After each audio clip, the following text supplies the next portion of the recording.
Camille la Dame aux Camilias. Alexandre Dumas. Chapter 1. In my opinion, it is impossible to create characters until one has spent a long time in studying men, as it is impossible to speak a language until it has been seriously acquired. Not being old enough to invent, I content myself with narrating, and I beg the reader to assure himself of the truth of a story in which all the characters, with the exception of the heroine, are still alive. Eyewitnesses of the greater part of the facts which I have collected are to be found in Paris, and I might call upon them to confirm me if my testimony is not enough.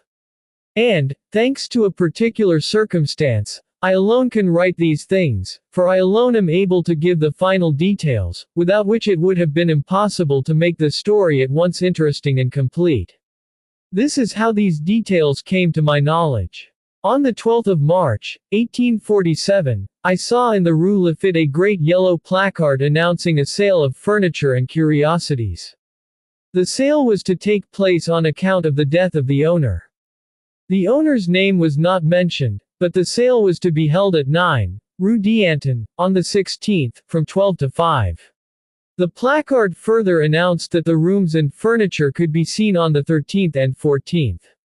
I have always been very fond of curiosities, and I made up my mind not to miss the occasion, if not of buying some, at all events of seeing them. Next day I called at 9, Rue d'Antin. It was early in the day, and yet there were already a number of visitors, both men and women, and the women, though they were dressed in cashmere and velvet, and had their carriages waiting for them at the door, gazed with astonishment and admiration at the luxury which they saw before them. I was not long in discovering the reason of this astonishment and admiration, for, having begun to examine things a little carefully, I discovered without difficulty that I was in the house of a kept woman. Now, if there is one thing which women in society would like to see, and there were society women there, it is the home of those women whose carriages splash their own carriages day by day, who, like them, side by side with them, have their boxes at the opera and at the Italiens, and who parade in Paris the opulent insolence of their beauty, their diamonds, and their scandal. This one was dead, so the most virtuous of women could enter even her bedroom. Death had purified the air of this abode of splendid foulness, and if more excuse were needed, they had the excuse that they had merely come to a sale, they knew not whose. They had read the placards, they wished to see what the placards had announced, and to make their choice beforehand. What could be more natural? Yet, all the same, in the midst of all these beautiful things, they could not help looking about for some traces of this courtesan's life, of which they had heard, no doubt, strange enough stories. Unfortunately, the mystery had vanished with the goddess, and, for all their endeavors, they discovered only what was on sale since the owner's decease, and nothing of what had been on sale during her lifetime. For the rest, there were plenty of things worth buying. The furniture was superb. There were rosewood and buhl cabinets and tables, Sèvres and Chinese vases, Saxe statuettes, satin, velvet, lace. There was nothing lacking. I sauntered through the rooms, following the inquisitive ladies of distinction. They entered a room with Persian hangings, and I was just going to enter in turn, when they came out again almost immediately, smiling, and as if ashamed of their own curiosity. I was all the more eager to see the room. It was the dressing room, laid out with all the articles of toilet, in which the dead woman's extravagance seemed to be seen at its height. On a large table against the wall, a table 3 feet in width and 6 in length, glittered all the treasures of Ocock and Odiot. It was a magnificent collection, and there was not one of those thousand little things so necessary to the toilet of a woman of the kind which was not in gold or silver. Such a collection could only have been got together little by little, and the same lover had certainly not begun and ended it. Not being shocked at the sight of a kept woman's dressing room, I amused myself with examining every detail, and I discovered that these magnificently chiseled objects bore different initials and different coronets. I looked at one after another, each recalling a separate shame, and I said that God had been merciful to the poor child, in not having left her to pay the ordinary penalty, but rather to die in the midst of her beauty and luxury, before the coming of old age, the courtesan's first death. Is there anything sadder in the world than the old age of vice, especially in woman? She preserves no dignity, she inspires no interest. The everlasting repentance, not of the evil ways followed, but of the plans that have miscarried, the money that has been spent in vain, is as saddening a thing as one can well meet with. I knew an aged woman who had once been gay, whose only link with the past was a daughter almost as beautiful as she herself had been. This poor creature, to whom her mother had never said, "You are my child," except to bid her nourish her old age as she herself had nourished her youth, was called Louise, and, being obedient to her mother, she abandoned herself without volition, without passion, without pleasure, as she would have worked at any other profession that might have been taught her. The constant sight of dissipation, precocious dissipation, in addition to her constant sickly state, had extinguished in her mind all the knowledge of good and evil that God had perhaps given her, but that no one had ever thought of developing. I shall always remember her, as she passed along the boulevards almost every day at the same hour, accompanied by her mother as assiduously as a real mother might have accompanied her daughter. I was very young then, and ready to accept for myself the easy morality of the age, chaperoning. Her face, too, was inexpressibly virginal in its expression of innocence and of melancholy suffering. She was like a figure of resignation. One day the girl's face was transfigured. In the midst of all the debauches mapped out by her mother, it seemed to her as if God had left over for her one happiness. And why indeed should God, who had made her without strength, have left her without consolation, under the sorrowful burden of her life? One day, then, she realized that she was to have a child, and all that remained to her of chastity leapt for joy. The soul has strange refuges. Louise ran to tell the good news to her mother. It is a shameful thing to speak of, but we are not telling tales of pleasant sins. We are telling of true facts, which it would be better, no doubt, to pass over in silence, if we did not believe that it is needful from time to time to reveal the martyrdom of those who are condemned without bearing, scorned without judging. Shameful it is, but this mother answered the daughter that they had already scarce enough for two, and would certainly not have enough for three. That such children are useless, and a lying in is so much time lost. Next day a midwife, of whom all we will say is that she was a friend of the mother, visited Louise, who remained in bed for a few days, and then got up paler and feebler than before. 3 months afterward a man took pity on her and tried to heal her, morally and physically, but the last shock had been too violent, and Louise died of it. The mother still lives. How?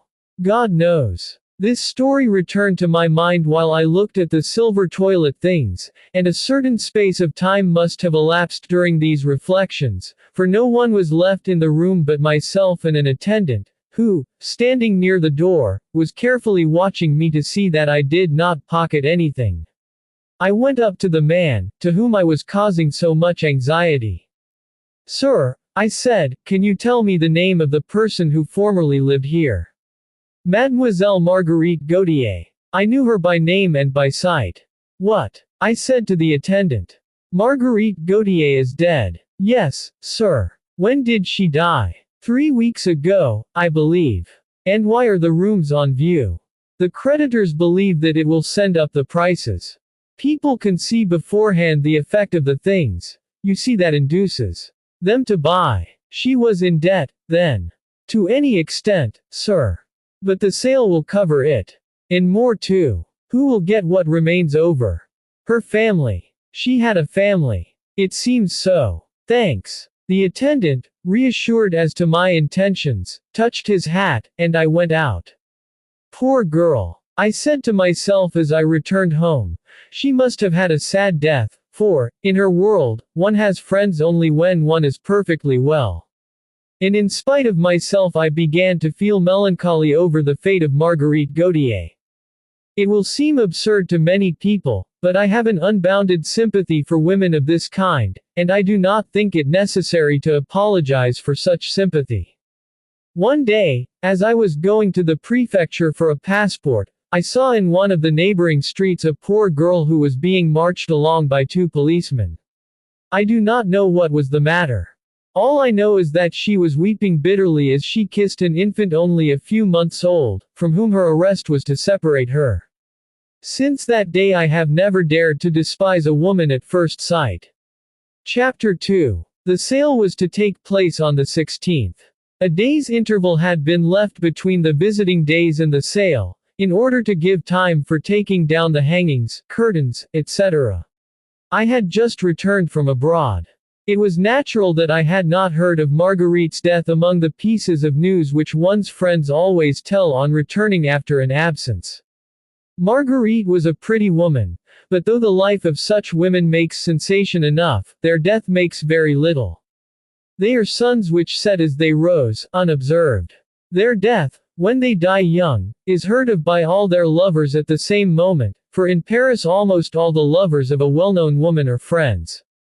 A few recollections. Nowadays, at 25, tears have become so rare a thing that they are not to be squandered indiscriminately. It is the most that can be expected if the parents who pay for being wept over are wept over in return for the price they pay. As for me, though my initials did not occur on any of Marguerite's belongings, that instinctive indulgence, that natural pity that I have already confessed, set me thinking over her death, more perhaps than it was worth thinking over. I remembered having often met Marguerite in the Bois, where she went regularly every day in a little blue coupe drawn by two magnificent bays, and I had noticed in her a distinction quite apart from other women of her kind, a distinction which was enhanced by a really exceptional beauty. These unfortunate creatures whenever they go out are always accompanied by somebody or other. As no man cares to make himself conspicuous by being seen in their company, and as they are afraid of solitude, they take with them either those who are not well enough off to have a carriage, or one or another of those elegant, ancient ladies, whose elegance is a little inexplicable, and to whom one can always go for information in regard to the women whom they accompany. In Marguerite's case it was quite different. She was always alone when she drove in the Champs-Élysées, lying back in her carriage as much as possible, dressed in furs in winter, and in summer wearing very simple dresses. And though she often passed people whom she knew, her smile, when she chose to smile, was seen only by them, and a duchess might have smiled in just such a manner. She did not drive to and fro like the others, from the Rond Point to the end of the Champs-Élysées. She drove straight to the Bois. There she left her carriage, walked for an hour, returned to her carriage, and drove rapidly home. All these circumstances which I had so often witnessed came back to my memory, and I regretted her death as one might regret the destruction of a beautiful work of art. It was impossible to see more charm in beauty than in that of Marguerite. Excessively tall and thin, she had in the fullest degree the art of repairing this oversight of nature by the mere arrangement of the things she wore. Her cashmere reached to the ground, and showed on each side the large flounces of a silk dress, and the heavy muff which she held pressed against her bosom was surrounded by such cunningly arranged folds that the eye, however exacting, could find no fault with the contour of the lines. Her head, a marvel, was the object of the most coquettish care. It was small, and her mother, as Musset would say, seemed to have made it so in order to make it with care. Set, in an oval of indescribable grace, two black eyes, surmounted by eyebrows of so pure a curve that its aspiration toward the life of the senses, design a regular mouth, with lips parted graciously over teeth as white as milk. Color the skin with the down of a peach that no hand has touched, and you will have the general aspect of that charming countenance. The hair, black as jet, waving naturally or not, was parted on the forehead in two large folds and draped back over the head, leaving in sight just the tip of the ears, in which there glittered two diamonds, worth 4,000 to 5,000 francs each. How it was that her ardent life had left on Marguerite's face the virginal, almost childlike expression, which characterized it, is a problem which we can but state, without attempting to solve it. Marguerite had a marvelous portrait of herself, by Vidal, the only man whose pencil could do her justice. I had this portrait by me for a few days after her death, and the likeness was so astonishing that it has helped to refresh my memory in regard to some points which I might not otherwise have remembered. Some among the details of this chapter did not reach me until later, but I write them here so as not to be obliged to return to them when the story itself has begun. Marguerite was always present at every first night, and passed every evening either at the theatre or the ball. Whenever there was a new piece she was certain to be seen, and she invariably had 3 things with her on the ledge of her ground-floor box: her opera glass, a bag of sweets, and a bouquet of camellias. For 25 days of the month the camellias were white, and for 5 they were red. No one ever knew the reason of this change of color, which I mention though I cannot explain it. It was noticed both by her friends and by the habitués of the theatres to which she most often went. She was never seen with any flowers but camellias. At the florist's, Madame Bargin's, she had come to be called the Lady of the Camellias, and the name stuck to her.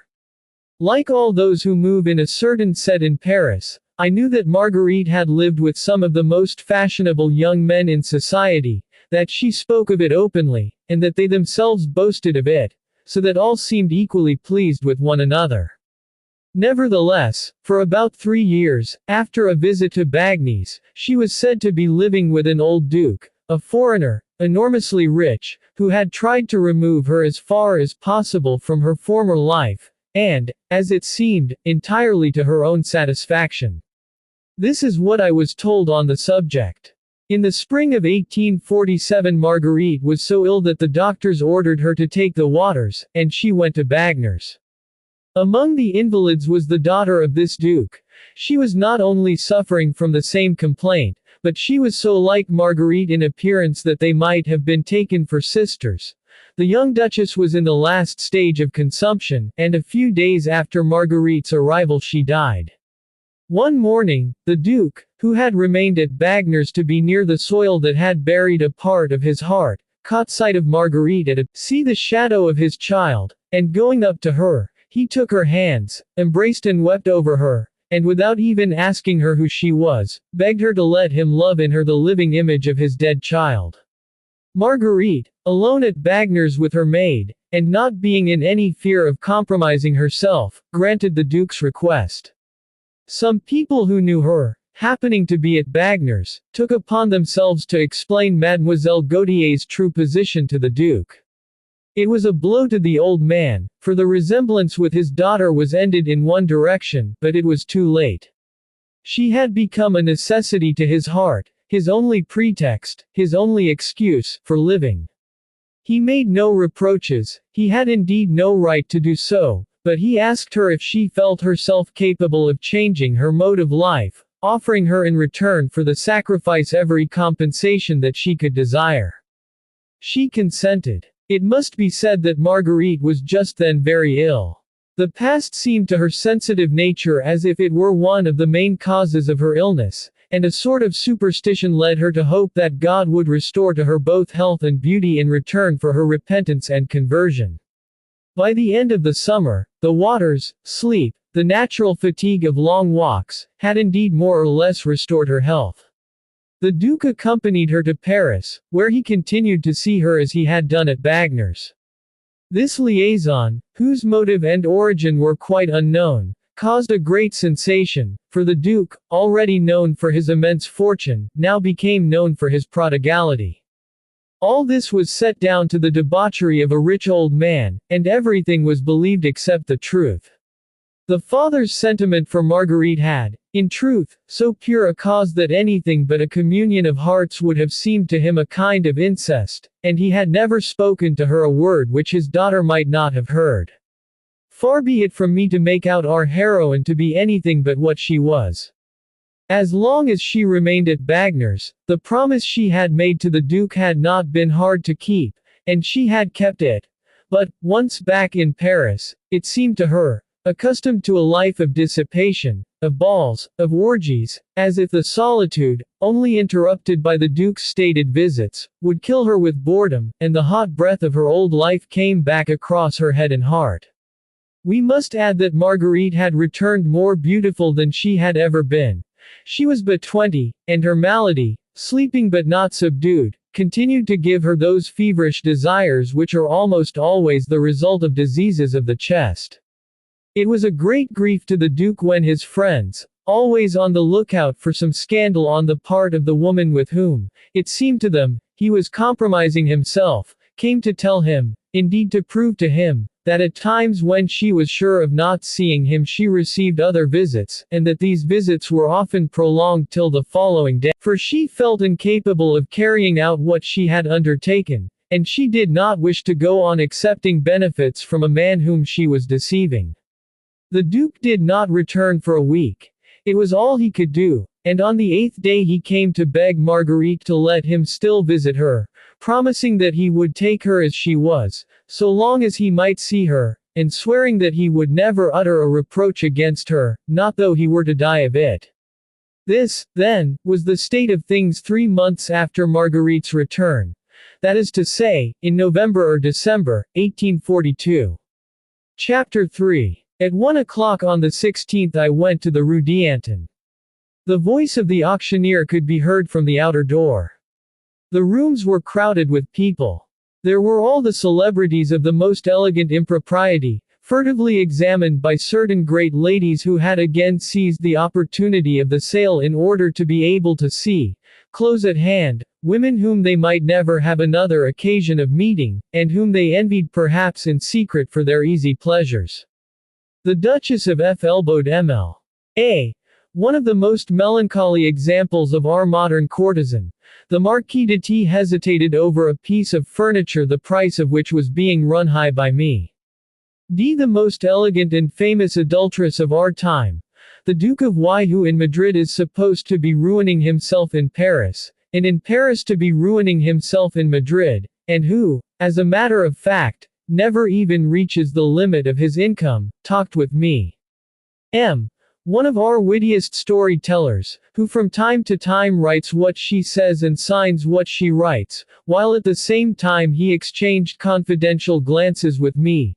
De a fair ornament of the Champs-Élysées, almost always dressed in pink or blue, and driving 2 big black horses which Tony had sold her for 10,000 francs, and for which she had paid, after her fashion. Finally, M.L.R., who makes by her mere talent twice what the women of the world make by their dot and 3 times as much as the others make by their amours, had come, in spite of the cold, to make some purchases, and was not the least looked at among the crowd. We might cite the initials of many more of those who found themselves, not without some mutual surprise, side by side in one room. But we fear to weary the reader. We will only add that everyone was in the highest spirits, and that many of those present had known the dead woman, and seemed quite oblivious of the fact. There was a sound of loud laughter. The auctioneers shouted at the top of their voices. The dealers who had filled the benches in front of the auction table tried in vain to obtain silence, in order to transact their business in peace.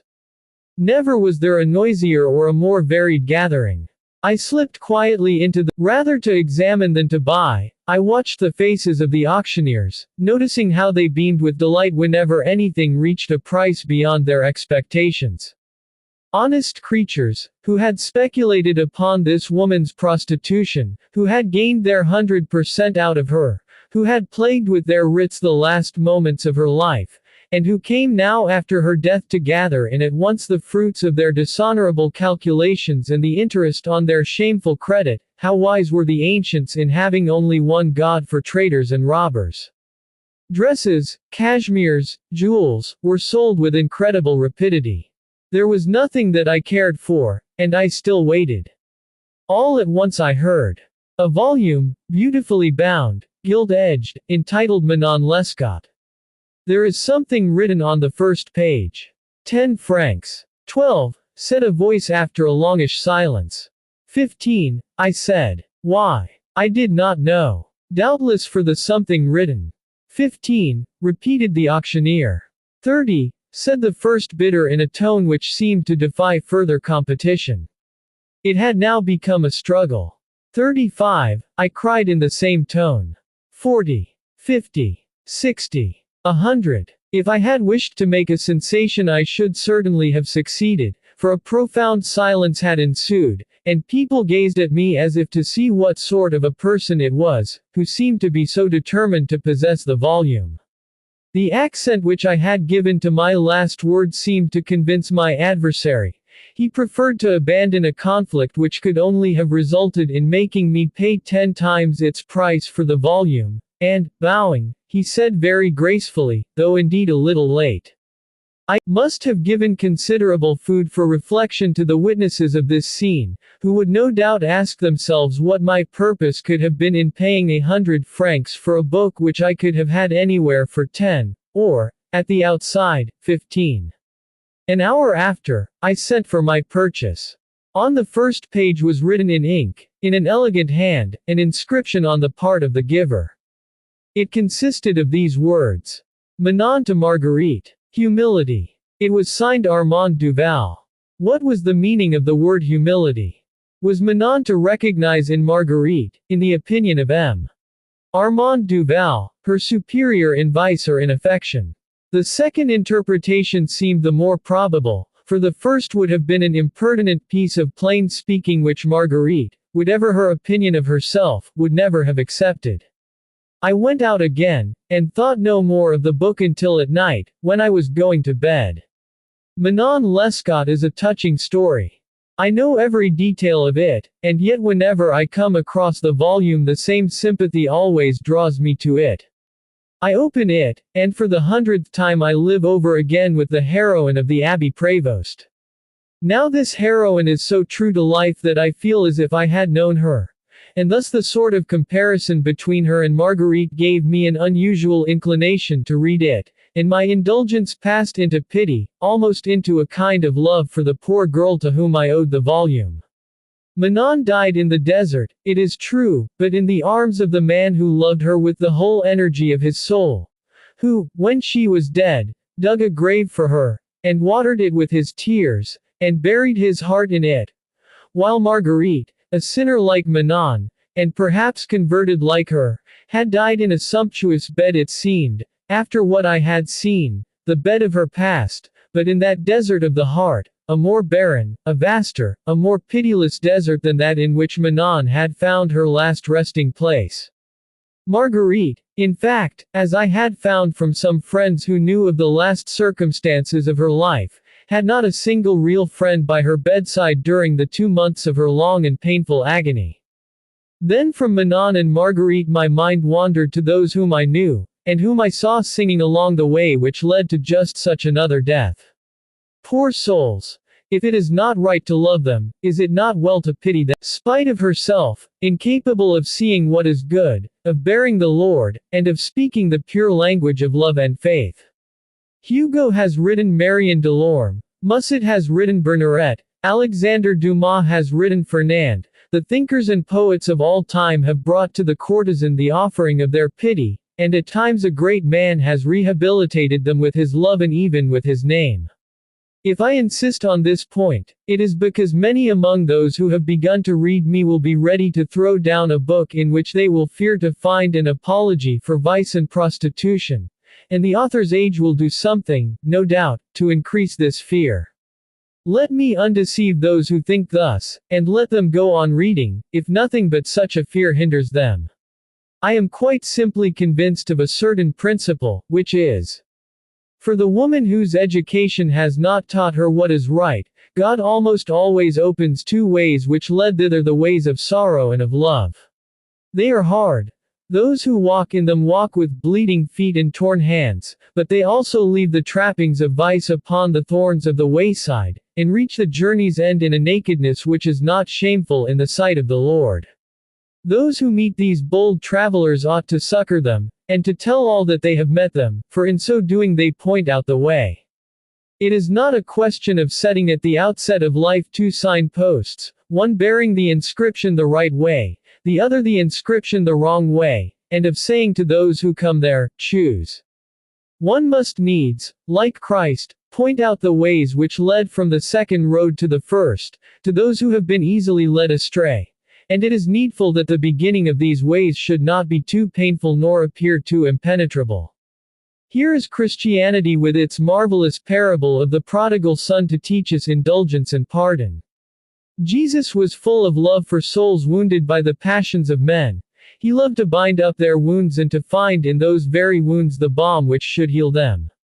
Thus he said to the Magdalene, "Much shall be forgiven thee because thou hast loved much," a sublimity of pardon which can only have called forth a sublime faith. Why do we make ourselves more strict than Christ? Why, holding obstinately to the opinions of the world, which hardens itself in order that it may be thought strong, do we reject, as it rejects, souls bleeding at wounds by which, like a sick man's bad blood, the evil of their past may be healed, if only a friendly hand is stretched out to lave them and set them in the convalescence of the heart. It is to my own generation that I speak, to those for whom the theories of M. de Voltaire happily exist no longer, to those who, like myself, realize that humanity, for these last 15 years, has been in one of its most audacious moments of expansion. The science of good and evil, the world has not all at once become good, it has at least become better. The efforts of every intelligent man tend in the same direction, and every strong will is harnessed to the same principle. Be good, be young, be true. Evil is nothing but vanity. Let us have the pride of good, and above all let us never despair. Do not let us despise the woman who is neither mother, sister, maid, nor wife. Do not let us limit esteem to the family nor indulgence to egoism. Since there is more joy in heaven over one sinner that repenteth than over 99 just persons that need no repentance, let us give joy to heaven. Heaven will render it back to us with usury. Let us leave on our way the alms of pardon for those whom earthly desires have driven astray, whom a divine hope shall perhaps save, and, as old women say when they offer you some homely remedy of their own, if it does no good it will do no harm. Doubtless it must seem a bold thing to attempt to deduce these grand results out of the meager subject that I deal with, but I am one of those who believe that all is in little. The child is small, and he includes the man. The brain is narrow, and it harbors thought. The eye is but a point, and it covers leagues. Chapter 4. 2 days after, the sale was ended.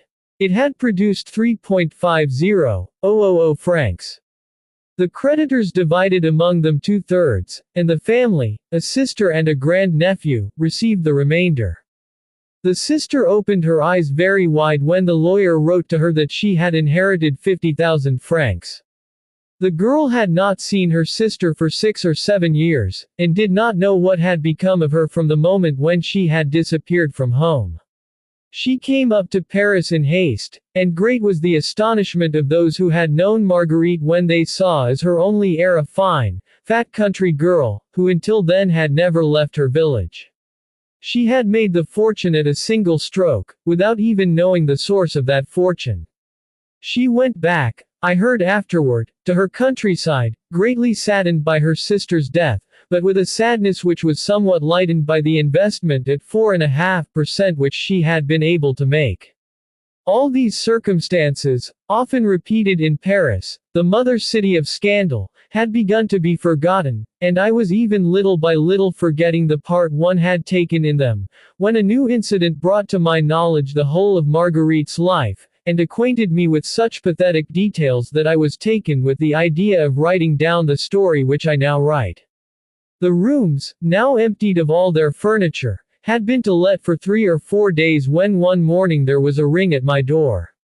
My servant, or, rather, my porter, who acted as my servant, went to the door and brought me a card, saying that the person who had given it to him wished to see me. I glanced at the card and there read these 2 words. Armand Duval. I tried to think where I had seen the name, and remembered the first leaf of the copy of Manon Lescaut. What could the person who had given the book to Marguerite want of me? I gave orders to ask him in at once. I saw a young man, blond, tall, pale, dressed in a traveling suit which looked as if he had not changed it for some days, and had not even taken the trouble to brush it on arriving at Paris, for it was covered with dust. M. Duval was deeply agitated. He made no attempt to conceal his agitation. and it was with tears in his eyes and a trembling voice that he said to me, "Sir, I beg you to excuse my visit and my costume, but young people are not very ceremonious with one another, and I was so anxious to see you today that I have not even gone to the hotel to which I have sent my luggage, and have rushed straight here, fearing that, after all, I might miss you, early as it is." I begged M. Duval to sit down by the fire. He did so, and, taking his handkerchief from his pocket, hid his face in it for a moment. "You must be at a loss to understand," he went on, sighing sadly, "for what purpose an unknown visitor, at such an hour, in such a costume, and in tears, can have come to see you. I have simply come to ask of you a great service. Speak on, sir, I am entirely at your disposal. You were present at the sale of Marguerite Gautier." At this word the emotion, which he had got the better of for an instant, was too much for him, and he was obliged to cover his eyes with his hand. "I must seem to you very absurd," he added, "but pardon me, and believe that I shall never forget the patience with which you have listened to me." "Sir," I answered, "if the service which I can render you is able to lessen your trouble a little, tell me at once what I can do for you, and you will find me only too happy to oblige you." M. Duval's sorrow was sympathetic. Eridens, Manon Lescott. "Precisely. Have you the book still?" "It is in my bedroom." On hearing this, Armand Duval seemed to be relieved of a great weight, and thanked me as if I had already rendered him a service merely by keeping the book. I got up and went into my room to fetch the book, which I handed to him. "That is it indeed," he said, looking at the inscription on the first page and turning over the leaves. "That is it indeed," and two big tears fell on the pages. "Well, sir," said he, lifting his head, and no longer trying to hide from me that he had wept and was even then on the point of weeping, "do you value this book very greatly?" "Why? Because I have come to ask you to give it up to me." "Pardon my curiosity, but was it you, then, who gave it to Marguerite Gautier?" "It was." "The book is yours, sir. Take it back. I am happy to be able to hand it over to you." "But," said M. Duval with some embarrassment, "the least I can do is to give you in return the price which you paid for it. Allow me to offer it to you. The price of a single volume in a sale of that kind is a mere nothing, and I do not remember how much I gave for it." "You gave 100 francs. "True," I said, embarrassed in my turn. "How do you know?" "It is quite simple. I hoped to reach Paris in time for the sale, and I only managed to get here this morning. I was absolutely resolved to have something which had belonged to her, and I hastened to the auctioneer and asked him to allow me to see the list of the things sold and of the buyers' names.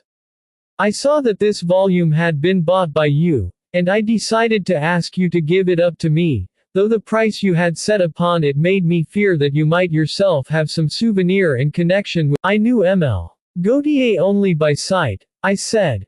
"Her death made on me the impression that the death of a pretty woman must always make on a young man who had liked seeing her. I wished to buy something at her sale, and I bid higher and higher for this book out of mere obstinacy and to annoy someone else, who was equally keen to obtain it, and who seemed to defy me to the contest. I repeat, then, that the book is yours, and once more I beg you to accept it.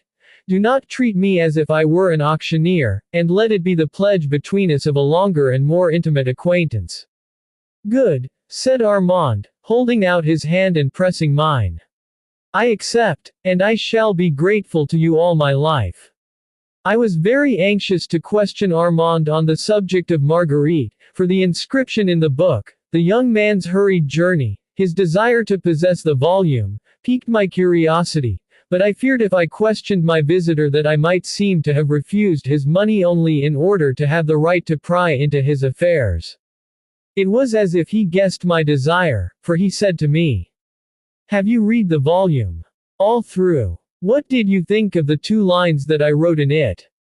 I realized at once that the woman to whom you had given the volume must have been quite outside the ordinary category, for I could not take those 2 lines as a mere empty compliment. "You were right. That woman was an angel. See, Read this letter. And he handed to me a paper which seemed to have been many times reread. I opened it, and this is what it contained. My dear Armand, I have received your letter. You are still good, and I thank God for it. Yes, my friend, I am ill, and with one of those diseases that never relent, but the interest you still take in me makes my suffering less.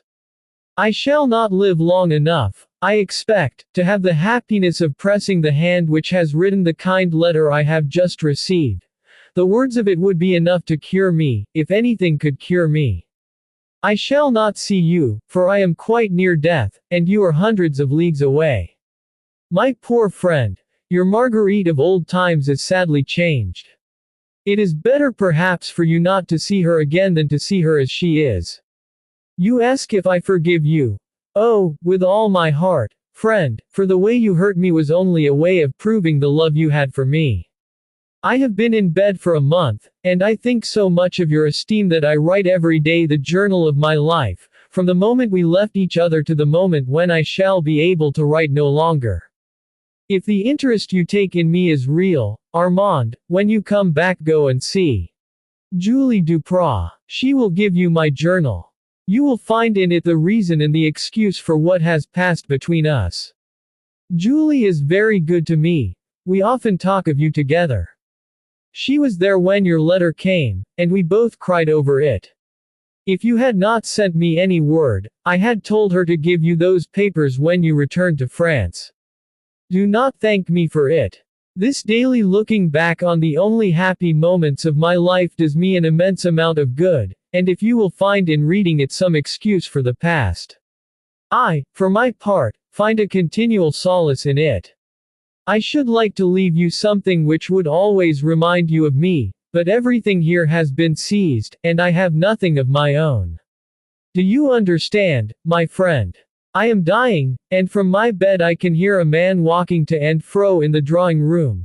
My creditors have put him there to see that nothing is taken away, and that nothing remains to me in case I do not die. I hope they will wait till the end before they begin to sell. Oh, men have no pity. Or rather, I am wrong, it is God who is just and inflexible. And now, dear love, you will come to my sale, and you will buy something, for if I put aside the least thing for you, they might accuse you of embezzling seized goods. It is a sad life that I am leaving. It would be good of God to let me see you again before I die. According to all probability, goodbye, my friend. Pardon me if I do not write a longer letter, but those who say they are going to cure me wear me out with bloodletting, and my hand refuses to write any more. Marguerite Gautier. The last two words were scarcely legible. I returned the letter to Armand, who had, no doubt, read it over again in his mind while I was reading it on paper, for he said to me as he took it, "Who would think that a kept woman could have written that?" And, overcome by recollections, he gazed for some time at the writing of the letter, which he finally carried to his lips. "And when I think," he went on, "that she died before I could see her, and that I shall never see her again, when I think that she did for me what no sister would ever have done, I cannot forgive myself for having left her to die like that. Dead. Dead and thinking of me, writing and repeating my name, poor dear Marguerite." And Armand, giving free outlet to his thoughts and his tears, held out his hand to me, and continued. "Made that woman suffer, how cruel I have been to her. How good, how resigned she was. I thought it was I who had to forgive her, and today I feel unworthy of the forgiveness which she grants me. Oh, I would give 10 years of my life to weep at her feet for an hour. It is always difficult to console a sorrow that is unknown to one, and nevertheless I felt so lively a sympathy for the young man, he made me so frankly the confidant of his distress, that I believed a word from me would not be indifferent to him, and I said, 'Have you no parents, no friends? Hope. Go and see them. They will console you. As for me, I can only pity you.' 'It is true,' he said, rising and walking to and fro in the room, 'I am wearying you. Pardon me, I did not reflect how little my sorrow must mean to you, and that I am intruding upon you something which cannot and ought not to interest you at all. You mistake my meaning. I am entirely at your service. Only I regret my inability to calm your distress. If my society and that of my friends can give you any distraction, if, in short, you have need of me, no matter in what way, I hope you will realize how much pleasure it will give me to do anything for you. Pardon, pardon, said he. Sorrow sharpens the sensations. Let me stay here for a few minutes longer, long enough to dry my eyes, so that the idlers in the street may not look upon it as a curiosity to see a big fellow like me crying. You have made me very happy by giving me this book. I do not know how I can ever express my gratitude to you. By giving me a little of your friendship, said I, and by telling me the cause of your suffering. One feels better while telling what one suffers. You are right. But today I have too much need of tears. I cannot very well talk. One day I will tell you the whole story, and you will see if I have reason for regretting the poor girl. And now, he added, rubbing his eyes for the last time, and looking at himself in the glass, say that you do not think me too absolutely idiotic, and allow me to come back and see you another time. He cast on me a gentle and amiable look. I was near embracing him. As for him, his eyes again began to fill with tears. He saw that a cabriolet which awaited him at the door, but scarcely was he seated before he burst into tears and hid his face in his pocket handkerchief. Chapter 5. A good while elapsed before I heard anything more of Armand, but, on the other hand, I was constantly hearing of Marguerite. I do not know if you have noticed, if once the name of anybody who might in the natural course of things have always remained unknown, or at all events indifferent to you, should he mentioned before you, immediately details begin to group themselves about the name, and you find all your friends talking to you about something which they have never mentioned to you before. You discover that this person was almost touching you and has passed close to you many times in your life without your noticing it. You find coincidences in the events which are told you, a real affinity with certain events of your own existence. I was not absolutely at that point in regard to Marguerite, for I had seen and met her. I knew her by sight and by reputation. Nevertheless, since the moment of the sale, her name came to my ears so frequently, and, owing to the circumstance that I have mentioned in the last chapter, that name was associated with so profound a sorrow, that my curiosity increased in proportion with my astonishment. The consequence was that whenever I met friends to whom I had never breathed the name of Marguerite, I always began by saying, "Did you ever know a certain Marguerite Gautier? The lady of the Camilias?" "Exactly." "Oh, very well." The word was sometimes accompanied by a smile which could leave no doubt as to its meaning. "Well, what sort of a girl was she?" "A good sort of girl." "Is that all?" "Oh, yes, more intelligence and perhaps a little more heart than most. She was the mistress of the old Duke of." "Was she really his mistress?" "So they say. At all events, he gave her a great deal of money." The general outlines were always the same. Nevertheless, I was anxious to find out something about the relations between Marguerite and Armand. Meeting one day a man who was constantly about with known women, I asked him, "Did you know Marguerite Gautier?" The answer was the usual. "Very well. What sort of a girl was she?" "A fine, good girl." "I was very sorry to hear of her death. Had she not a lover called Armand Duval? Tall and blonde?" "Yes. It is quite true." "Who was this Armand?" "A fellow who squandered on her the little money he had, and then had to leave her. They say he was quite wild about it." "And she?" "They always say she was very much in love with him, but as girls like that are in love, it is no good to ask them for what they cannot give." "What has become of Armand?" "I don't know. We knew him very little. He was with Marguerite for 5 or 6 months in the country. When she came back, he had gone." "And you have never seen him since?" "Never." I, too, had not seen Armand again. I was beginning to ask myself if, when he had come to see me, the recent news of Marguerite's death had not exaggerated his former love, and consequently his sorrow, and I said to myself that perhaps he had already forgotten the dead woman, and along with her his promise to come and see me again. This, perhaps dead. I was interested in the young man in spite of myself. Perhaps there was some selfishness in this interest. Perhaps I guessed at some pathetic love story under all this sorrow. Perhaps my desire to know all about it had much to do with the anxiety which Armand's silence caused me. Since M. Duvel did not return to see me, I decided to go and see him. A pretext was not difficult to find. Unluckily I did not know his address, and no one among those whom I questioned could give it to me. I went to the Rue d'Antin. Perhaps Marguerite's porter would know where Armand lived. There was a new porter. He knew as little about it as I. I then asked in what cemetery Ml. Gautier had been buried. It was the Montmartre cemetery. It was now the month of April.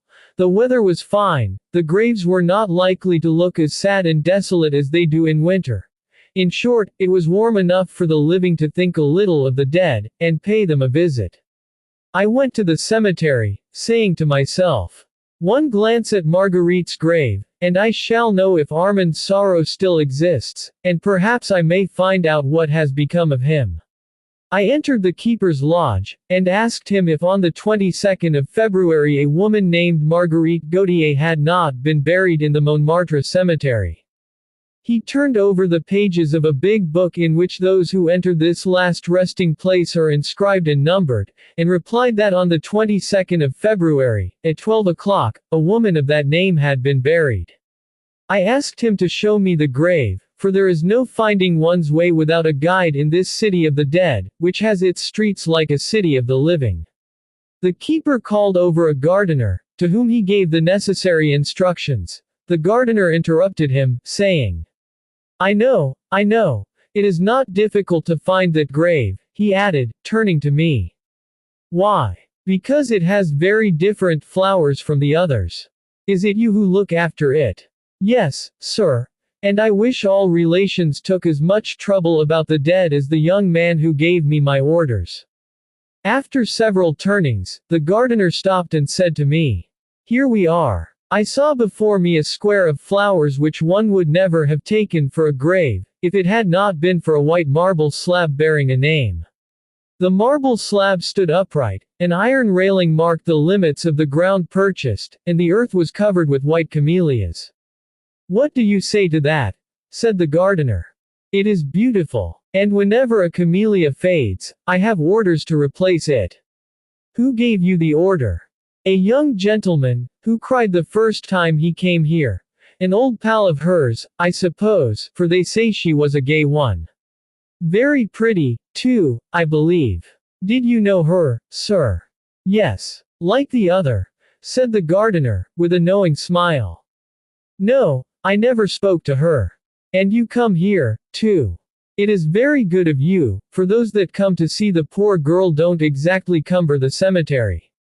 Doesn't anybody come? Nobody, except that young gentleman who came once. Only once. Yes, sir. He never came back again. No, but he will when he gets home. He is away somewhere. Yes. Do you know where he is? I believe he has gone to see Ml. Gautier's sister. What does he want there? He has gone to get her authority to have the corpse dug up again and put somewhere else. Why won't he let it remain here? You know, sir, people have queer notions about dead folk. We see something of that every day. The ground here was only bought for 5 years, and this young gentleman wants a perpetual lease and a bigger plot of ground. It will be better in the new part. What do you call the new part?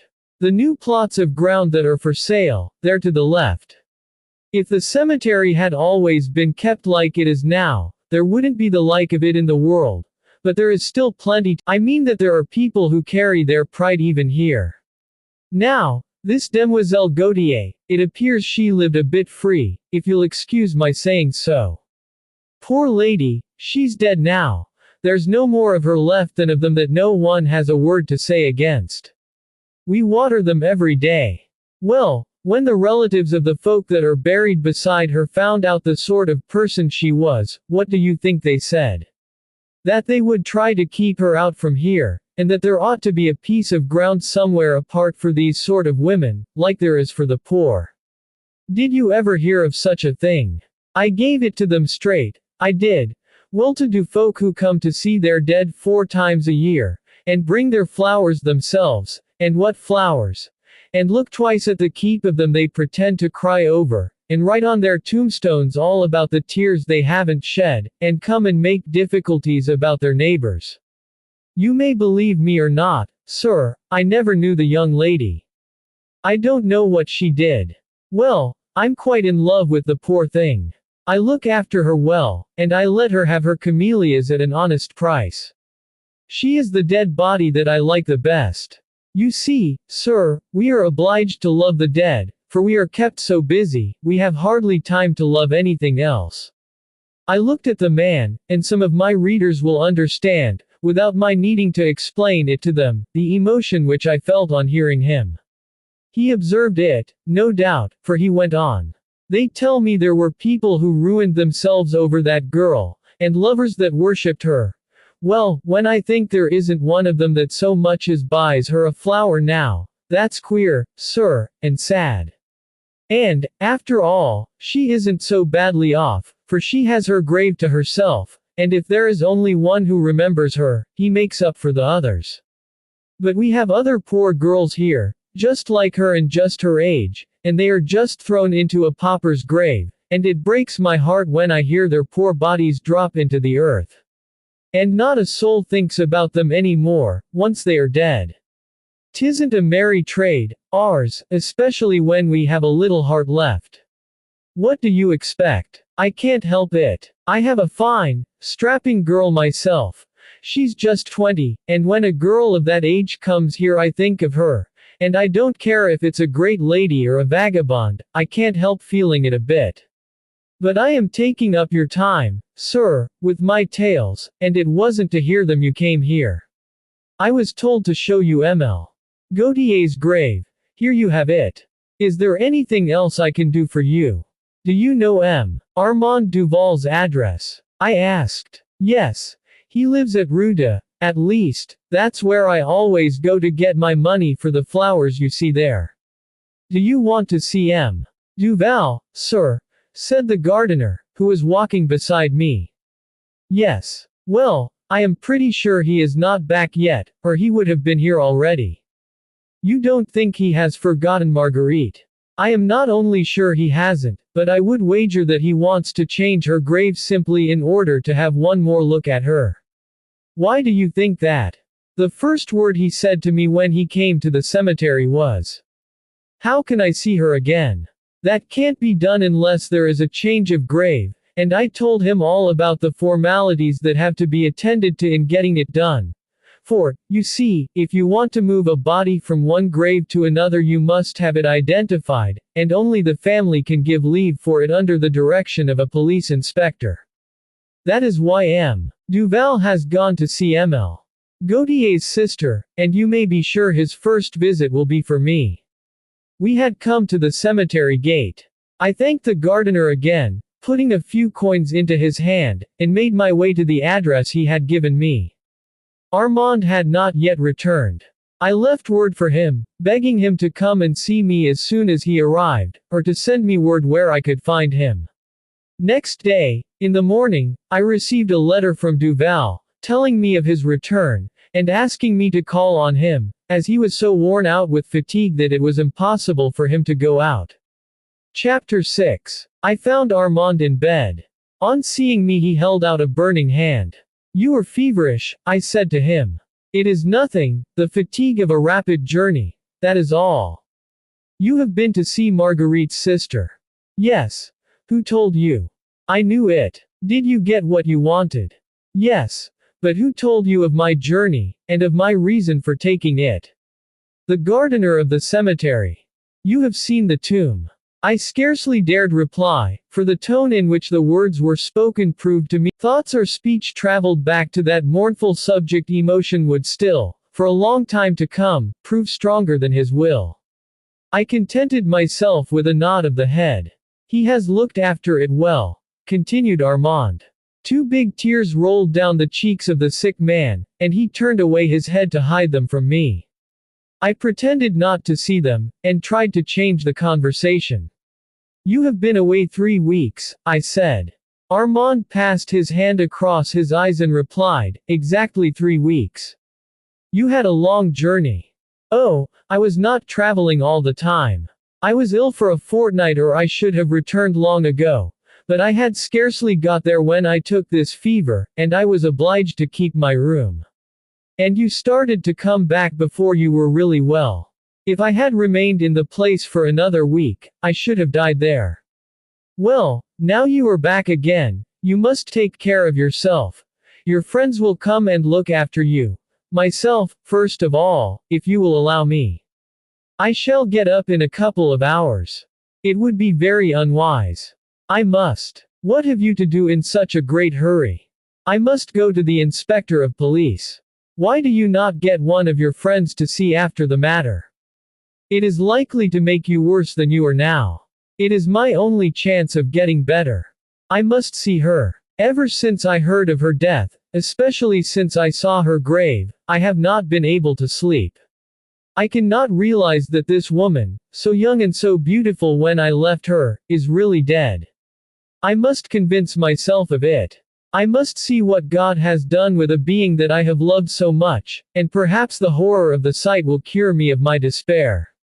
Will you accompany me, if it won't be troubling you too much? What did her sister say about it? Nothing. She seemed greatly surprised that a stranger wanted to buy a plot of ground and give well, have no fear. I shall be quite composed. Besides, I should simply go out of my mind if I were not to carry out a resolution which I have set myself to carry out. I swear to you that I shall never be myself again until I have seen Marguerite. It is perhaps the thirst of the fever, a sleepless night's dream, a moment's delirium, but though I were to become a Trappist, like M. de Rance, after having seen, I will see. I understand, I said to Armand, and I am at your service. Have you seen Julie Duprat? Yes, I saw her the day I returned, for the first time. Did she give you the papers that Marguerite had left for you? Armand drew a roll of papers from under his pillow, and immediately put them back. I know all that is in these papers by heart, he said. For 3 weeks I have read them 10 times over every day. You shall read them, too, but later on, when I am calmer, and can make you understand all the love and tenderness hidden away in this confession. For the moment I want you to do me a service. What is it? Your cab is below. Yes. Well, will you take my passport and ask if there are any letters for me at the poste restante? My father and sister must have written to me at Paris, and I went away in such haste that I did not go and see before leaving. When you come back we will go together to the inspector of police, and arrange for tomorrow's ceremony. Armand handed me his passport, and I went to Rue Jean-Jacques Rousseau. There were 2 letters addressed to Duval. I took them and returned. When I re-entered the room Armand was dressed and ready to go out. Thanks, he said, taking the letters. Yes, he added, after glancing at the addresses, they are from my father and sister. They must have been quite at a loss to understand my silence. He opened the letters, guessed it rather than read them, for each was of 4 pages, and a moment after folded them up.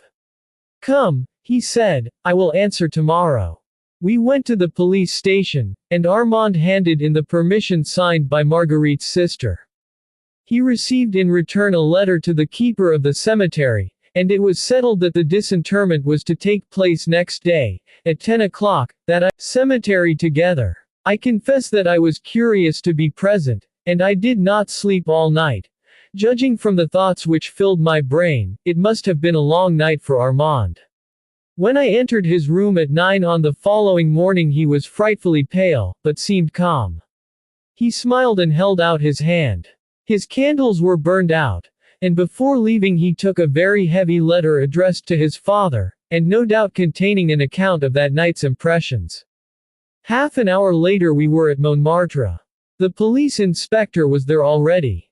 We walked slowly in the direction of Marguerite's grave. The inspector went in front. Armand and I followed a few steps behind. From time to time I felt my companion's arm tremble convulsively, as if he shivered from head to feet. I looked at him. He understood the look, and smiled at me. We had not exchanged a word since leaving the house. Just before we reached the grave, Armand stopped to wipe his face, which was covered with great drops of sweat. I took advantage of the pause to draw in a long breath, for I, too, felt as if I had a weight on my chest. What is the origin of that mournful pleasure which we find in sights of this kind? When we reached the grave, the gardener had removed all the flower pots, the iron railing had been taken away, and two men were turning up the soil. Armand leaned against a tree and watched. All his life seemed to pass before his eyes. Suddenly one of the two pickaxes struck against a stone. At the sound Armand recoiled, as at an electric shock, and seized my hand with such force as to give me pain. One of the grave diggers took a shovel and began emptying out the earth. Then, when only the stones covering the coffin were left, he threw them out one by one. I scrutinized Armand. For every moment I was afraid lest the emotions which he was visibly repressing should prove too much for him. But he still watched, his eyes fixed and wide open, like the eyes of a madman, and a slight trembling of the cheeks and lips were the only signs of the violent nervous crisis under which he was suffering. As for me, all I can say is that I regretted having come. When the coffin was uncovered, the inspector said to the grave digger, "Open it." They obeyed, as if it were the most natural thing in the world. The coffin was of oak, and they began covered. "Oh my God, murmured Armand, and turned paler than before. Even the grave digger drew back. A great white shroud covered the corpse, closely outlining some of its contours. This shroud was almost completely eaten away at one end, and left one of the feet visible. I was nearly fainting, and at the moment of writing these lines I see the whole scene over again in all its imposing reality. "Quick," said the inspector. Thereupon one of the men put out his hand, began to unsew the shroud, and taking hold of it by one end suddenly laid bare the face of Marguerite. It was terrible to see, it is horrible to relate. The eyes were nothing but two holes, the lips had disappeared, vanished, and the white teeth were tightly set. The black hair, long and dry, was pressed tightly about the forehead, and half veiled the green hollows of the cheeks. And yet I recognized in this face the joyous white and rose face that I had seen so often. Armand, unable to turn away his eyes, had put the handkerchief to his mouth and bit it. For my part, it was as if a circle of iron tightened about my head, a veil covered my eyes, a rumbling filled my ears, and all I could do was to unstop a smelling bottle which I happened to have with me, and to draw in long breaths of it. Through this bewilderment I heard the inspector say to Duval, "Do you identify?" "Yes," replied the young man in a dull voice. "Then fasten it up and take it away," said the inspector. The grave diggers put back the shroud over the face of the corpse, fastened up the coffin, took hold of each end of it, and began to carry it toward the place where they had been told to take it. Armand did not move. His eyes were fixed upon the empty grave. He was as white as the corpse which we had just seen. He looked as if he had been turned to stone. I saw what was coming as soon as the pain caused by the spectacle should have abated and thus ceased to sustain him. I went up to the inspector. "Is this gentleman's presence still necessary?" I said, pointing to Armand. "No," he replied, "and I should advise you to take him away. He looks ill." "Come," I said to Armand, taking him by the arm. "What?"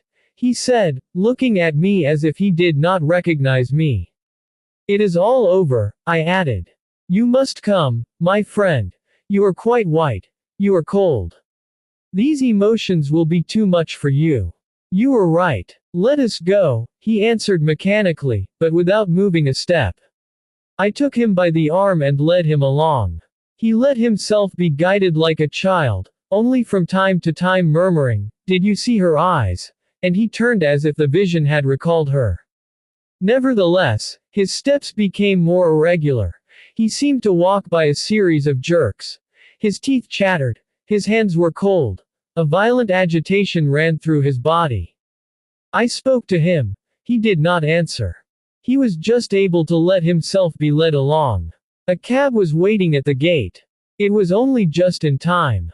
Scarcely had he seated himself, when the shivering became more violent, and he had an actual attack of nerves, in the midst of which his fear of frightening me made him press my hand and whisper, "It is nothing, nothing. I want to weep." His chest labored, his eyes were injected with blood, but no tears came. I made him smell the salts which I had with me, and when we reached his house only the shivering remained. With the help of his servant I put him to bed, lit a big fire in his room, and hurried off to my doctor, to whom I told all that had happened. He hastened with me. Armand was flushed and delirious. He stammered out disconnected words, in which only the name of Marguerite could be distinctly heard. "Well," I said to the doctor when he had examined the patient. "Well, he has neither more nor less than brain fever, and very lucky it is for him, for I firmly believe, God forgive me, that he would have gone out of his mind. Fortunately, the physical malady will kill the mental one, and in a month's time he will be free from the one and perhaps from the other." Chapter 7. Illnesses like Armand's have one fortunate thing about them. They either kill outright or are very soon overcome.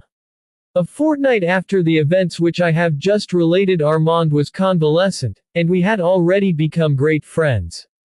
During the whole course of his illness I had hardly left his side. Spring was profuse in its flowers, its leaves, its birds, its songs, and my friend's which a reviving breath of health seemed to come to him. The doctor had allowed him to get up, and we often sat talking at the open window, at the hour when the sun is at its height, from 12 to 2. I was careful not to refer to Marguerite, fearing lest the name should awaken sad recollections hidden under the apparent calm of the invalid. But Armand, on the contrary, seemed to delight in speaking of her, not as formerly, with tears in his eyes, but with a sweet smile which reassured me as to the state of his mind. I had noticed that ever since his last visit to the cemetery, and the sight which had brought on so violent a crisis, sorrow seemed to have been overcome by sickness, and Marguerite's death no longer appeared to him under its former aspect. A kind of consolation had sprung from the certainty of which he was now fully persuaded, and in order to banish the somber picture which often presented itself to him, he returned upon the happy recollections of his liaison with Marguerite, and seemed resolved to think of nothing else. The body was too much weakened by the attack of fever, and even by the process of its cure, to permit him any violent emotions, and the universal joy of spring which wrapped him round carried his thoughts instinctively to images of joy. He had always obstinately refused to tell his family of the danger which he had been in, and when he was well again his father did not even know that he had been ill. One evening we had sat at the window later than usual. The weather had been superb, and the sun sank to sleep in a twilight dazzling with gold and azure. Though we were in Paris, the verdure which surrounded us seemed to shut us off from the world, and our conversation was only now and again disturbed by the sound of a passing vehicle. It was about this time of the year, on the evening of a day like this, that I first met Marguerite, said Armand to me, as if he were listening to his own thoughts rather than to what I was saying. I did not answer. Then turning toward me, he said, "I must tell you the whole story. You will make a book out of it. No one will believe it, but it will perhaps be interesting to do. You will tell me all about it later on, my friend," I said to him. "You are not strong enough yet. It is a warm evening, I have eaten my ration of chicken," he said to me, smiling. "I have no fever, we have nothing to do, I will tell it to you now." Yes, it was just such an evening as this. I had spent the day in the country with one of my friends, Gaston R. We returned to Paris in the evening, and not knowing what to do we went to the Varites. We went out during one of the entr'actes, and a tall woman passed us in the corridor, to whom my friend bowed. "Whom are you bowing to?" I asked. "Marguerite Gautier," he said. "She seems much changed, for I did not recognize her," I said, with an emotion that you will soon understand. She has been ill. The poor girl won't last long. I remember the words as if they had been spoken to me yesterday. I must tell you, my friend, that for 2 years the sight of this girl had made a strange impression on me whenever I came across her. Without knowing why, I turned pale and my heart beat violently. I have a friend who studies the occult sciences, and he would call what I experienced the affinity of fluids. As for me, I only know that I was fated to fall in love with Marguerite, and that I foresaw it.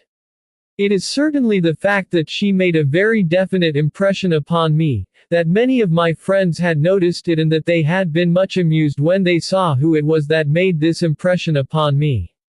The first time I ever saw her was in the Place de la Bourse, outside Sussex. An open carriage was stationed there, and a woman dressed in white got down from it. A murmur of admiration greeted her as she entered the shop. As for me, I was riveted to the spot from the moment she went until the moment when she came out again. I could see her through the shop windows selecting what she had come to buy. I might have gone in, but I dared not. I did not know who she was, and I was afraid lest she should guess why I had come in and be offended. Nevertheless, I did not think I should ever see her again. She was elegantly dressed. She wore a muslin dress with many flounces, an Indian shawl embroidered at the corners with gold and silk flowers, a straw hat, a single bracelet, and a heavy gold chain, such as was just then beginning to be the fashion. She returned to her carriage and drove away. One of the shopmen stood at the door looking after his elegant customer's carriage. I went up to him and asked him what was the lady's name. Mademoiselle Marguerite Gautier, he replied. I dared not ask him for her address, and, a few days later there was a great performance at the Opera Comique. The first person I saw in one of the boxes was Marguerite Gautier. The young man whom I was with recognized her immediately, for he said to me, mentioning her name, "Look at that pretty girl." At that moment Marguerite turned her opera glass in our direction and, seeing my friend, smiled and beckoned to him to come to her. "I will go and say, 'How do you do?' to her," he said, "and will be back in a moment." I could not help saying, "Happy man. Why? To go and see that woman. Are you in love with her?" "No," I said, flushing, for I really did not know what to say, "but I should very much like to know her. Come with me. I will introduce you. Ask her if you may. Really, there is no need to be particular with her. Come." What he said troubled me. I feared to discover that Marguerite was not worthy of the sentiment which I felt for her. In a book of Alphonse Karr entitled Amrachin, there is a man who one evening follows a very elegant woman, with whom he had fallen in love with at first sight on account of her beauty. Only to kiss her hand he felt that he had the strength to undertake anything, the will to conquer anything, the courage to achieve anything. He scarcely dares glance at the trim ankle which she shows as she holds her dress out of the mud. While he is dreaming of all that he would do to possess this woman, she stops at the corner of the street and asks if he will come home with her. He turns his head, crosses the street, and goes sadly back to his own house. I recalled the story, and, having longed to suffer for this woman, I was afraid that she would accept me too promptly and give me at once what I fain would have purchased by long waiting or some great sacrifice. We men are built like that, and it is very fortunate that the imagination lends so much poetry to the senses, and that the desires of the body make thus such concession to the dreams of the soul. If any one had said to me, "You shall have this woman tonight and be killed tomorrow," I would have accepted. If any one had said to me, all the same, I wished to know her. It was my only means of making up my mind about her. I therefore said to my friend that I insisted on having her permission to be introduced to her, and I wandered to and fro in the corridors, saying to myself that in a moment's time she was going to see me, and that I should not know which way to look. I tried sublime childishness of love, to string together the words I should say to her. A moment after my friend returned. "She is expecting us," he said. "Is she alone?" I asked. "With another woman. There are no men." "No. Come, then. My friend went toward the door of the theater. That is not the way, I said. We must go and get some sweets. She asked me for some.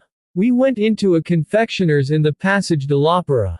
I would have bought the whole shop, and I was looking about to see what sweets to choose, when my friend asked for a pound of raisins glacés. Do you know if she likes them? She eats no other kind of sweets. Everybody knows it. Ah, he went on when we had left the shop, do you know what kind of woman it is that I am going to introduce you to? Don't imagine it is a duchess. It is simply a kept woman, very much kept, my dear fellow. Don't be shy, say anything that comes into your head. Yes, yes, I stammered, and I followed him, saying to myself that I should soon cure myself of my passion. When I entered the box, Marguerite was in fits of laughter. I would rather that she had been sad. My friend introduced me. Marguerite gave me a little nod, and said, "And my sweets. Here they are." She looked at me as she took them. I dropped my eyes and blushed. She leaned across to her neighbor and said something in her ear, at which both laughed. Evidently I was the cause of their mirth, and my embarrassment increased. Very affectionate and sentimental little person, whose sentiment and whose melancholy letters amused me greatly.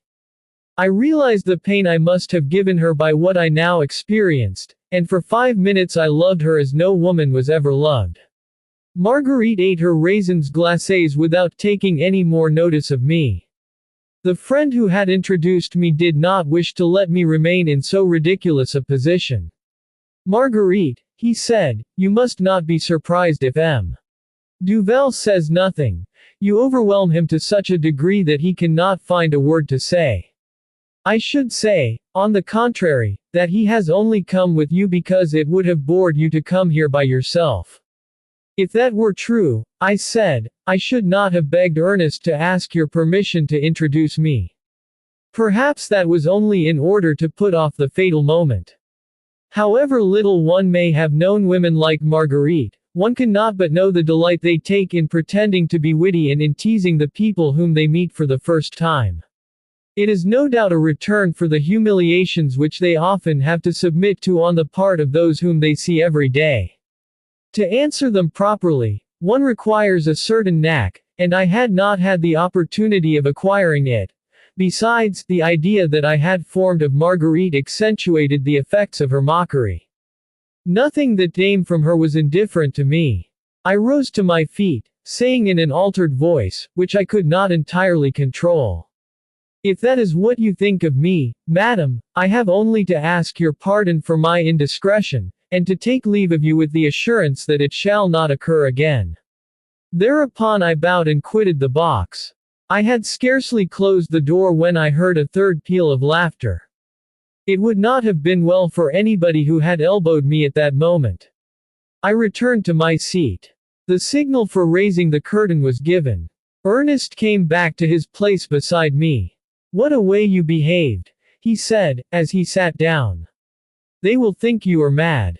What did Marguerite say after I had gone? She laughed, and said she had never seen anyone so funny. But don't look upon it as a lost chance. After all, what does it matter to me? I said, affecting to speak in a nonchalant way. I shall never see this woman again, and if I liked her before meeting her, it is quite different now that I know her. Bah! I don't despair of seeing you one day at the back of her box, and of bearing that you are ruining yourself for her. However, you are right, she hasn't been well brought up. But she would be a charming mistress to have. Happily, the curtain rose and my friend was silent. I could not possibly tell you what they were acting. All that I remember is that from time to time I raised my eyes to the box I had quitted so abruptly, and that the faces of fresh visitors succeeded one another all the time. I was far from having given up thinking about Marguerite. Another feeling had taken possession of me. It seemed to me that I had her insult and my absurdity to wipe out. I said to myself that if I spent every penny I had, I would win her and win my right to the place I had abandoned so quickly. Before the performance was over, Marguerite and her friend left the box. I rose from my seat. "Are you going?" said Ernest. "Yes." "Why?" At that moment he saw that the box was empty.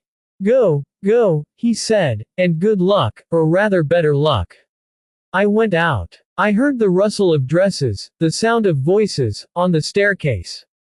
I stood aside, and, without being seen, saw the two women pass me, accompanied by two young men. At the entrance to the theater they were met by a footman. Tell the coachman to wait at the door of the Café Anglais, said Marguerite.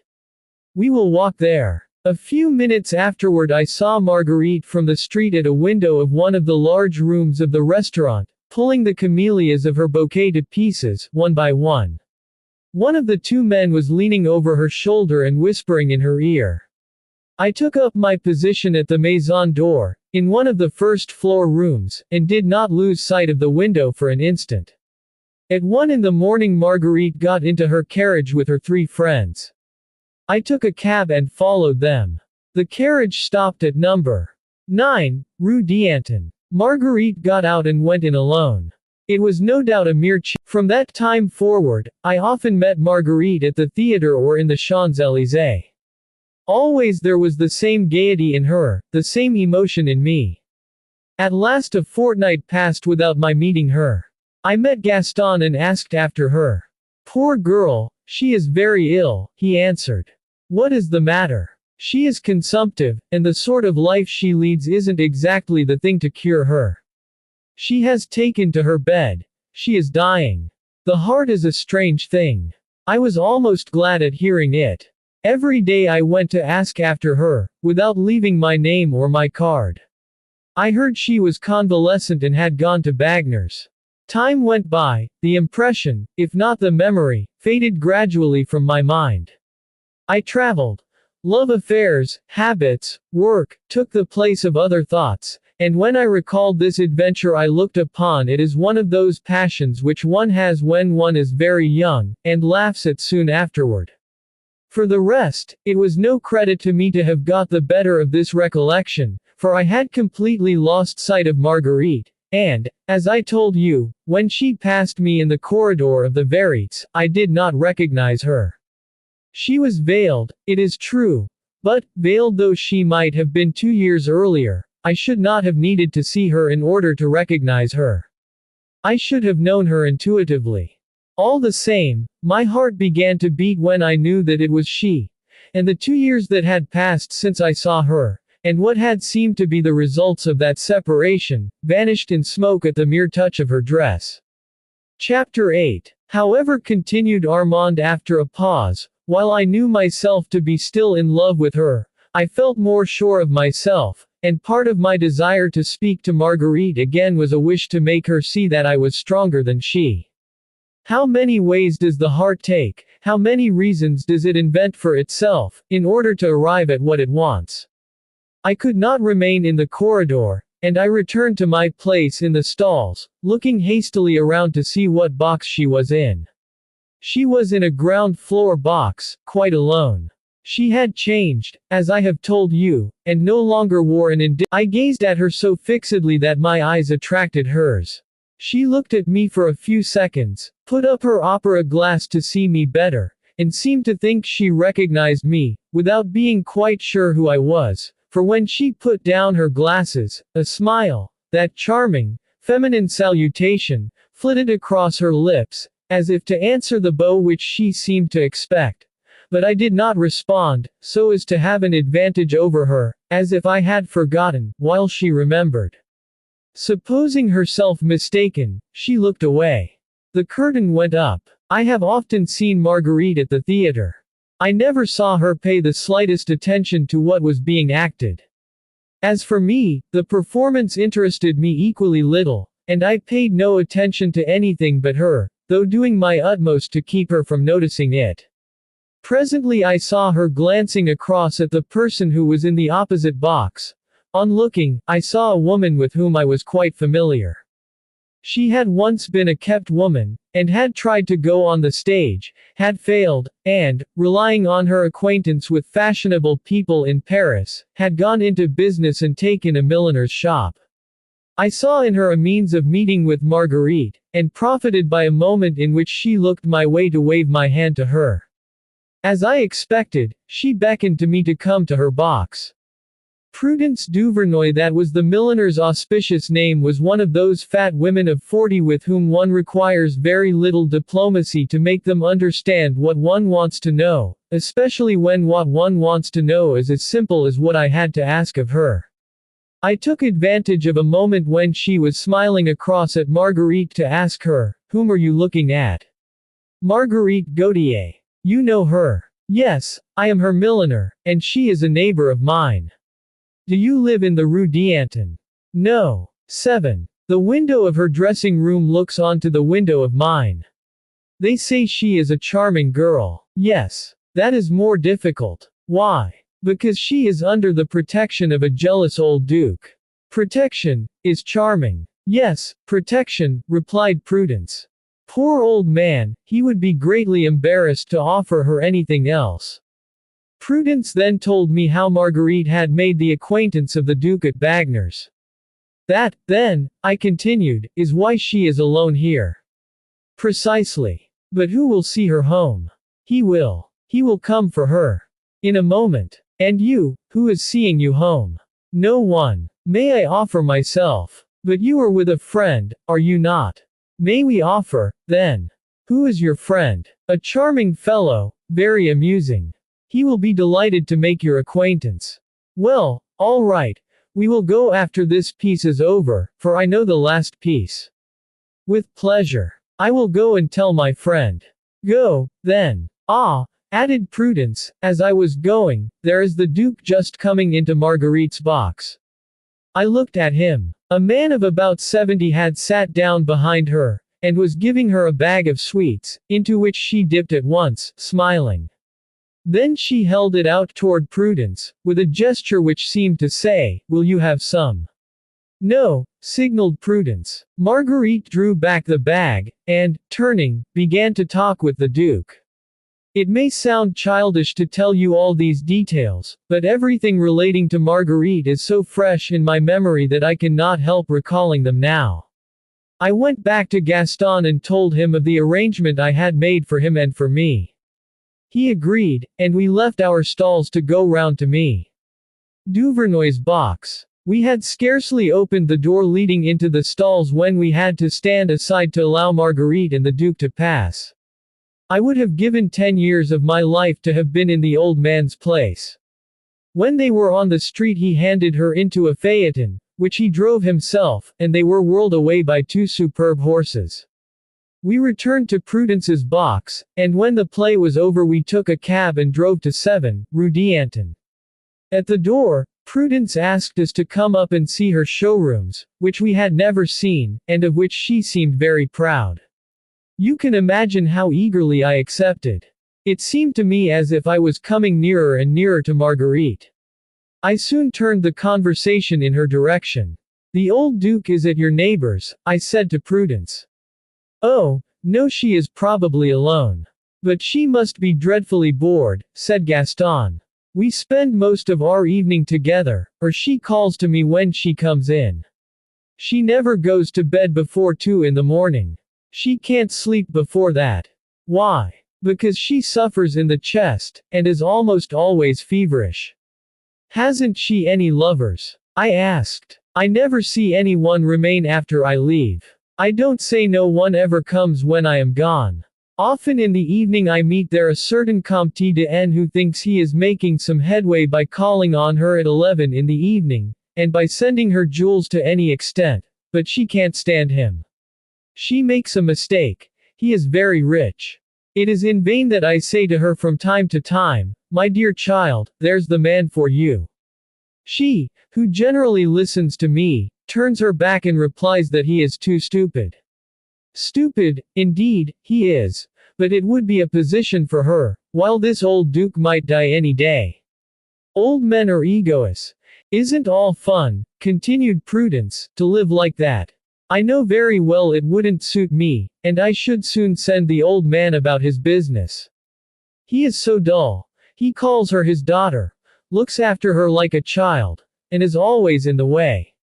I am sure at this very moment one of his servants is prowling about in the street to see who comes out, and especially who goes in. Ah, poor Marguerite, said Gaston, sitting down to the piano and playing a waltz.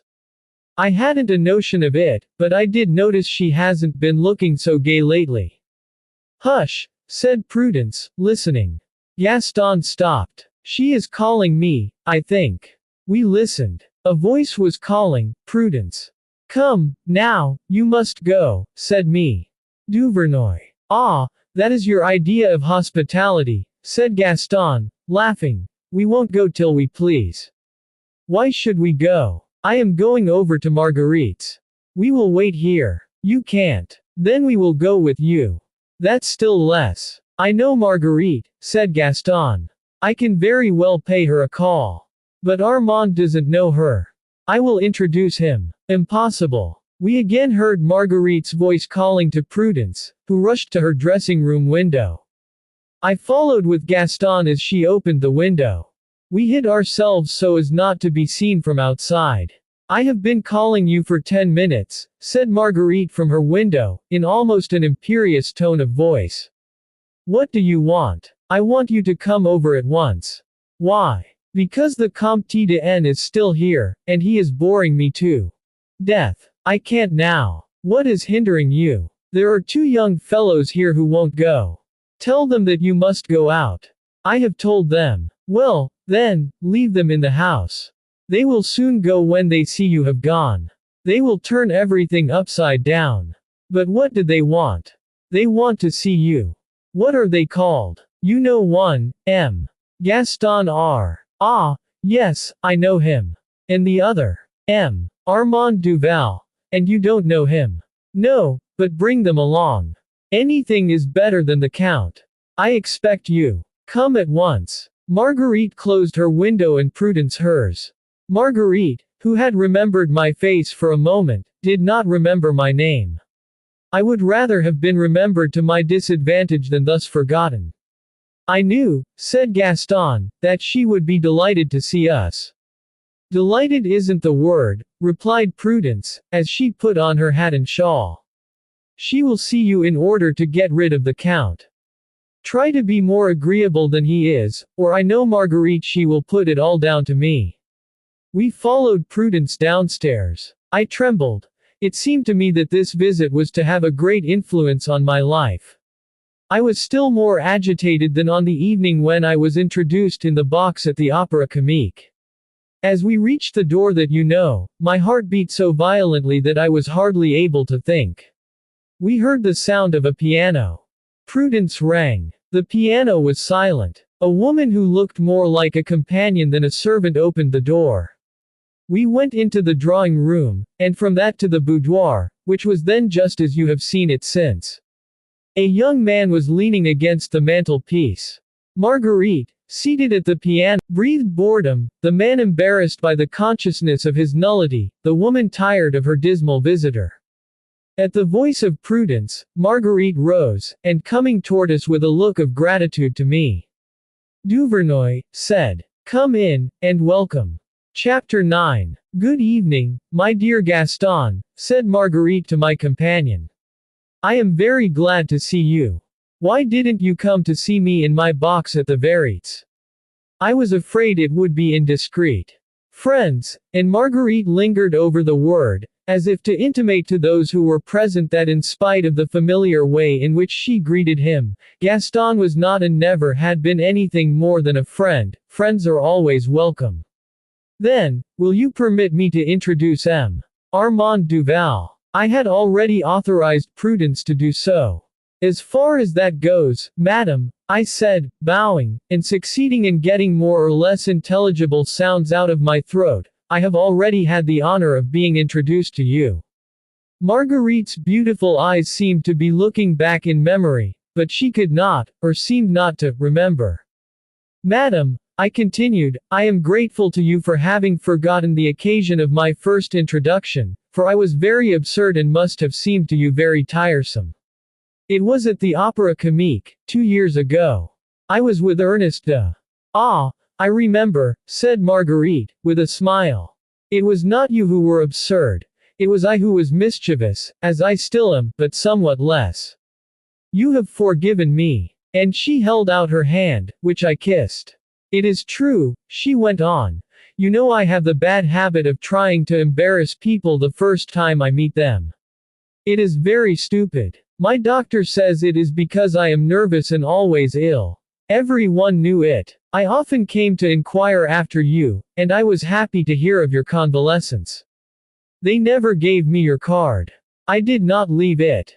Was it you, then, who called every day while I was ill, and would never leave your name? Yes, it was I. Then you are more than indulgent, you are generous.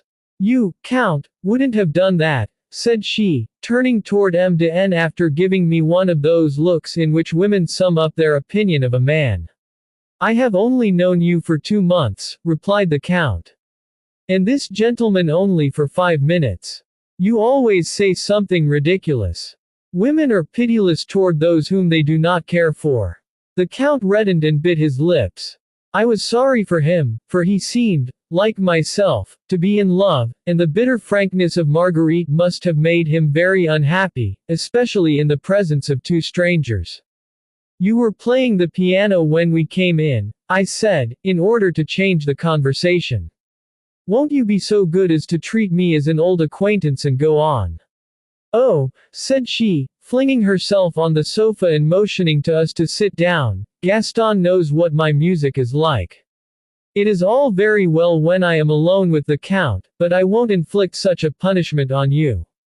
You show me that preference, said Mdn with a smile which he tried to render delicately ironical. Don't reproach me for it. It is the only one. It was fated that the poor man was not to say a single word. He cast a really supplicating glance at Marguerite. Well, Prudence, she went on, have you done what I asked you to do? Yes. All right. You will tell me about it later. We must talk over it. Don't go before I can speak with you. We are doubtless intruders, I said, and now that we, or rather I, have had a second introduction, not in the least. I didn't mean that for you. I want you to stay. The Count took a very elegant watch out of his pocket and looked at the time. I must be going to my club, he said. Marguerite did not answer. The Count thereupon left his position by the fireplace and going up to her, said, Adieu, madam. Marguerite rose. Adieu, my dear Count. Are you going already? Yes, I fear I am boring you. You are not boring me today more than any other day. When shall I be seeing you? When you permit me. Goodbye, then. It was cruel, you will admit. Fortunately, the Count had excellent manners and was very good-tempered. He merely kissed Marguerite's hand, which she held out to him carelessly enough, and, bowing to us, went out. As he crossed the threshold, he cast a glance at Prudence. She shrugged her shoulders, as much as to say, What do you expect? I have done all I could. Nanine! Cried Marguerite. Light le Comte to the door. We heard the door open and shut. At last, cried Marguerite, coming back, he has gone. That man gets frightfully on my nerves. My dear child, said Prudence, you really treat him too badly, and he is so good and kind to you. Look at this watch on the mantelpiece, that he gave you. It must have cost him at least 3,000 francs, I am sure. And me. Duvernoy began to turn it over, as it lay on the mantelpiece, looking at it with covetous eyes. My dear, said Marguerite, sitting down to the piano, when I put on one side what he gives me and on the other what he says to me, it seems to me that he buys his visits very cheap. The poor fellow is in love with you. If I had to listen to everybody who was in love with me, I shouldn't have time for my dinner. And she began to run her fingers over the piano, and then, turning to us, she said, What will you take? And I could eat a little chicken, said Prudence. Suppose we have supper. That's it, let's go and have supper, said Gaston. No, we will have supper here. She rang, and Nanine appeared. Send for some supper. What must I get? Whatever you like, but at once, at once. Nanine went out. That's it, said Marguerite, jumping like a child, we'll have supper. How tiresome that idiot of a Count is. The more I saw her, the more she enchanted me. She was exquisitely beautiful. Her slenderness was a charm. I was lost in contemplation. What was passing in my mind I should have some difficulty in explaining. I was full of indulgence for her life, full of admiration for her beauty. The proof of disinterestedness that she gave in not accepting a rich and fashionable young man, ready to waste all his money upon her, excused her in my eyes for all her faults in the past. There was a kind of candor in this woman. You could see she was still in the virginity of vice. Her firm walk, her supple figure, her rosy, open nostrils, her large eyes, slightly tinged with blue, indicated one of those ardent natures which spread around them a sort of voluptuous perfume, like eastern vials, which, close them as tightly as you will, still let some of their perfume escape. Finally, whether it was simple nature or a breath of fever, there passed from time to time in the eyes of this woman a glimmer of desire, giving promise of a very heaven for one whom she should love. But those who had loved Marguerite were not to be counted, nor those whom she had loved. In this girl there was at once the virgin whom a mere nothing had turned into a courtesan, and the courtesan whom a mere nothing would have turned into the most loving and the purest of virgins. Marguerite had still pride and independence, two sentiments which, if they are wounded, can be the equivalent of a sense of shame. I did not speak a word. My soul seemed to have passed into my heart and my heart into my eye. Do you know, it was quite splendid of you. How can I thank you for it? By allowing me to come and see you from time to time. As often as you like, from 5 to 6, and from 11 to 12. Now, Gaston, play the invitation à la valse. Why? To please me, first of all, and then because I never can manage to play it myself. What part do you find difficult? The third part, the part in sharps. Gaston rose and went to the piano, and began to play the wonderful melody of Weber, the music of which stood open before him. Marguerite, resting one hand on the piano, followed every note on the music, accompanying it in a low voice, and when Gaston had come to the passage which she had mentioned to him, she sang out, running her fingers along the top of the piano. Do, re, mi, do, re, fa, mi, re. That is what I cannot do.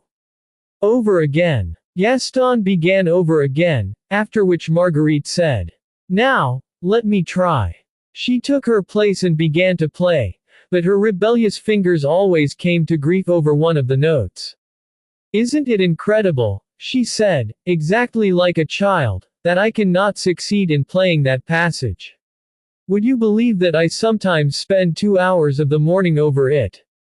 And when I think that that idiot of a count plays it without his music, and beautifully, I really believe it is that makes me so furious with him." And she began again, always with the same result.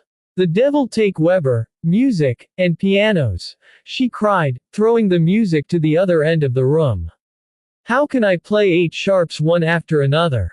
She folded her arms and looked at us, stamping her foot. The blood flew to her cheeks, and her lips half opened in a slight cough.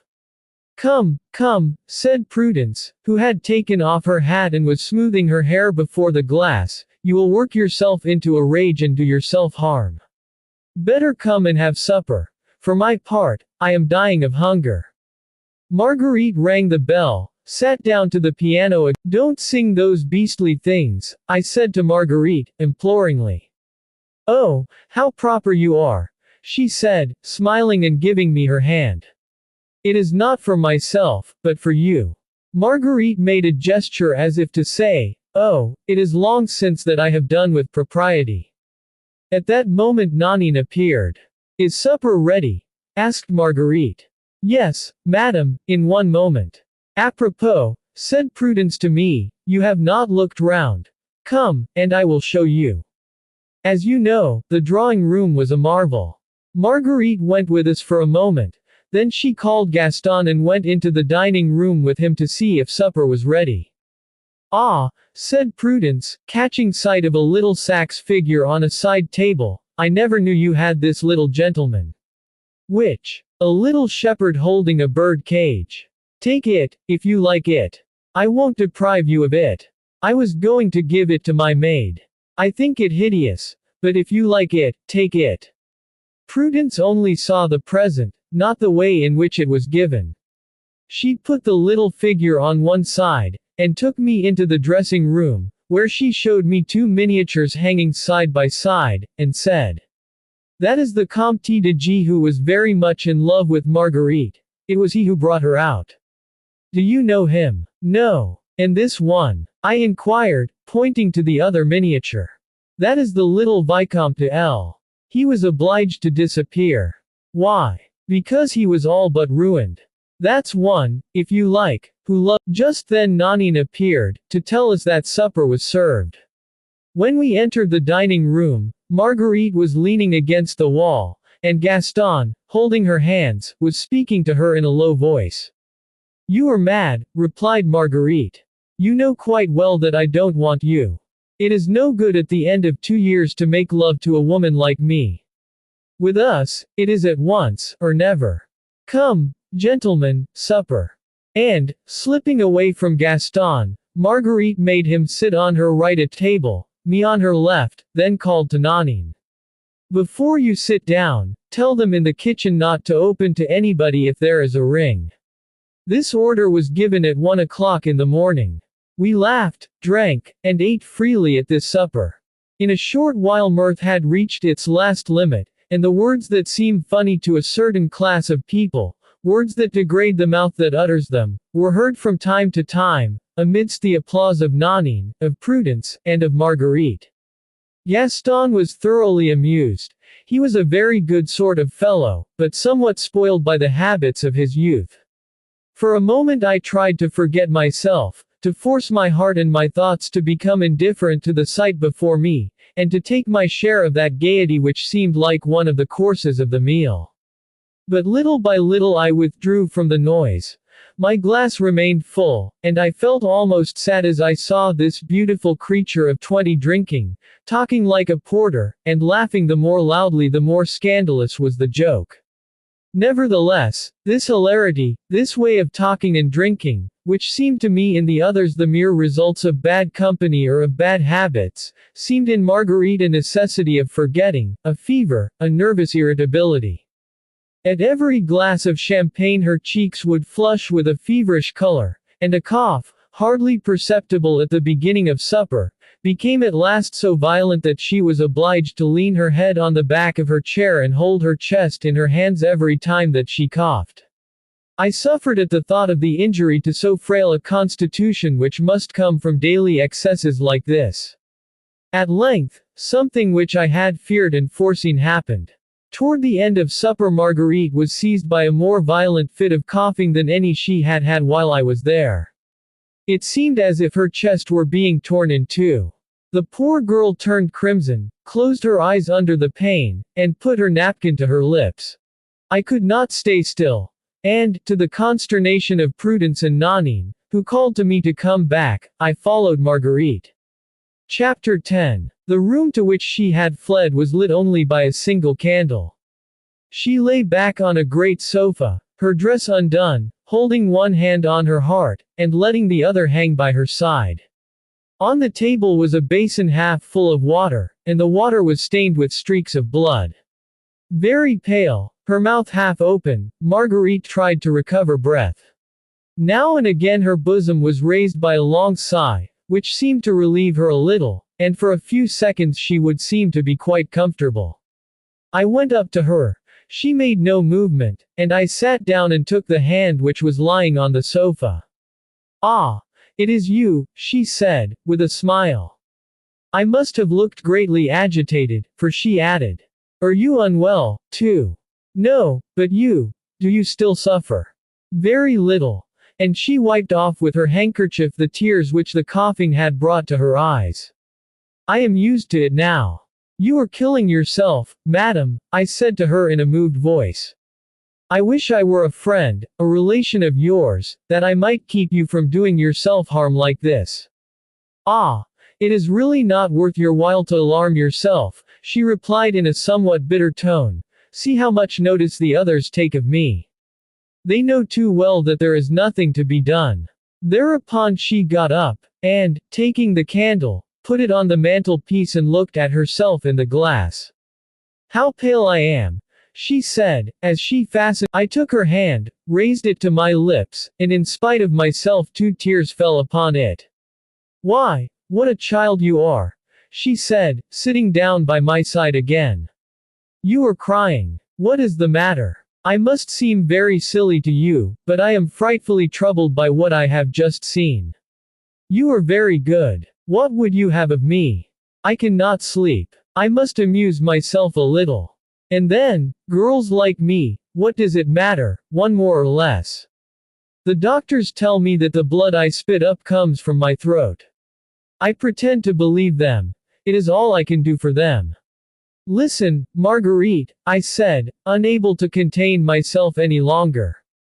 "I do not know what influence you are going to have over my life, but at this present moment there is no one, not even my sister, in whom I feel the interest which I feel in you. It has been just the same ever since I saw you. Well, for heaven's sake, take care of yourself, and do not live as you are living now. If I took care of myself I should die. All that supports me is the feverish life I led. Then, as for taking care of oneself, that is all very well for women with families and friends. As for us, from the moment we can no longer serve the vanity or the pleasure of our lovers, they leave us, and long nights follow long days. I know it. I was in bed for 2 months, and after 3 weeks no one came to see me. It is true I am nothing to you," I went on, "but if you will let me, I will look after you like a brother, I will never leave your side, and I will cure you. Then, when you are strong again, you can go back to the life you are leading, if you choose, but I am sure you will come to prefer a quiet life, which will make you happier and keep your beauty unspoiled. You think like that tonight because the wine has made you sad, but you would never have the patience that you pretend to. Permit me to say, Marguerite, that you were ill for 2 months, and that for 2 months I came to ask after you every day. It is true, but why did you not come up? Because I did not know you then. Need you have been so particular with a girl like me? One must always be particular with a woman. Yes. And even all night. As long as I did not weary you. And what do you call that? Devotion. And what does this devotion come from? The irresistible sympathy which I have for you. So you are in love with me. Say it straight out, it is much more simple.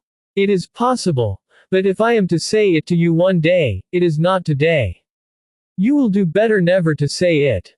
Why? Because only one of 2 things can come of it. What? Either I shall not accept, then you will have a grudge against me, or I shall accept, then you will have a sorry mistress. A woman who is nervous, ill, sad, or gay with a gaiety sadder than grief, a woman who spits blood and spends 100,000 francs a year. That is all very well for a rich old man like the Duke, but it is very bad for a young man like you, and the proof of it is that all the young lovers I have had have very soon left me. I did not answer. I listened. This frankness, which was almost a kind of confession, the sad life, of which I caught some glimpse through the golden veil which covered it, and whose reality the poor girl sought to escape in dissipation, drink, and wakefulness, impressed me so deeply that I could not utter a single word. Come, continued Marguerite, we are talking mere childishness. Give me your arm and let us go back to the dining room. They won't know what we mean by our absence. Go in, if you like, but allow me to stay here. Why? Because your mirth hurts me. Well, I will be sad. Marguerite, let me say to you something which you have no doubt often heard, so often that the habit of hearing it has made you believe it no longer, but which is none the less real, and which I will never repeat. And that is, she said, with the smile of a young mother listening to some foolish notion of her child. It is this, that ever since I have seen you, I know not why, you have taken a place in my life. That, if I drive the thought of you out of my mind, it always comes back. That when I met you today, after not having seen you for 2 years, you made a deeper impression on my heart and mind than ever. That, now that you have let me come to see you, now that I know you, now that I know all that is strange in you, you have become a necessity of my life, and you will drive me mad, not only if you will not love me, but if you will not let me love you. But, foolish creature that you are, I shall say to you, like me. You must be very rich, then. Why, you don't know that I spend 6 or 7,000 francs a month, and that I could not live without it. You don't know, my poor friend, that I should ruin you in no time, and that your family would cast you off if you were to live with a woman like me. Let us be friends, good friends, but no more. Come and see me, we will laugh and talk, but don't exaggerate what I am worth, for I am worth very little. You have a good heart, you want someone to love you, you are too young and too sensitive to live in a world like mine. Take a married woman. You see, I speak to you frankly, like a friend. But what the devil are you doing there? Cried Prudence, who had come in without our bearing her, and who now stood just inside the door, with her hair half coming down and her dress undone. I recognized the hand of Gaston. We are talking sense, said Marguerite. Leave us alone. We will be back soon. Good. Talk, my children, said Prudence, going out and closing the door behind her, as if to further emphasize the tone in which she had said these words. Well, it is agreed, continued Marguerite, when we were alone, you won't fall in love with me. I will go away. So much as that, I had gone too far to draw back, and I was really carried away. This mingling of gaiety, sadness, candor, prostitution, her very malady, which no doubt developed in her a sensitiveness to impressions, as well as an irritability of nerves, all this made it clear to me that seriously. But why didn't you say it to me sooner? When could I have said it? The day after you had been introduced to me at the Opera Comique. I thought you would have received me very badly if I had come to see you. Why? Because I had behaved so stupidly. That's true. And yet you were already in love with me. Yes. And that didn't hinder you from going to bed and sleeping quite comfortably. One knows what that sort of love means. There you are mistaken. Do you know what I did that evening, after the Opera Comique? No. I waited for you at the door of the Café Anglais. I followed the carriage in which you and your 3 friends were, and when I saw you were the only one to get down, and that you went in alone, I was very happy. Marguerite began to laugh. What are you laughing at? Nothing. Tell me, I beg of you, or I shall think you are still laughing at me. You won't be cross. What right have I to be cross? Well, there was a sufficient reason why I went in alone. What? Someone was waiting for me here. If she had thrust a knife into me she would not have hurt me more. I rose, and holding out my hand, goodbye, said I. I knew you would be cross, she said. Men are frantic to know what is certain to give them pain. But I assure you, I added coldly, as if wishing to prove how completely I was cured of my passion, I assure you that I am not cross. It was quite natural that someone should be waiting for you, just as it is quite natural that I should go from here at 3 in the morning. Have you, too, someone waiting for you? No, but I must go. Goodbye, then. You send me away. Not the least in the world. Why are you so unkind to me? How have I been unkind to you? In telling me that someone was waiting for you. I could not help laughing at the idea that you had been so happy to see me come in alone when there was such a good reason for it. One finds pleasure in childish enough things, and it is too bad to destroy such a pleasure when, by simply leaving it alone, one can make somebody so happy. But what do you think I am? I am neither maid nor duchess. I didn't know you till today, and I am not responsible to you for my actions. Supposing one day I should become your mistress, you are bound to know that I have had other lovers besides you.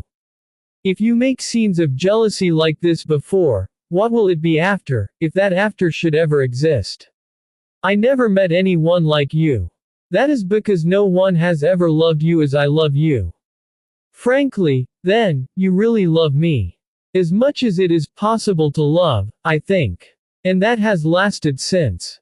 Since the day I saw you go into Suss's, 3 years ago. Do you know, that is tremendously fine. Well, what am to do in return? Love me a little, I said, my heart beating so that I could hardly. Awaited was drawing near. Well, but the Duke.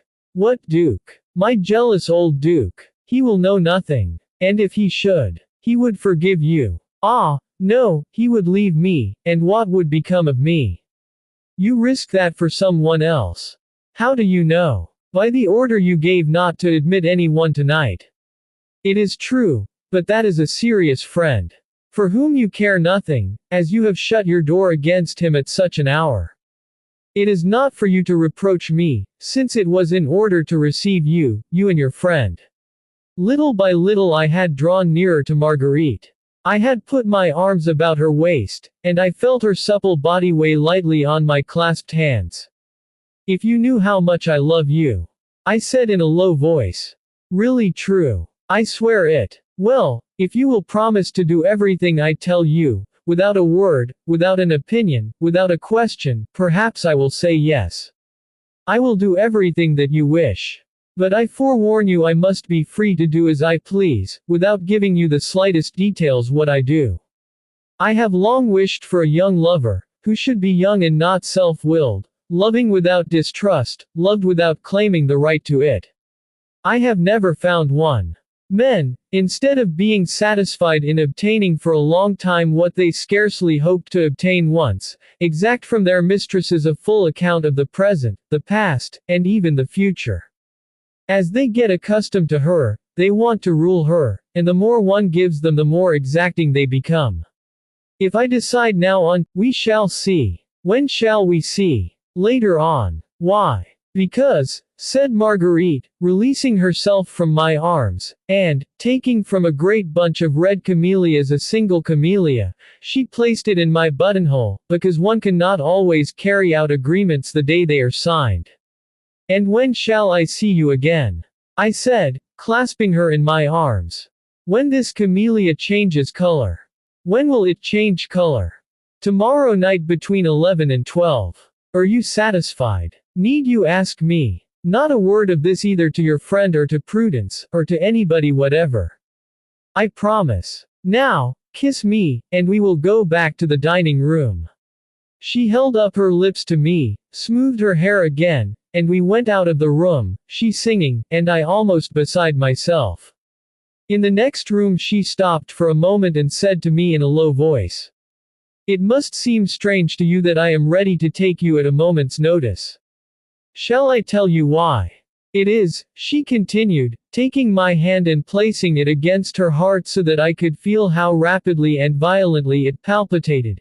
It is because I shall not live as long as others, and I have promised myself to live more quickly.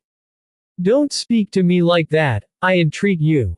Oh, make yourself easy, she continued, laughing. However short a time I have to live, I shall live longer than you will love me. And she went singing into the dining room. Where is Nanine? She said, seeing Gaston and Prudence alone. She is asleep in your room, waiting till you are ready to go to bed, replied Prudence. Poor thing, I am killing her. And now gentlemen, it is time to go. 10 minutes after, Gaston and I left the house. Marguerite shook hands with me and said goodbye. Prudence remained behind. Well, said Gaston, when we were in the street, what do you think of Marguerite? She is an angel, and I am madly in love with her. So I guessed. Did you tell her so? Yes. And did she promise to believe you? No. She is not like Prudence. Did she promise to? Better still, my dear fellow. You wouldn't think it, but she is still not half bad, poor old Duvernoy. Chapter 11. At this point Armand stopped. Would you close the window for me? He said. I am beginning to feel cold. Meanwhile, I will get into bed. I closed the window. Armand, who was still very weak, took off his dressing gown and lay down in bed, resting his head for a few moments on the pillow, like a man who is tired by much talking or disturbed by painful memories. Perhaps you have been talking too much, I said to him. Would you rather for me to go and leave you to sleep? You can tell me the rest of the story another day. Are you tired of listening to it? Quite the contrary. Then I will go on. If you left me alone, I should not sleep. When I returned home, he continued, without needing to pause and recollect himself, so fresh were all the details in his mind, I did not go to bed, but began to reflect over the day's adventure. The meeting, the introduction, the promise of Marguerite, had followed one another so rapidly, and so unexpectedly, that there were moments when it seemed to me I had been dreaming.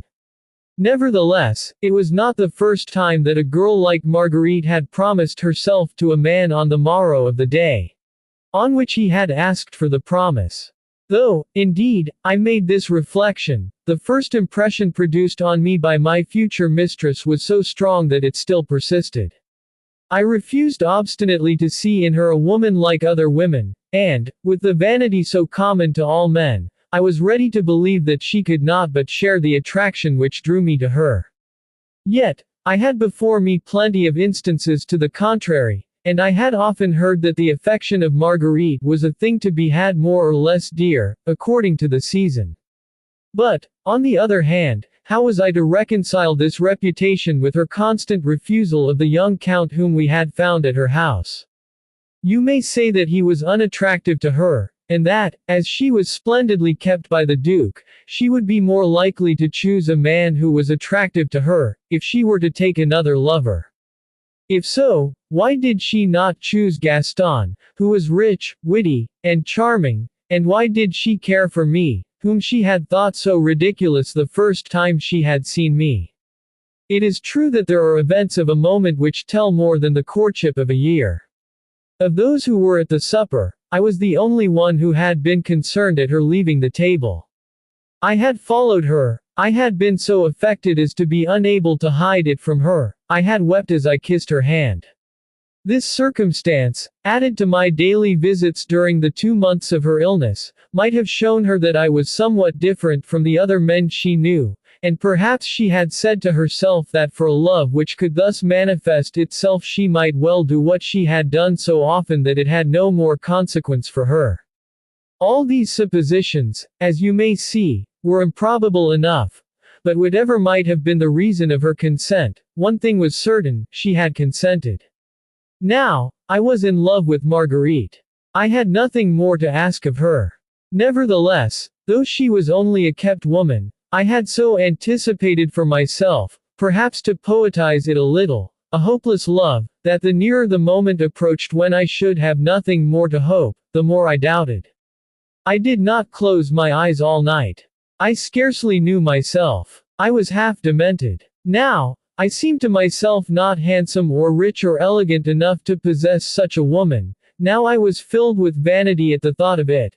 Then I began to fear lest Marguerite had no more than a few days' caprice for me, and I said to myself that since we should soon have to part, it would be better not to keep her appointment, but to write and tell her my fears and leave her.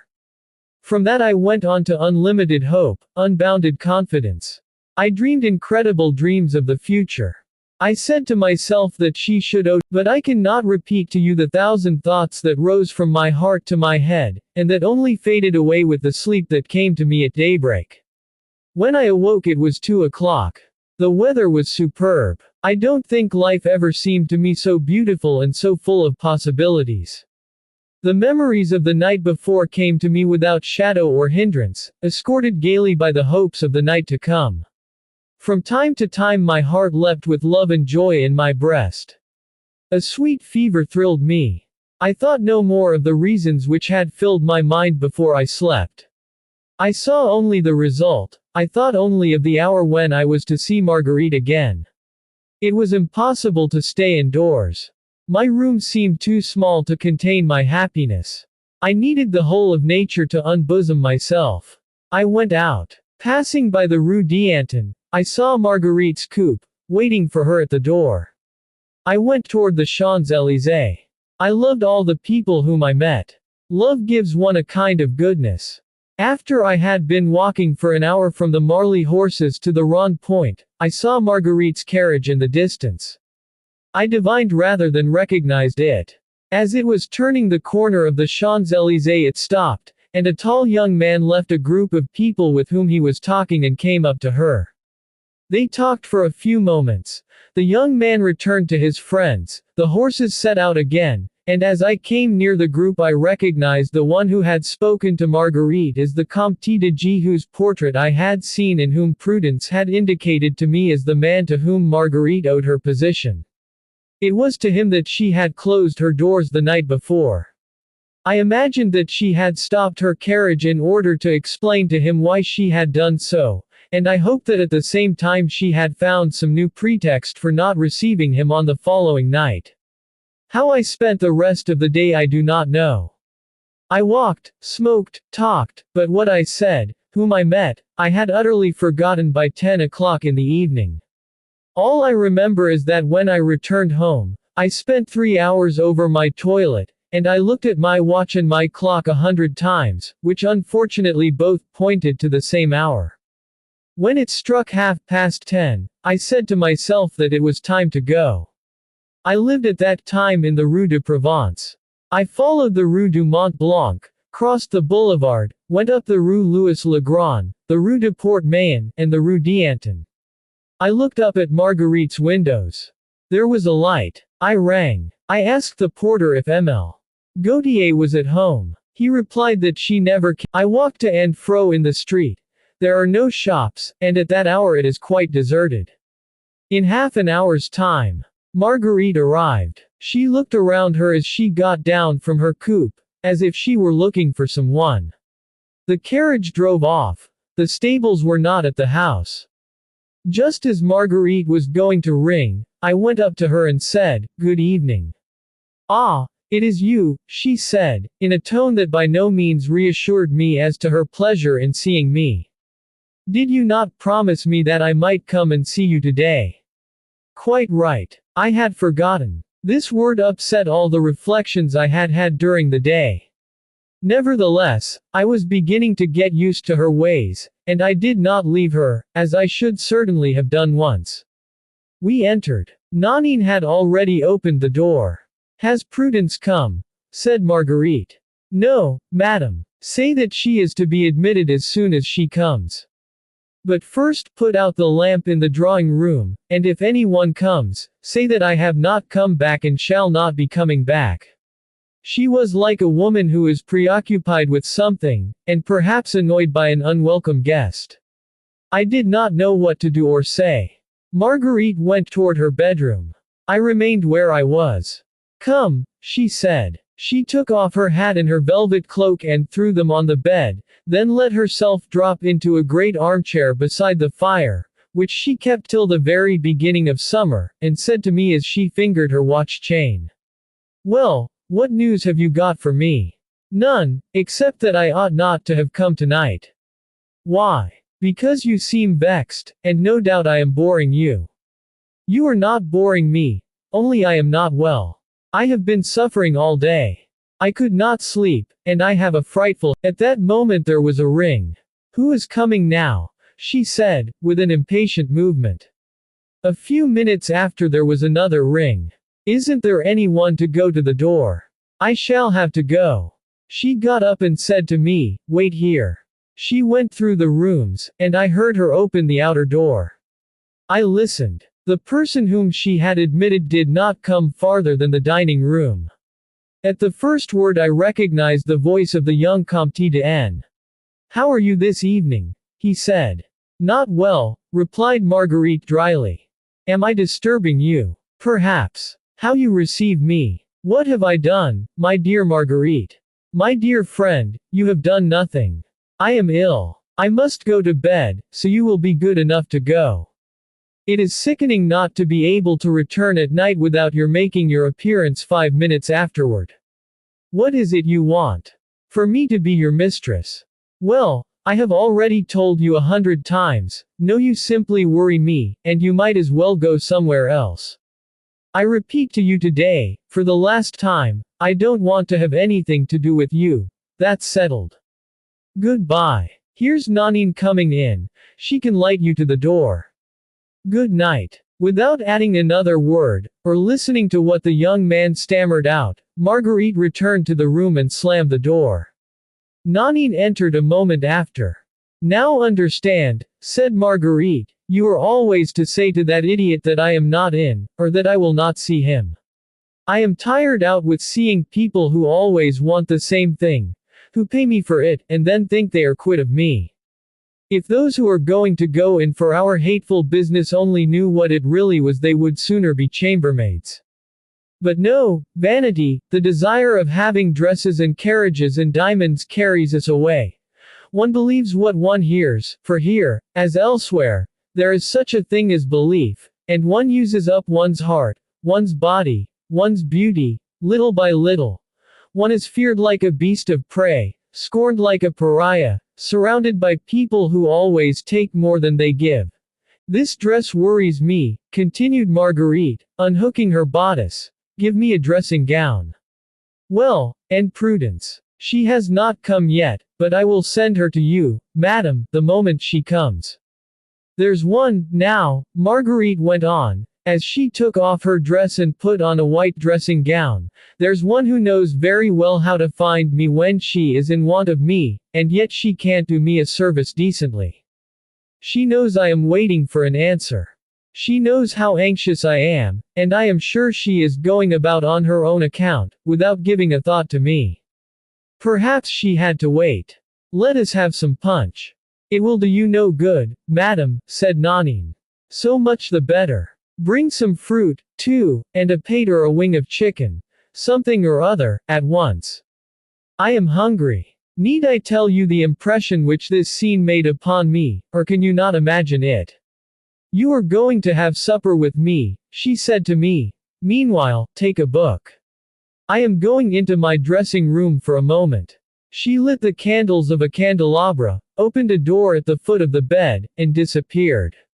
I began to think over this poor girl's life, and my love for her was mingled with a great pity. I walked to and fro in the room, thinking over things, when Prudence entered. "Ah, you here," she said. "Where is Marguerite?" "In her dressing room. I will wait. By the way, do you know she thinks you charming?" "No. She has received me, as a matter of fact, very badly. She will receive you better by and by." "Do you think so? I have some good news for her." "No harm in that. So she has spoken to you about me. Last night, or rather tonight, when you and your friend went. By the way, what is your friend called?" "Gaston R. his name is, isn't it?" "Yes," said I, not without smiling, as I thought of what Gaston had confided to me, and saw that Prudence scarcely even knew his name. "He is quite nice, that fellow. What does he do?" "He has 25,000 francs a year." "Ah, indeed. Well, to return to you. Marguerite asked me all about you. Who you were, what you did, what mistresses you had had. In short, everything that one could ask about a man of your age. I told her all I knew, and added that you were a charming young man. That's all. Thanks. Now tell me what it was she wanted to say to you last night." "Nothing at all. It was only to get rid of the Count, but I have really something to see her about today, and I am bringing her an answer now." At this moment Marguerite reappeared from her dressing room, wearing a coquettish little nightcap with bunches of yellow ribbons, technically known as cabbages. She looked ravishing. She had satin slippers on her bare feet, and was in the act of polishing her nails. "Well," she said, seeing Prudence, "have you seen the Duke?" "Yes, indeed. Did he seem put out?" "No. Poor man. This poor man," was said in a tone impossible to render. Marguerite took the 6 notes of 1,000 francs. "It was quite time," she said. "My dear Prudence, are you in want of any money? You know, my child, it is the 15th in a couple of days, so if you could lend me 300 or 400 francs, you would do me a real service. Send over tomorrow. It is too late to get change now. Don't forget. No fear. Will you have supper with us?" "No, Charles is waiting for me." "You are still devoted to him." "Crazy, my dear. I will see you tomorrow." Goodbye, Armand. Me. Duvernoy went out. Marguerite opened the drawer of a side table and threw the banknotes into it. Will you permit me to get into bed? She said with a smile, as she moved toward the bed. Not only permit, but I beg of you. She turned back the covering and got into bed. Now, said she, come and sit down by me, and let's have a talk. Prudence was right. The answer that she had brought to Marguerite had put her into a good humor. Will you forgive me for my bad temper tonight? She said, taking my hand. I am ready to forgive you, in spite of all. You swear it? Yes, I said in a whisper. Nanine entered, carrying plates, a cold chicken, a bottle of claret, and some strawberries. I haven't had any punch made, said Nanine. Claret is better for you. Isn't it, sir? Certainly, I replied, still under the excitement of Marguerite's last words, my eyes fixed ardently upon her. Good, said she. Put it all on the little table, and draw it up to the bed. We will help ourselves. This is the third night you have sat up, and you must be in want of sleep. Go to bed. I don't want anything more. Shall I lock the door? I should think so. And above all, tell them not to admit anybody before midday. Chapter 12. At 5 o'clock in the morning, as the light began to appear through the curtains, Marguerite said to me, forgive me if I send you away, but I must. The Duke comes every morning. They will tell him, when he comes, that I am asleep, and perhaps he will wait until I wake. I took Marguerite's head in my hands. Her loosened hair streamed about her. I gave her a last kiss, saying, when shall I see you again? Listen, she said. Take the little gilt key on the mantelpiece, open that door, bring me back the key and go. In the course of the day you shall have a letter, and my orders, for you know you are to obey blindly. Yes, but if I should already ask for something. What? Let me have that key. What you ask is a thing I have never done for anyone. Well, do it for me, for you, after all. How? There are bolts on the door. Wretch. I will have them taken off. You love, then, a little. I don't know how it is, but it seems to me as if I do. Now, go. I can't keep my eyes open. I held her in my arms for a few seconds and then went. The streets were empty, the great city was still asleep, a sweet freshness circulated in the streets that a few hours later would be filled with the noise of men. It seemed to me as if this sleeping city belonged to me. I searched my memory for the names of those whose happiness I had once envied, and I could not recall one without finding myself the happier. To be loved by a pure young girl, to be the first to reveal to her the strange mystery of love, is indeed a great happiness, but it is the simplest thing in the world. To take captive a heart which has had no experience of attack, is to enter an unfortified and ungarrisoned city. Education, family feeling, the sense of duty, the family, are strong sentinels, but there are no sentinels so vigilant as not to be deceived by a girl of 16 to whom nature, by the voice of the man she loves, gives the first counsels of love, all the more ardent because they seem so pure. The more a girl believes in goodness, the more easily will she give way, if not to her lover, at least to love, for being without mistrust she is without force, and to win her love is a triumph that can be gained by any young man of 25. See how young girls are watched and guarded. The walls of convents are not high enough, mothers have no locks strong enough, religion has no duties constant enough, to shut these charming birds in their cages, cages not even strewn with flowers. Then how surely must they desire the world which is hidden from them, how surely must they find it tempting, how surely must they listen to the first voice which comes to tell its secrets through their bars, and bless the hand which is the first to raise a corner of the mysterious veil. But to be really loved by a courtesan, that is a victory of infinitely greater difficulty. With them the body has worn out the soul, the senses have burned up the heart, dissipation has blunted the feelings. They have long known the words that we say to them, the means we use, they have sold the love that they inspire. They love by profession, and not by instinct. They are guarded better by their calculations than a virgin by her mother and her convent, and they have invented the word caprice for that unbartered love which they allow themselves from time to time, for a rest, for an excuse, for a consolation, like usurers, who cheat 1,000, and think they have bought their own redemption by once lending a sovereign to a poor devil who is dying of hunger without asking for interest or a receipt. Then, when God allows love to a courtesan, that love, which at first seems like a pardon, becomes for her almost without penitence.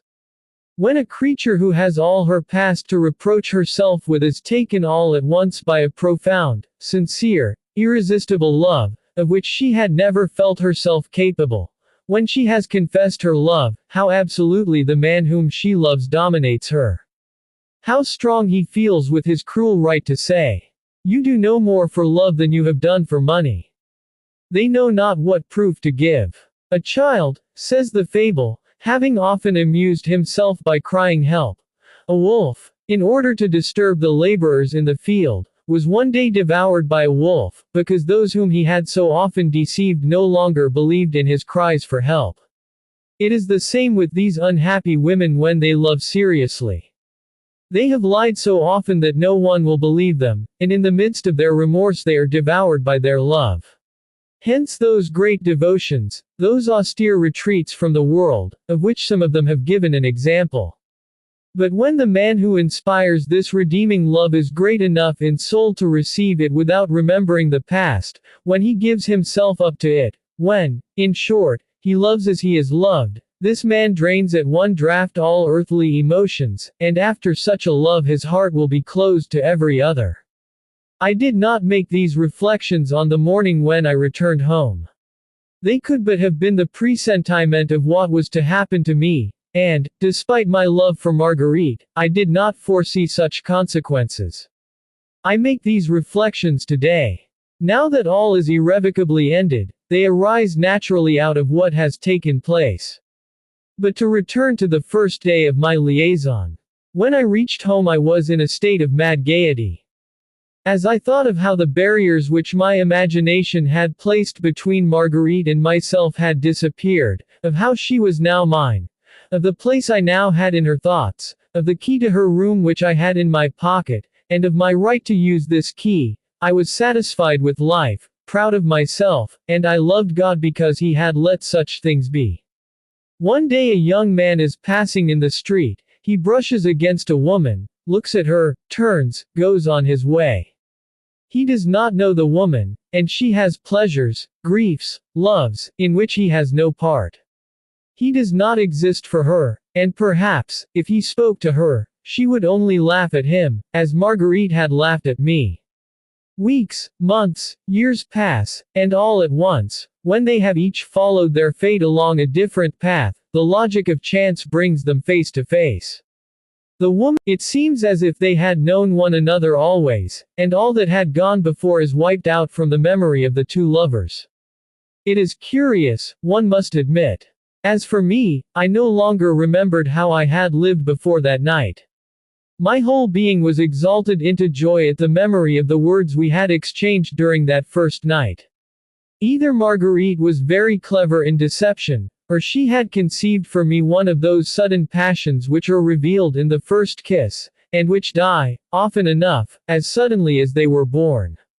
The more I reflected the more I said to myself that Marguerite had no reason for feigning a love which she did not feel, and I said to myself also that women have two ways of loving, one of which may arise from the other. They love with the heart or with the senses. Often a woman takes a lover in obedience to the mere will of the senses, and learns without expecting it the mystery of immaterial love, and lives henceforth only through her heart. Often a girl who has sought in marriage only the union of two pure affections receives the sudden revelation of physical love, that energetic conclusion of the purest impressions of the soul. In the midst of these thoughts I fell asleep.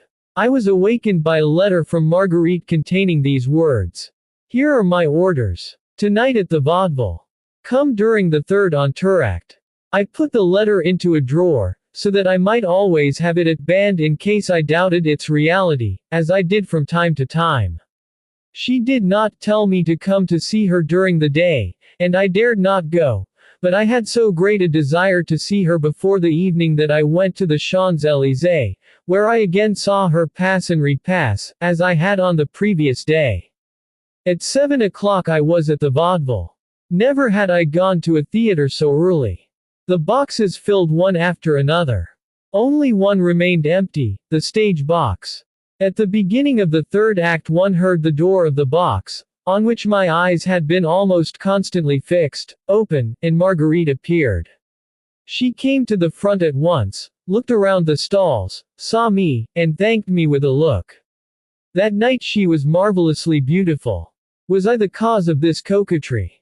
Did she love me enough to believe that the more beautiful she looked the happier I should be? I did not know, but if that had been her intention she certainly succeeded, for when she appeared all heads turned, and the actor who was then on the stage looked to see who had produced such an effect on the audience by her mere presence that kept women. What astonishes me is that 20 times greater follies are not committed for them. One must have lived that life, as I have, to know how much the little vanities which they afford their lovers every day help to fasten deeper into the heart, since we have no other word for it, the love which he has for them. Prudence next took her place in the box, and a man, whom I recognized as the Comte de G seated himself at the back. As I saw him, a cold shiver went through my heart. Doubtless Marguerite perceived the impression made on me by the presence of this man, for she smiled to me again, and, turning her back to the Count, appeared to be very attentive to the play. At the third entr'acte she turned and said 2 words. The Count left the box, and Marguerite beckoned to me to come to her. "Good evening," she said as I entered, holding out her hand.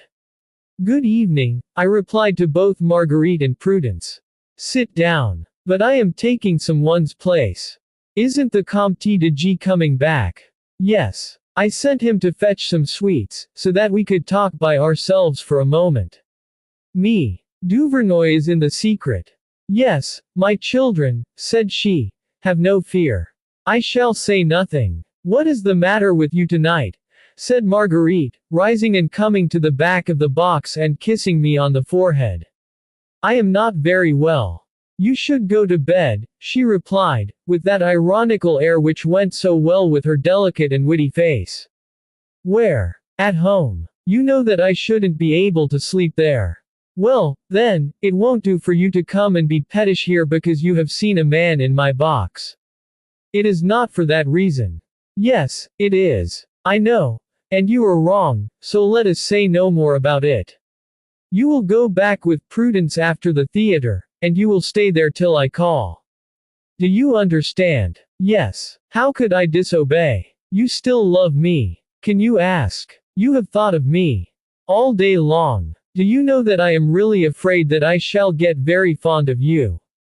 "Ask Prudence." "Ah," said she, "it is amazing. Now, you must go back to your seat. The Count will be coming back, and there is nothing to be gained by his finding you here. Because you don't like seeing him. No, only if you had told me that you wanted to come to the vaudeville tonight I could have got this box for you as well as he. Unfortunately, he got it for me without my asking him, and he asked me to go with him. You know well enough that I couldn't refuse.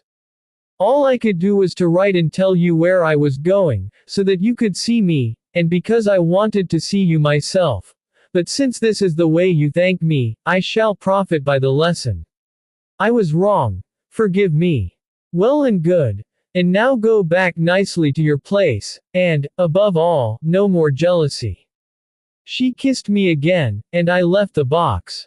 In the passage I met the Count coming back. I returned to my seat. After all, the presence of M. de G in Marguerite's box was the most natural thing in the world. He had been her lover. He sent her a box, he accompanied her to the theater. It was all quite natural, and if I was to have a mistress like Marguerite I should have to get used to her ways. Nonetheless, I was very unhappy. "You have come almost as quickly as we," said Prudence. "Yes," I answered mechanically. "Where is Marguerite?" "At home. Alone. With M. de G." I walked to and fro in the room. "Well, what is the matter?" Do you think it amuses me to wait here till M. de G leaves Marguerite's? How unreasonable you are. Don't you see that Marguerite can't turn the Count out of doors? M. de G has been with her for a long time. He has always given her a lot of money. He still does. Marguerite spends more than 100,000 francs a year. She has heaps of debts. The Duke gives her all that she asks for, but she does not always venture to ask him for all that she is in want of. It would never do for her to quarrel with the Count, who is worth to her at least 10,000 francs a year. Marguerite is very fond of you, my dear fellow, but your liaison with her, in her interests and in yours, ought not to be serious. You with your 7 or 8,000 francs a year, what could you do toward supplying all the luxuries which a girl like that is in need of? It would not be enough to keep her carriage. Take Marguerite for what she is, for a good, bright, pretty girl. Be her lover for a month, 2 months. Give her flowers, sweets, boxes at the theater. But don't get any other ideas into your head, and don't make absurd scenes of jealousy. You know whom you have to do with. Marguerite isn't a saint. She likes you, you are very fond of her. Let the rest alone. You amaze me when I see you so touchy. You have the most charming mistress in Paris. She receives you in the greatest style, she is covered with diamonds, she needn't cost you a penny, unless you like, and you are not satisfied. My dear fellow, you ask too much. You are right, but I can't help it. The idea that that man is her lover hurts me horribly. In the first place, replied Prudence, is he still her lover? He is a man who is useful to her, nothing more. She has closed her doors to him for 2 days. He came this morning, she could not but accept the box and let him accompany her. He saw her home. He has gone in for a moment, he is not staying, because you are waiting here. All that, it seems to me, is quite natural. Besides, you don't mind the Duke. Yes. But he is an old man, and I am sure that Marguerite is not his mistress.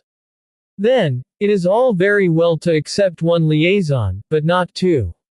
Such easiness in the matter, society, make a trade of their connivance, and a profit of their trade. Ah, my dear fellow, how old-fashioned you are. How many of the richest and most fashionable men of the best families I have seen quite ready to do what I advise you to do. And without an effort, without shame, without remorse, why, one sees it every day. How do you suppose the kept women in Paris could live in the style they do, if they had not 3 or 4 lovers at once? No single fortune, however large, could suffice for the expenses of a woman like Marguerite. A fortune of 500,000 francs a year is, in France, an enormous fortune. Well, my dear friend, 500,000 francs a year would still be too little, and for this reason. A man with such an income has a large house, horses, servants, carriages. He shoots, has friends, often he is married, he has children, he races, gambles, travels, and what not. All these habits are so much a part of his position that he cannot forego them without appearing to have lost all his money, and without causing scandal. Taking it all round, with 500,000 francs a year he cannot give a woman more than 40 or 50,000 francs in the year, and that is already a good deal. Well, other lovers make up for the rest of her expenses. With Marguerite, it is still more convenient. She has chanced by a miracle on an old man worth 10 millions, whose wife and daughter are dead, who has only some nephews, themselves rich, and who gives her all she wants without asking anything in return. But she cannot ask him for more than 70,000 francs a year, and I am sure that if she did ask for more, despite his health and the affection he has for her, he would not give it to her. All the young men of 20 or 30,000 francs a year at Paris, that is to say, men who have only just enough to live on in the society in which they mix, know perfectly well, when they are the lovers of a woman like Marguerite, that she could not so much as pay for the rooms she lives in and the servants who wait upon her with what they give her. They do not say to her that they know it. They pretend not to see anything, and when they have had enough of it they go their way. If they have the vanity to wish to pay for everything they get ruined, like the fools they are, and go and get killed in Africa, after leaving 100,000 francs of debt in Paris. Do you think a woman is grateful to them for it? Far from it. She declares that she has sacrificed her position for them, and that while she was with them she was losing money. These details seem to you shocking. Well, they are true. You are a very nice fellow. I like you very much. I have lived with these women for 20 years. I know what they are worth, and I don't want to see you take the caprice that a pretty girl has for you too seriously. Then, besides that, continued Prudence, admit that Marguerite loves you enough to give up the Count or the Duke, in case one of them were to discover your liaison and to tell her to choose between him and you. The sacrifice that she would make for you would be enormous, you cannot deny it. What equal sacrifice could you make for her? Her? Nothing. You would have cut her off from the world in which her fortune and her future were to be found. She would have given you her best years, and she would be forgotten. Either you would be an ordinary man, and, casting her past in her teeth, you would leave her, telling her that you were only doing like her other lovers, and you would abandon her to certain misery. Or you would be an honest man, and, feeling bound to keep her by you, you would bring inevitable trouble upon yourself, for a liaison which is excusable in a young man, is no longer excusable in a man of middle age. It becomes an obstacle to everything. It allows neither family nor ambition, man's second and last loves. Believe me, then, my friend, take things for what they are worth, and do not give a kept woman the right to call herself your creditor, no matter in what. It was well argued, with a logic of which I should have thought Prudence incapable. I had nothing to reply, except that she was right. I took her hand and thanked her for her counsels. Come, come, said she, put these foolish theories to flight, and laugh over them. Life is pleasant, my dear fellow. It all depends on the color of the glass through which one sees it. Ask your friend Gaston. There's a man who seems to me to understand love as I understand it. All that you need think of, unless you are quite a fool, is that close by there is a beautiful girl who is waiting impatiently for the man who is with her to go, thinking of you, keeping the whole night for you, and who loves you, I am certain.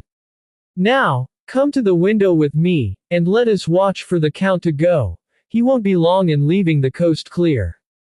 Prudence opened the window, and we leaned side by side over the balcony. She watched the few passers, I reflected.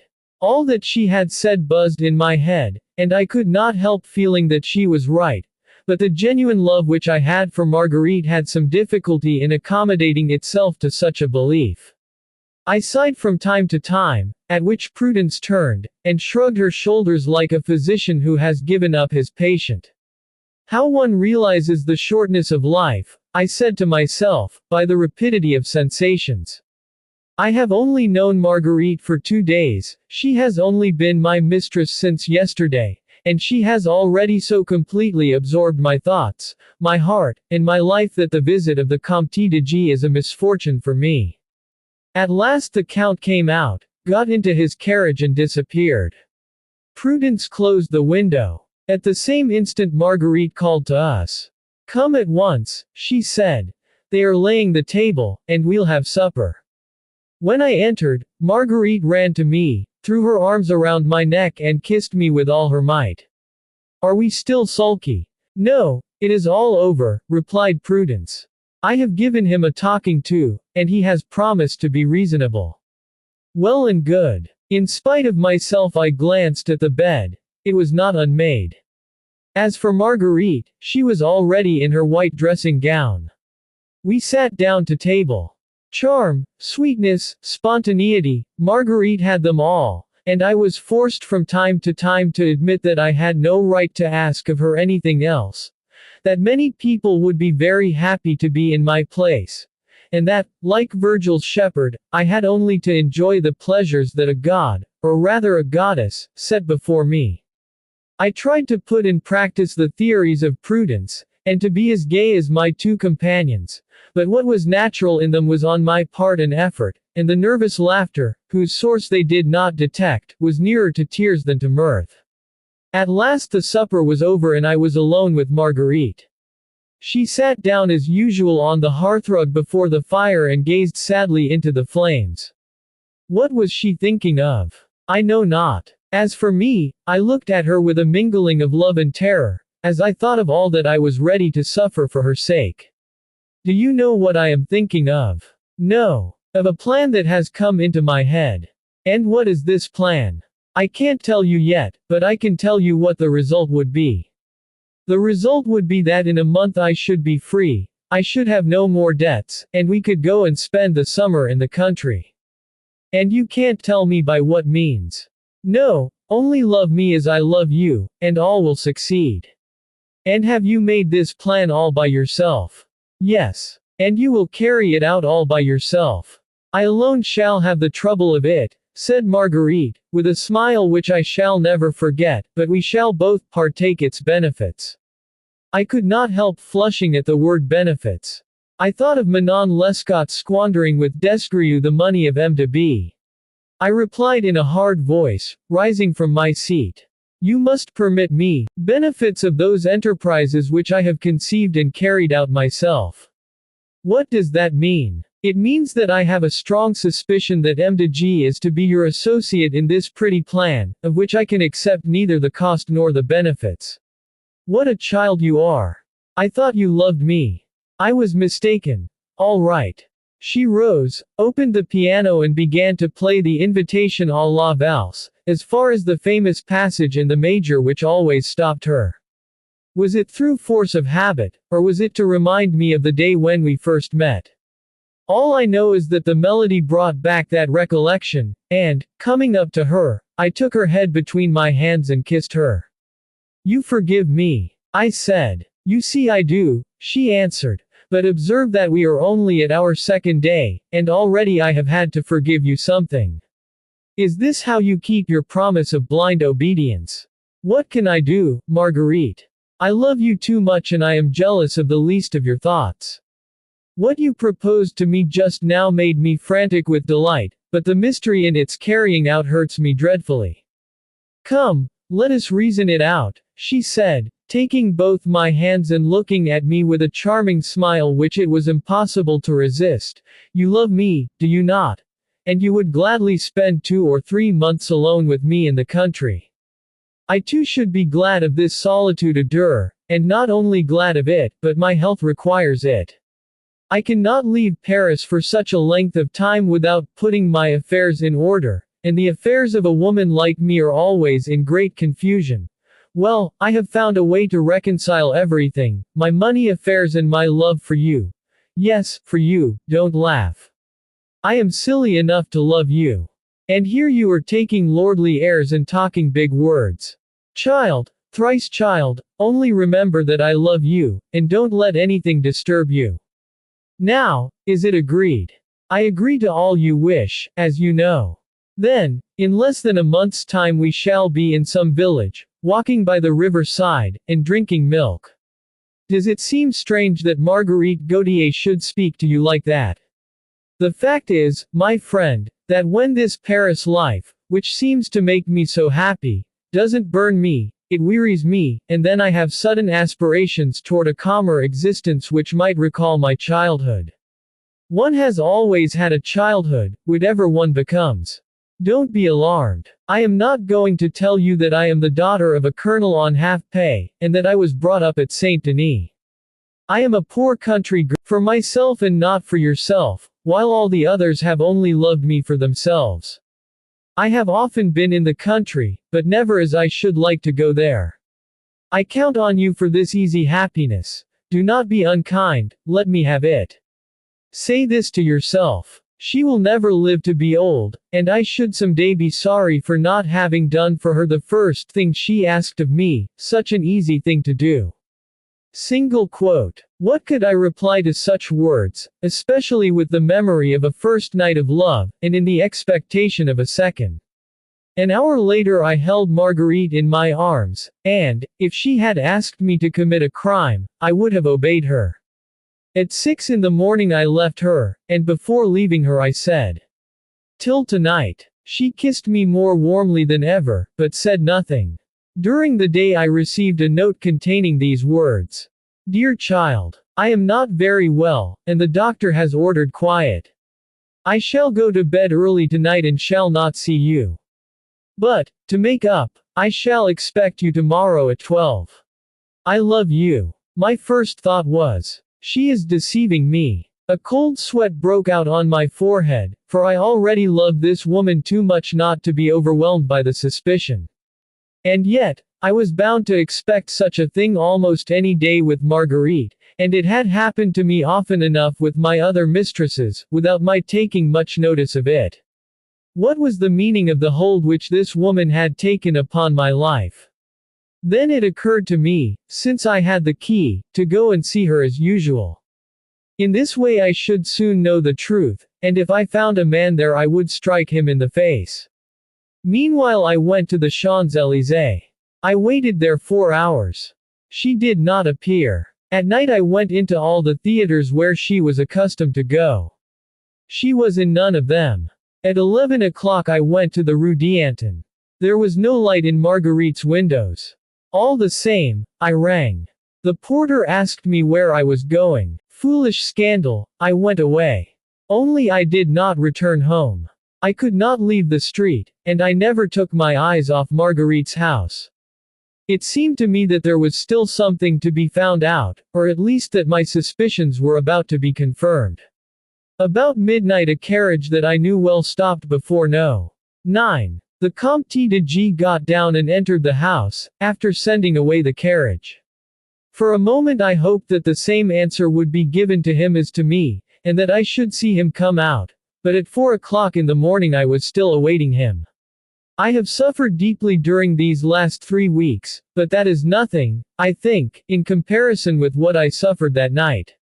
Chapter 14. When I reached home I began to cry like a child.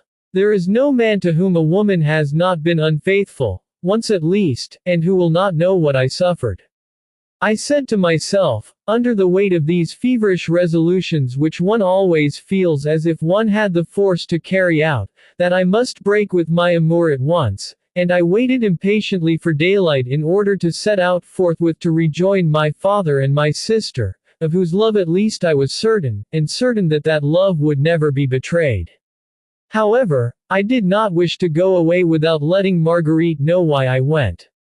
Only a man who really cares no more for his mistress leaves her without writing to her.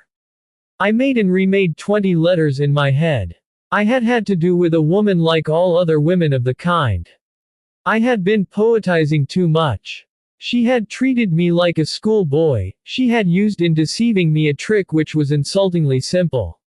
My self-esteem got the upper hand.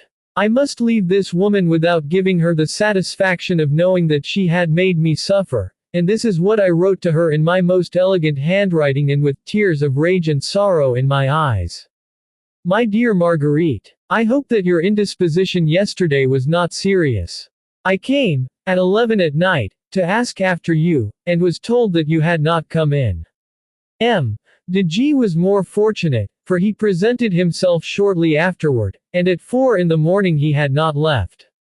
Forgive me for the few tedious hours that I have given you, and be assured that I shall never forget the happy moments which I owe to you. I should have called today to ask after you, but I intend going back to my happiness which has become impossible. I send back your key, which I have never used, and which might be useful to you, if you are often ill as you were yesterday. As you will see, I was unable to end my letter without a touch of impertinent irony, which proved how much in love I still was. I read and reread this letter 10 times over, then the thought of the pain it would give to Marguerite calmed me a little. I tried to persuade myself of the feelings which it professed, and when my servant came to my room at 8 o'clock, I gave it to him and told him to take it at once. Shall I wait for an answer? Asked Joseph. My servant, like all servants, was called Joseph. If they ask whether there is a reply, you will say that you don't know, and wait. I buoyed myself up with the hope that she would reply. Poor, feeble creatures that we are. All the time that my servant was away I was in a state of extreme agitation. At one moment I would recall how Marguerite had given herself to me, and ask myself by what right I wrote her an impertinent letter, when she could reply that it was not M. de G who supplanted me, but I who had supplanted M. de G, a mode of reasoning which permits many women to have many lovers. At another moment I would recall her promises, and endeavor to convince myself that my letter was only too gentle, and that there were not expressions forcible enough to punish a woman who laughed at a love like mine. Then I said to myself that I should have done better not to have written to her, but to have gone to see her, and that then I should have had the pleasure of seeing the tears that she would shed. Finally, I asked myself what she would reply to me, already prepared to believe whatever excuse she made. Joseph returned. Well, I said to him. Sir, said he, Madam was not up, and still asleep, but as soon as she rings the letter will be taken to her, and if there is any reply it will be sent. She was asleep. 20 times I was on the point of sending to get the letter back, but every time I said to myself, perhaps she will have got it already, and it would look as if I have repented of sending it. As the hour at which it seemed likely that she would reply came nearer, then I began to believe, with the superstition which people have when they are waiting, that if I went out for a little while, I should find an answer when I got back. I went out under the pretext of going to lunch. Instead of lunching at the Café Foy, at the corner of the boulevard, as I usually did, I preferred to go to the Palais Royal and so pass through the Rue d'Antin. Every time that I saw a woman at a distance, I fancied it was Nanine bringing me an answer. I passed through the Rue d'Antin without even coming across a commissionaire. I went to Very's in the Palais Royal.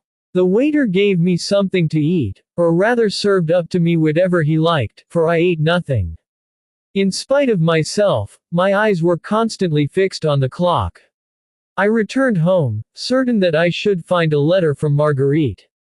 The porter had received nothing, but I still hoped in my servant. He had seen no one since I went out. If Marguerite had been going to answer me she would have answered long before. Then I began to regret the terms of my letter. I should have said absolutely nothing, and that would undoubtedly have aroused her suspicions, for, finding that I did not keep my appointment, she would have inquired the reason of my absence, and only then I should have given it to her. Thus, she would have had to exculpate herself, and what I wanted was for her to exculpate herself.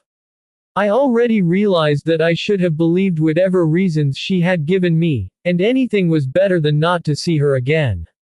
At last I began to believe that she would come to see me herself, but hour followed hour, and she did not come. Decidedly Marguerite was not like other women, for there are few who would have received such a letter as I had just written without answering it at all. At 5, I hastened to the Champs-Élysées.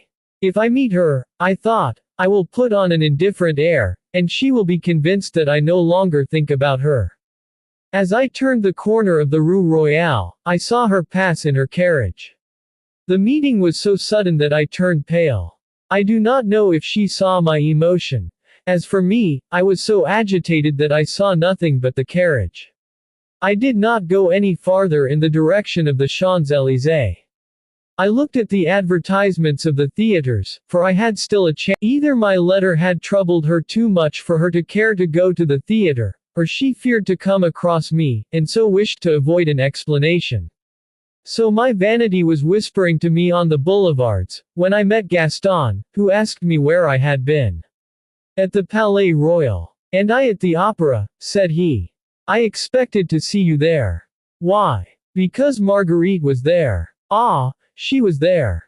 Yes. Alone. No, with another woman. That all. The Comte de G came to her box for an instant, but she went off with the Duke.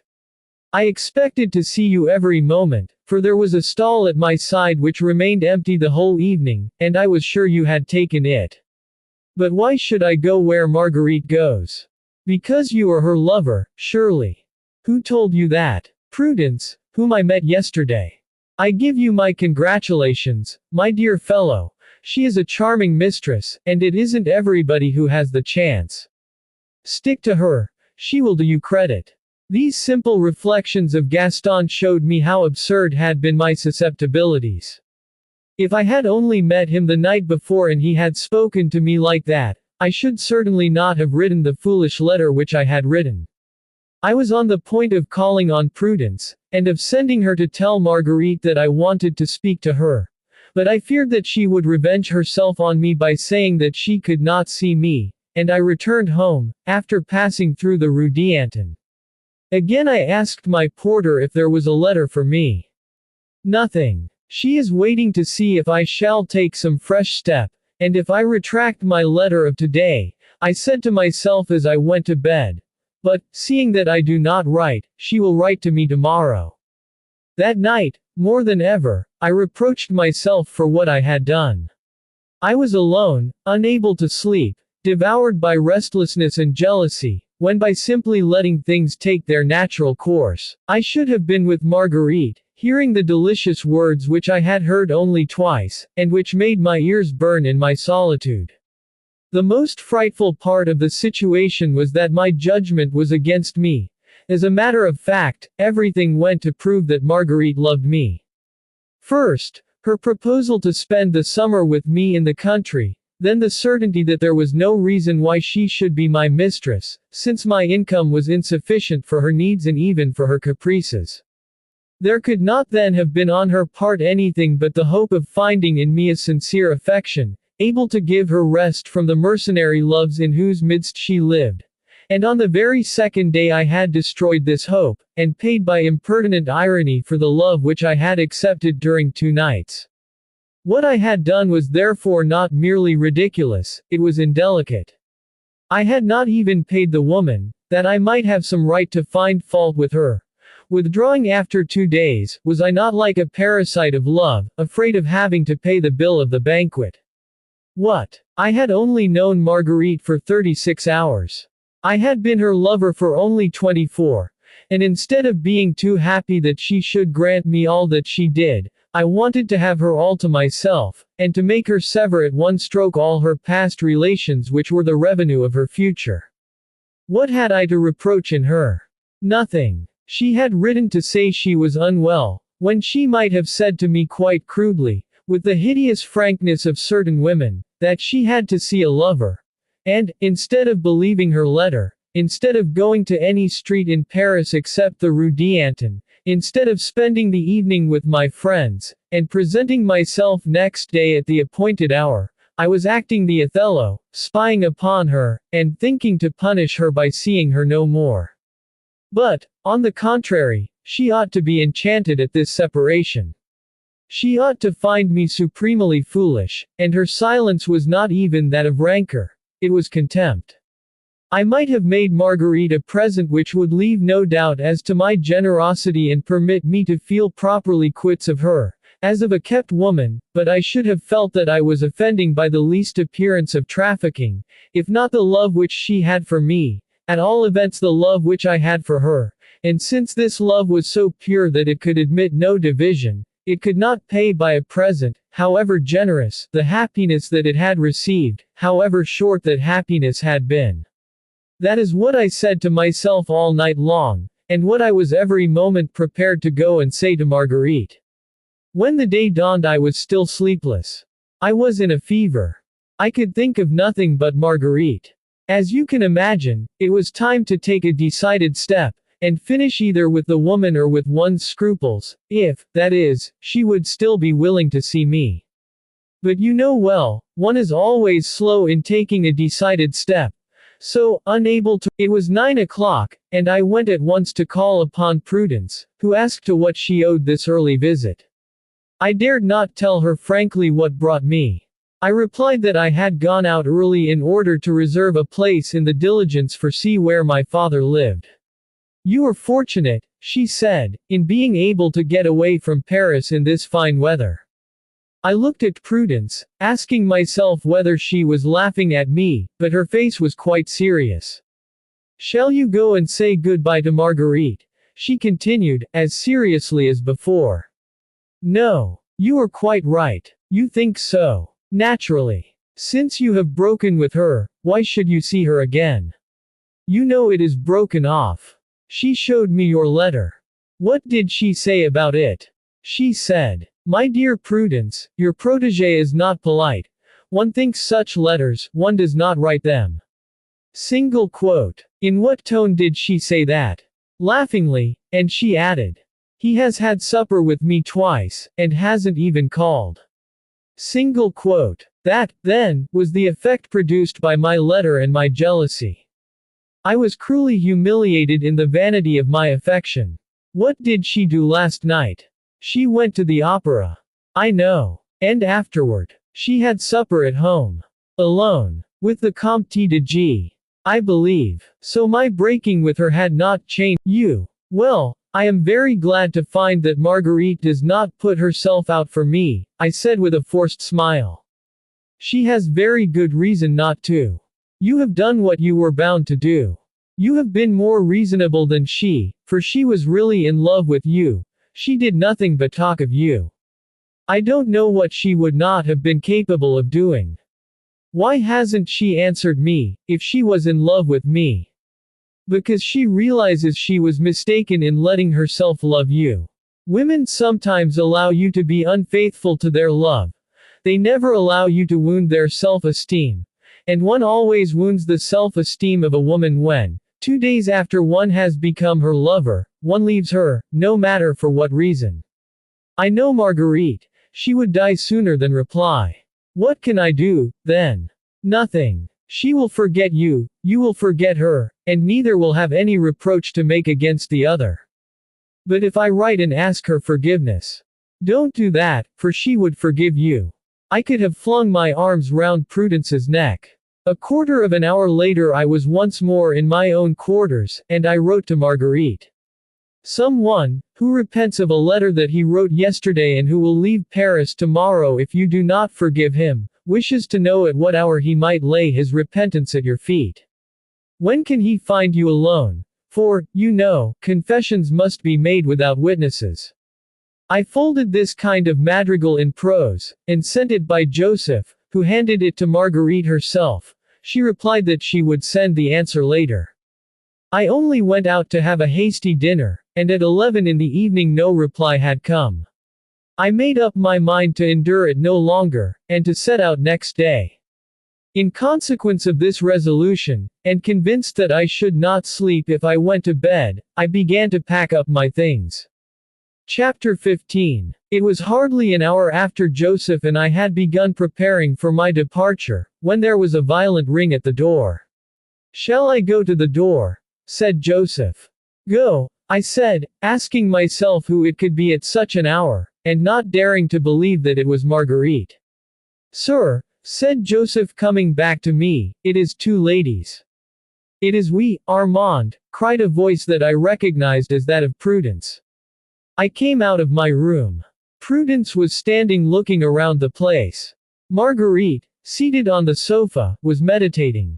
I went to her, knelt down, took her 2 hands, and, deeply moved, said to her, "Pardon." She kissed me on the forehead, and said, "This is the 3rd time that I have forgiven you. I should have gone away tomorrow. How can my visit change your plans? I have not come to hinder you from leaving Paris. I have come because I had no time to answer you during the day, and I did not wish to let you think that I was angry with you." Prudence didn't want me to come. She said that I might be in the way. "You in the way, Marguerite? But how?" "Well, you might have had a woman here," said Prudence, "and it would hardly have been amusing for her to see 2 more arrive." During this remark Marguerite looked at me attentively. "My dear Prudence," I answered, "you do not know what you are saying. What a nice place you've got." Prudence went on. "May we see the bedroom?"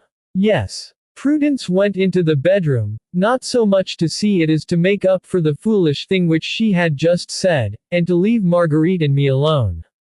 "Why did you bring Prudence?"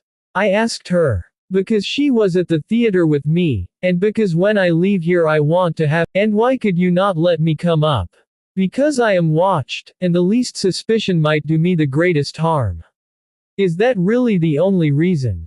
If there were any other, I would tell you, for we are not to have any secrets from one another now." Come, Marguerite, I am not going to take a roundabout way of saying what I really want to say. Honestly, do you care for me a little? A great deal. Then why did you deceive me? My friend, if I were the Duchess so-and-so, if I had 200,000 francs a year, and if I were your mistress and had another lover, you would have the right to ask me, but I am ML. Marguerite Gautier, I am 40,000 francs in debt, I have not a penny of my own, and I spend 100,000 francs a year. Your question becomes unnecessary and my answer useless. You are right, I said, letting my head sink on her knees, but I love you madly. Well, my friend, you must either love me a little less or understand me a little better. Your letter gave me a great deal of pain. If I had been free, first of all I would not have seen the Count the day before yesterday, or, if I had, I should have come and asked your forgiveness as you ask me now, and in future I should have had no other lover but you. I fancied for a moment that I might give myself that happiness for 6 months. You would not have it. You insisted on knowing the means. Well, good heavens, the means were easy enough to guess. In employing them I was making a greater sacrifice for you than you imagine. I might have said to you, I want 20,000 francs. You were in love with me and you would have found them, at the risk of reproaching me for it later on. I preferred to owe you nothing. You did not understand the scruple, for such it was. Those of us who are like me, when we have any heart at all, we give a meaning and a development to words and things unknown to other women. I repeat, then, that on the part of Marguerite Gautier the means which she used to pay her debts without asking you for the money necessary for it, was a scruple by which you ought to profit, without saying anything. If you had only met me today, you would be too delighted with what I promised you, and you would not question me as to what I did the day before yesterday. We are sometimes obliged to buy the satisfaction of our souls at the expense of our bodies, and, longed to kiss, was willing to let me take my place in her thoughts, my part in her life, and that I was not yet content with what she gave me. I asked if man's desire has indeed limits when, satisfied as promptly as mine had been, it reached after something further. Truly, she continued, we poor creatures of chance have fantastic desires and inconceivable loves. We give ourselves now for one thing, now for another. There are men who ruin themselves without obtaining the least thing from us. There are others who obtain us for a bouquet of flowers. Our hearts have their caprices. It is their one distraction and their one excuse. I gave myself to you sooner than I ever did to any man, I swear to you, and do you know why? Because when you saw me spitting blood you took my hand, because you wept, because you are the only human being who has ever pitied me. I am going to say a mad thing to you. I once had a little dog who looked at me with a sad look when I coughed. That is the only creature I ever loved. When he died I cried more than when my mother died. It is true that for 12 years of her life she used to beat me. Well, I loved you all at once, as much as my dog. If men knew what they can have for a tear, they would be better loved and we should be less ruinous to them. Your letter undeceived me. It showed me that you lacked the intelligence of the heart. It did you more harm with me than anything you could possibly have done. It was jealousy certainly, but ironical and impertinent jealousy.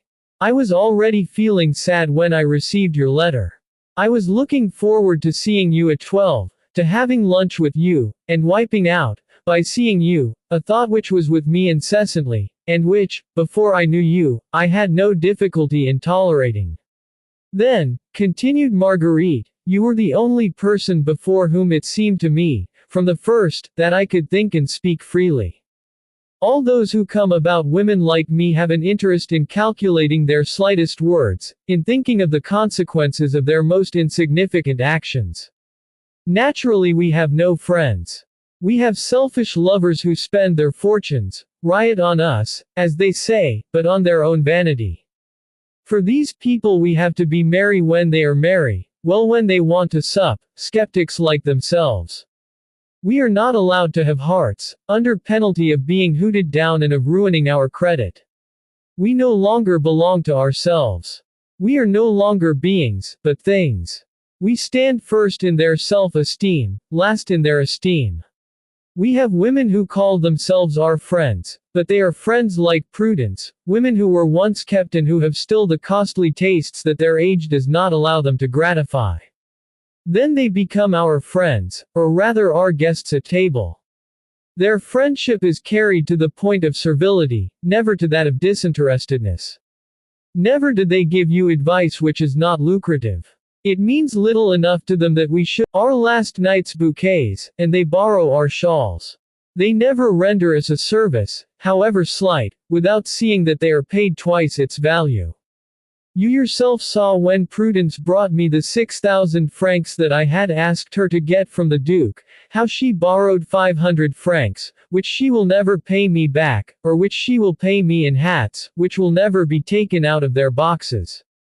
We cannot, then, have, or rather I cannot have more than one possible kind of happiness, and this is, sad as I sometimes am, suffering as I always am, to find a man superior enough not to ask questions about my life, and to be the lover of my impressions rather than of my body. Such a man I found in the Duke, but the Duke is old, and old age neither protects nor consoles. I thought I could accept the life which he offered me, but what would you have? I was dying of ennui, and if one is bound to be consumed, it is as well to throw oneself into the flames as to be asphyxiated with charcoal. Then I met you, young, ardent, happy, and I tried to make you the man I had longed for in my noisy solitude. What I loved in you was not the man who was, but the man who was going to be. You do not accept the position, you reject it as unworthy of you. You are an ordinary lover. Do like the others. Pay me, and say no more about it. Marguerite, tired out with this long confession, threw herself back on the sofa, and to stifle a slight cough put up her handkerchief to her lips, and from that to her eyes. Pardon, pardon, I murmured. I understood it all, but I wanted to have it from your own lips, my beloved Marguerite. Forget the rest and remember only one thing. That we belong to one another, that we are young, and that we love. Marguerite, do with me as you will. I am your slave, your dog, but in the name of heaven tear up the letter which I wrote to you and do not make me leave you tomorrow. It would kill me. Marguerite drew the letter from her bosom, and one has to, but he wants more than that. What, then? He wants to have supper with us. And do you consent? What do you think? I think that you are two children who haven't an atom of sense between you. But I also think that I am very hungry, and that the sooner you consent the sooner we shall have supper. Come, said Marguerite, there is room for the three of us in my carriage. By the way, she added, turning to me, Nanine will be gone to bed. You must open the door, take my key, and try not to lose it again.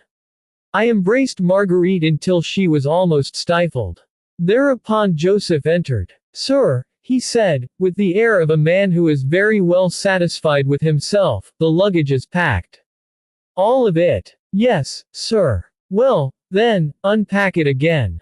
I am not going. Chapter 16. I might have told you of the beginning of this liaison in a few lines, but I wanted you to see every step by which we came. I to agree to whatever Marguerite wished, Marguerite to be unable to live apart from me. It was the day after the evening when she came to see me that I sent her Manon Lescaut.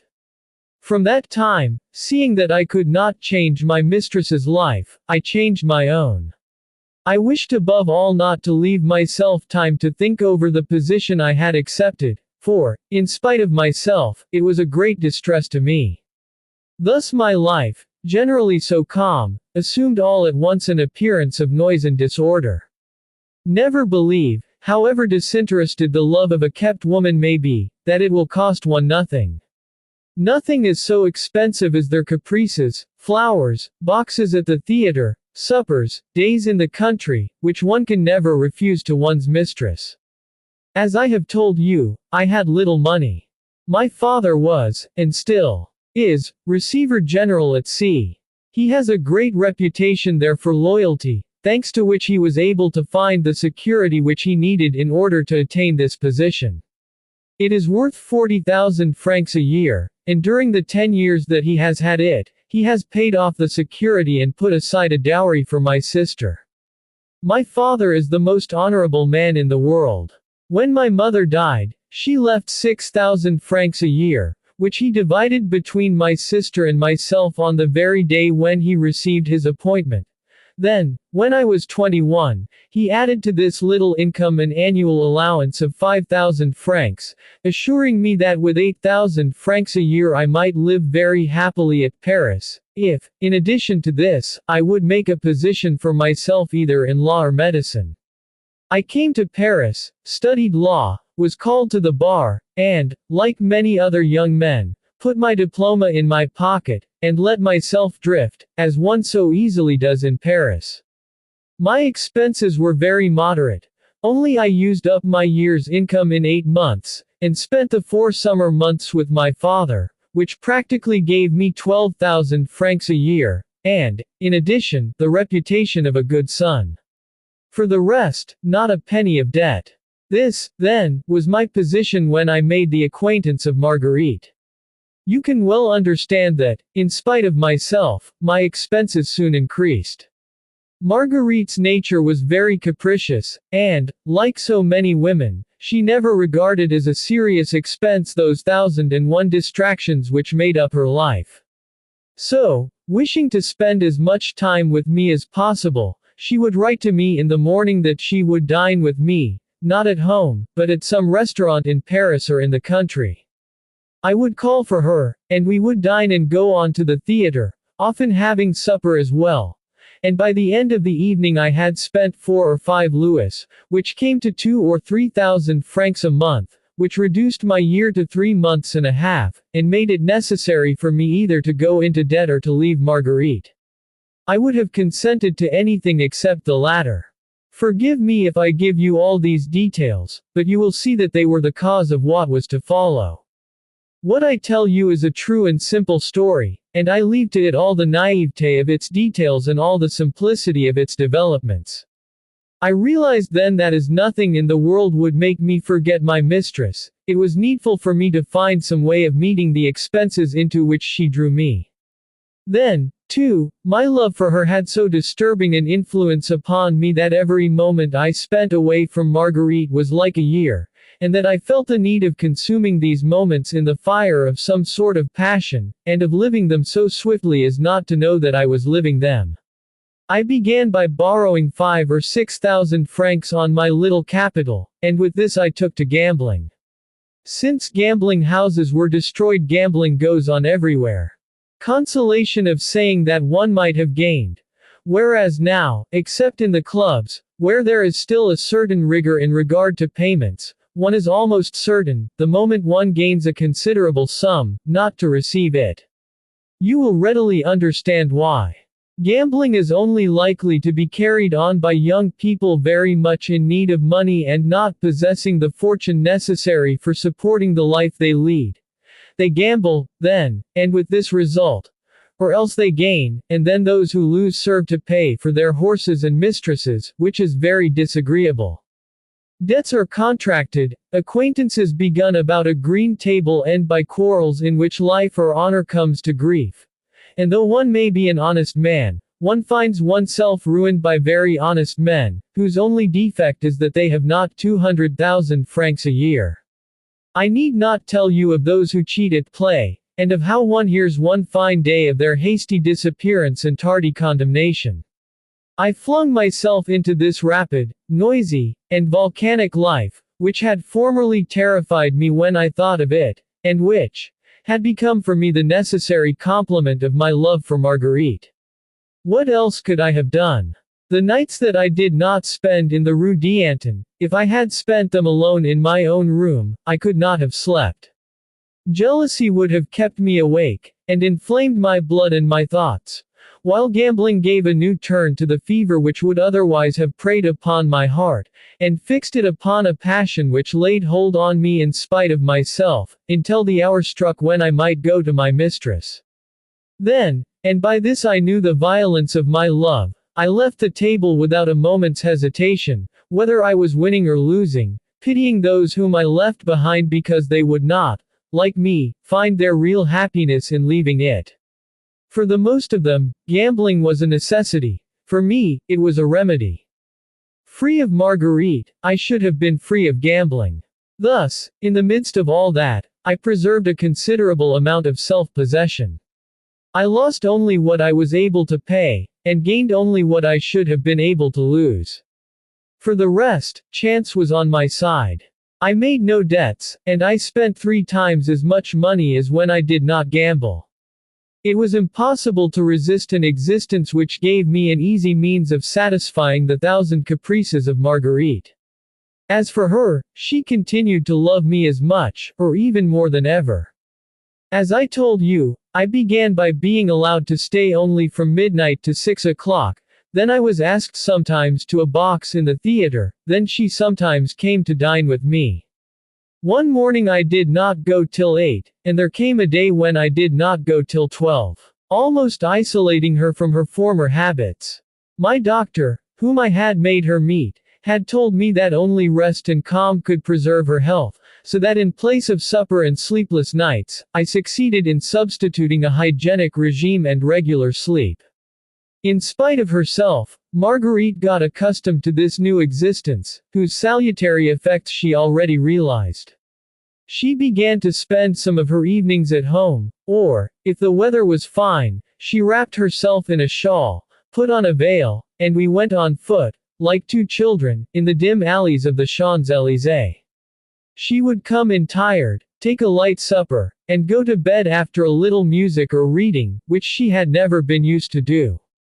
The cough, which every time that I heard it seemed to go through my chest, had almost completely disappeared. At the end of 6 weeks the Count was entirely given up, and only the Duke obliged me to conceal my liaison with Marguerite, and even he was sent away when I was there, under the pretext that she was asleep and had given orders that she was not to be awakened. The habit or the need of seeing me which Marguerite had now contracted had this good result, that it forced me to leave the gaming table just at the moment when an adroit gambler would have left it. Settling one thing against another, I found myself in possession of some 10,000 francs, which seemed to me an inexhaustible capital. The time of the year when I was accustomed to join my father and sister had now arrived, and I did not go. Both of them wrote to me frequently, begging me to come. To these letters I replied as best I could, always repeating that I was quite well and that I was not in need of money, 2 things which, I thought, would console my father for my delay in paying him my annual visit. Just then, one fine day in summer, Marguerite was awakened by the sunlight pouring into her room, and, jumping out of bed, asked me if I would take her into the country for the whole day. We sent for Prudence, and all 3 set off, after Marguerite had given Nanine orders to tell the Duke that she had taken advantage of the fine day to go into the country with me. Duvernoy. Besides the presence of me, Duvernoy being needful on account of the old Duke, Prudence was one of those women who seem made on purpose for days in the country. With her unchanging good humor and her eternal appetite, she never left a dull moment to those whom she was with, and was perfectly happy in ordering eggs, cherries. Well, let us go to Bougival, at the Point du Jour, at Widow Arnold's. Armand, order an open carriage. An hour and a half later we were at Widow Arnold's. Perhaps you know the inn, which is a hotel on weekdays and a tea garden on Sundays. There is a magnificent view from the garden, which is at the height of an ordinary first floor. On the left the aqueduct of Marly closes in the horizon, on the right one looks across hill after hill. The river, almost without current at that spot, unrolls itself like a large white-watered ribbon between the plain of the Gobelins and the island of Croissy, lulled eternally by the trembling of its high poplars and the murmur of its willows. Beyond, distinct in the sunlight, rise little white houses, with red roofs, and manufactories, which, at that distance, put an admirable finish to the landscape. Beyond that, Paris in the mist. As Prudence had told us, it was the real country, and, I must add, it was a real lunch.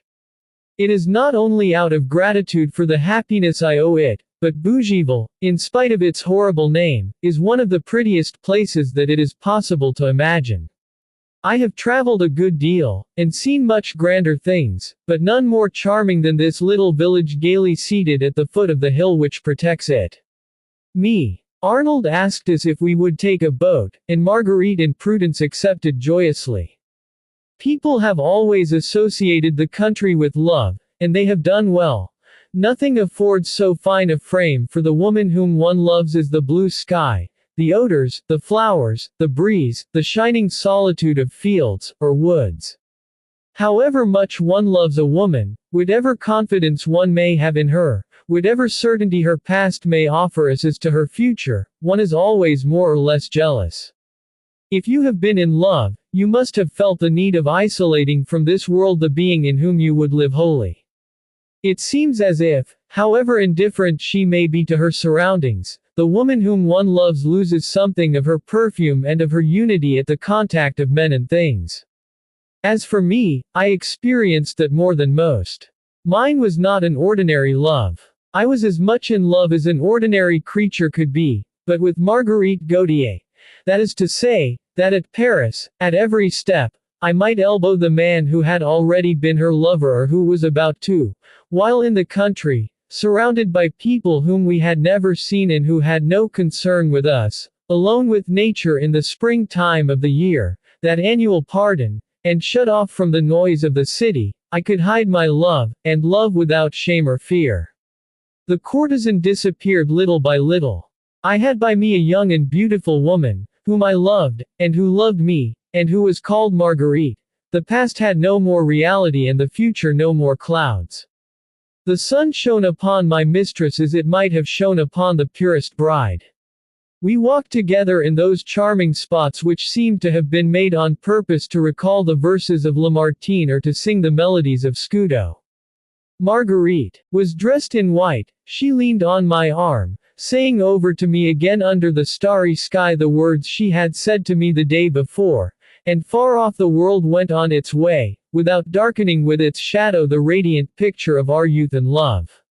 That was the dream that the hot sun brought to me that day through the leaves of the trees, as, lying on the grass of the island on which we had landed, I let my thought wander, free from the human links that had bound it, gathering to itself every hope that came in its way. Add to this that from the place where I was I could see on the shore a charming little house of 2 stories, with a semicircular railing. Through the railing, in front of the house, a green lawn, smooth as velvet, and behind the house a little wood full of mysterious retreats, where the moss must efface each morning the pathway that had been made the day before. Climbing flowers clung about the doorway of this uninhabited house, mounting as high as the 1st story. I looked at the house so long that I began by thinking of it as mine, so perfectly did it embody the dream that I was dreaming. I saw Marguerite and myself there, by day in the little wood that covered the hillside, in the evening seated on the grass, and I asked myself if earthly creatures had ever been so happy as we should be. What a pretty house! Marguerite said to me, as she followed the direction of my gaze and perhaps of my thought. Where? Asked Prudence. Yonder, and Marguerite pointed to the house in question. Ah, delicious, replied Prudence. Do you like it? Very much. Well, tell the Duke to take it for you. He would do so, I am sure. I'll see about it if you like. Marguerite looked at me, as if to ask me what I thought. My dream vanished at the last words of Prudence, and brought me back to reality so brutally that I was still stunned with the fall. Yes, an excellent idea, I stammered, not knowing what I was saying. Well, I will arrange that, said Marguerite, freeing my hand, and interpreting my word. And for whom else should I bury myself here, if not for you? Well, then, Marguerite, let me take it myself. You are mad. Not only is it unnecessary, but it would be dangerous. You know perfectly well that I have no right to accept it save from one man. Let me alone, big baby, and say nothing.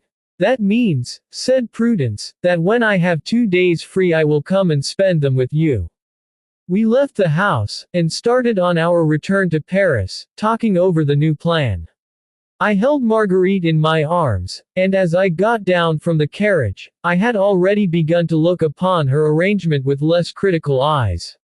Chapter 17. Next day Marguerite sent me away very early, saying that the Duke was coming at an early hour, and promising to write to me the moment he went, and to make an appointment for the evening. In the course of the day I received this note. I am going to Bougival with the Duke. Be at Prudence's tonight at 8. At the appointed hour Marguerite came to me at me. Duvernoy's. Well, it is all settled, she said, as she entered. The house is taken? Asked Prudence. Yes. He agreed at once. I did not know the Duke, but I felt ashamed of deceiving him. But that is not all, continued Marguerite. What else is there? I have been seeing about a place for Armand to stay. In the same house? Asked Prudence, laughing. No, at Point du Jour, where we had dinner, the Duke and I. While he was admiring the view, I asked me. Arnold, she is called me. Arnold, isn't she? If there were any suitable rooms, and she showed me just the very thing. Salon, anteroom, and bedroom, at 60 francs a month. The whole place furnished in a way to divert a hypochondriac. I took it. Was I right? I flung my arms around her neck and kissed her. It will be charming, she continued. You have the key of the little door, and I have promised the Duke the key of the front door, which he will not take, because he will come during the day when he comes. I think, between ourselves, that he is enchanted with how I, loving Paris as I do, could make up my mind to bury myself in the country. I told him that I was ill, and that I wanted rest. He seemed to have some difficulty in believing me. The poor old man is always on the watch. We must take every precaution, my dear Armand, for he will have me watched while I am there. And it isn't only the question of his taking a house for me, but he has my debts to pay, and unluckily I have plenty. Does all that suit you? Yes, I answered, trying to quiet the scruples which this way of living awoke in me from time to time. We went all over the house, and we shall have everything perfect.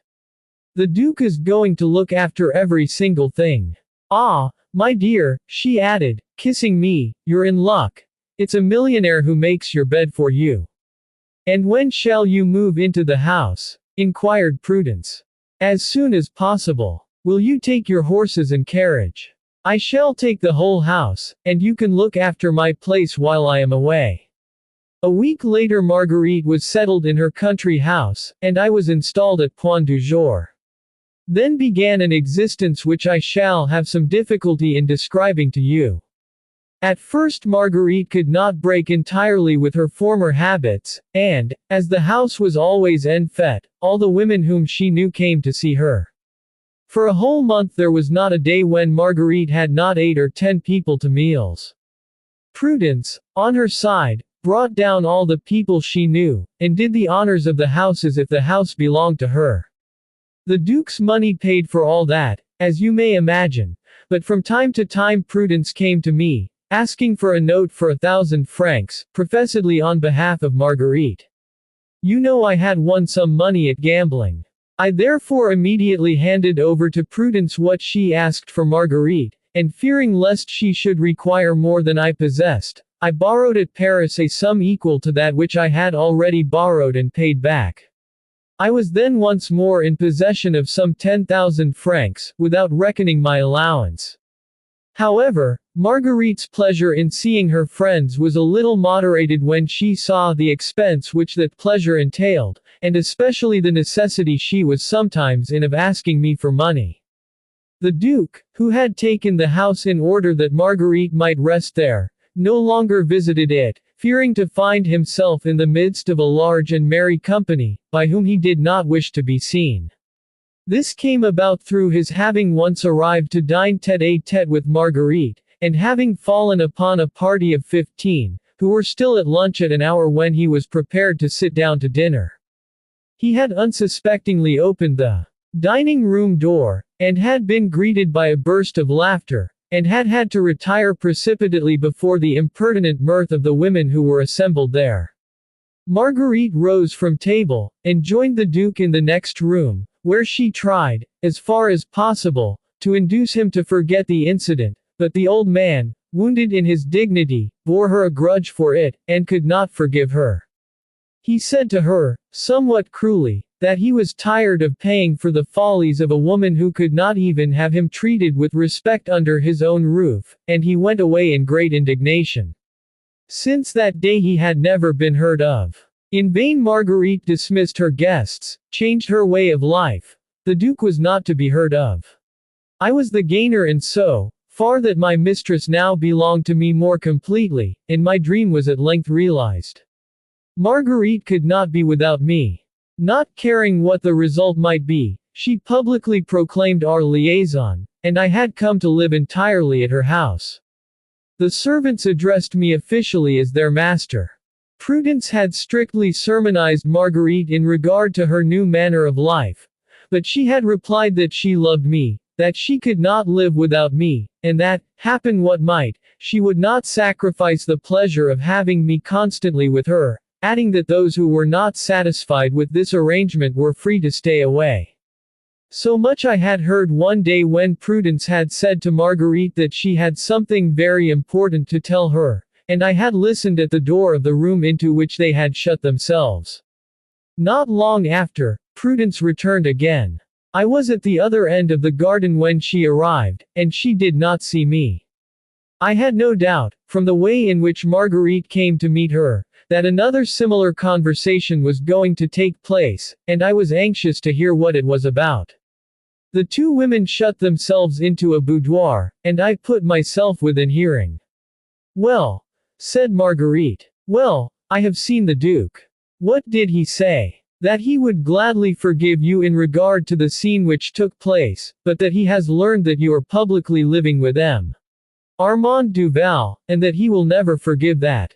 Let Marguerite leave the young man, he said to me, and, as in the past, I will give her all that she requires. If not, let her ask nothing more from me. And you replied, that I would report his decision to you, and I promised him that I would bring that Armand can never give you. He loves you with all his soul, but he has no fortune capable of supplying your needs, and he will be bound to leave you one day, when it will be too late and when the Duke will refuse to do any more for you. Would you like me to speak to Armand? Marguerite seemed to be thinking, for she answered nothing. My heart beat violently while I waited for her reply. No, she answered, I will not leave Armand, and I will not conceal the fact that I am living with him. It is folly no doubt, but I love him. What would you have me do? And then, now that he has got accustomed to be always with me, he would suffer too cruelly if he had to leave me so much as an hour a day. Besides, I have not such a long time to live that I need make myself miserable in order to please an old man whose very sight makes me feel old. Let him keep his money. I will do without it. But what will you do? I don't in the least know. Prudence was no doubt going to make some reply, but I entered suddenly and flung myself at Marguerite's feet, covering her hands with tears in my joy at being thus loved. My life is yours, Marguerite. You need this man no longer. Am I not here? Shall I ever leave you, and can I ever repay you for the happiness that you give me? No more barriers, my Marguerite. We love. What matters all the rest? Oh yes, I love you, my Armand, she murmured, putting her two arms around my neck. I love you as I never thought I should ever love. We will be happy. We will live quietly, and I will say goodbye forever to the life for which I now blush. You won't ever reproach me for the past. Tell me. Tears choked my voice. I could only reply by clasping Marguerite to my heart. Well, said she, turning to Prudence, and speaking in a broken voice, you can report this scene to the Duke, and you can add that we have no longer need of him. From that day forth the Duke was never referred to. Marguerite was no longer the same woman that I had known. She avoided everything that might recall to me the life which she had been leading when I first met her. Never did wife or sister surround husband or brother with such loving care as she had for me. Her nature was morbidly open to all impressions and accessible to all sentiments. She had broken equally with her friends and with her ways, with her words and with her extravagances. Anyone who had seen us leaving the house to go on the river in the charming little boat which I had bought would never have believed that the woman dressed in white, wearing a straw, had been the talk of the town for the luxury and scandal of her existence. Alas, we made haste to be happy, as if we knew that we were not to be happy long. For 2 months we had not even been to Paris. No one came to see us, except Prudence and Julie Duprat, of whom I have spoken to you, and to whom Marguerite was afterward to give the touching narrative that I have there. I passed whole days at the feet of my mistress. We opened the windows upon the garden, and, as we watched the summer ripening in its flowers and under the shadow of the trees, we breathed together that true life which neither Marguerite nor I had ever known before. Her delight in the smallest things was like that of a child. There were days when she ran in the garden, like a child of 10, after a butterfly or a dragonfly. This courtesan who had cost more money in bouquets than would have kept a whole family in comfort, would sometimes sit on the grass for an hour, examining the simple flower whose name she bore. It was at this time that she read Manon Lescaut, over and over again. I found her several times making notes in the book, and she always declared that when a woman loves, she cannot do as Manon did. The Duke wrote to her 2 or 3 times. She recognized the writing and gave me the letters without reading them. Sometimes the terms of these letters brought tears to my eyes. He had imagined that by closing his purse to Marguerite, he would bring her back to him. But when he had perceived the uselessness of these means, he could hold out no longer. He wrote and asked that he might see her again, as before, no matter on what conditions. I read these urgent and repeated letters, and tore them in pieces, without telling Marguerite what they contained and without advising her to see the old man again, though I was half inclined to, so much did I pity him, but I was afraid lest, if I so advised her, she should think that I wished the Duke, not merely to come and see her again, but to take over the expenses of the house. I feared, above all, that she might think me capable of shirking the responsibilities of every consequence to which her love for me might lead her. It thus came about that the Duke, receiving no charming for us but insignificant to anyone else. You know what it is to be in love with a woman, you know how it cuts short the days, and with what loving listlessness one drifts into the morrow. You know that forgetfulness of everything which comes of a violent confident, reciprocated love. Every being who is not the beloved one seems a useless being in creation. One regrets having cast scraps of one's heart to other women, and one cannot believe in the possibility of ever pressing another hand than that which one holds between one's hands. The mind admits neither work nor remembrance. Nothing, in short, which can distract it from the one thought in which it is ceaselessly absorbed. Every day one discovers in one's mistress a new charm and unknown delights. Existence itself is but the unceasing accomplishment of an unchanging desire. The soul is but the vestal charged to feed the sacred fire of love. We often went at night time to sit in the little wood above the house. There we listened to the cheerful harmonies of evening, both of us thinking of the coming hours which should leave us to one another till the dawn of day. At other times we did not get up all day. We did not even let the sunlight enter our room. The curtains were hermetically closed, and for a moment the external world did not exist for us. Nanine alone had the right to open our door, but only to bring in our meals, and even these we took without getting up, interrupting them with laughter and gaiety. To that succeeded a brief sleep, for, disappearing into the depths of our love, we were like 2 divers who only come to the surface to take breath. Nevertheless, I surprised moments of sadness, even tears, in Marguerite. I asked her the cause of her trouble, and she answered. Our love is not like other loves, my Armand. You love me as if I had never belonged to another, and I tremble lest later on, repenting of your love, and accusing me of my past, you should let me fall back into that life from which you have taken me. I think that now that I have tasted of another life, I should die if I went back to the old one. Tell me that you will never leave me. I swear it. At these words she looked at me as if to read in my eyes whether my oath was sincere, then flung herself into my arms, and, hiding her head in my bosom, said to me, "You don't know how much I love you." One evening, seated on the balcony outside the window, we looked at the moon which seemed to rise with difficulty out of its bed of clouds, and we listened to the wind violently. "Where?" "To Italy." "You are tired of here." "I am afraid of the winter." "I am particularly afraid of your return to Paris." "Why?" "For many reasons." And she went on abruptly, without giving me her reasons for fears. "Will you go abroad?" "I will sell all that I have. We will go and live there, and there will be nothing left of what I was. No one will know who I am." "Will you?" "By all means, if you like, Marguerite, let us travel," I said. "But where is the necessity of selling things which you will be glad of when we return? I have not a large enough fortune to accept such a sacrifice, but I have enough for us to be able to travel splendidly for 5 or 6 months, if that will amuse you the least in the world." "After all, no," she said, leaving the window and going to sit down on the sofa at the other end of the room. "Why should we spend money abroad? I cost you enough already, here.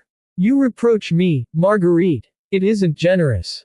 Forgive me, my friend," she said, giving me her hand.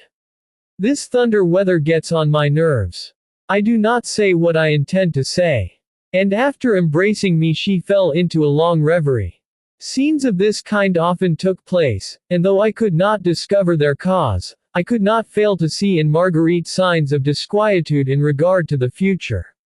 She could not doubt my love, which increased day by day, and yet I often found her sad, without being able to get any explanation of the reason, except some physical cause.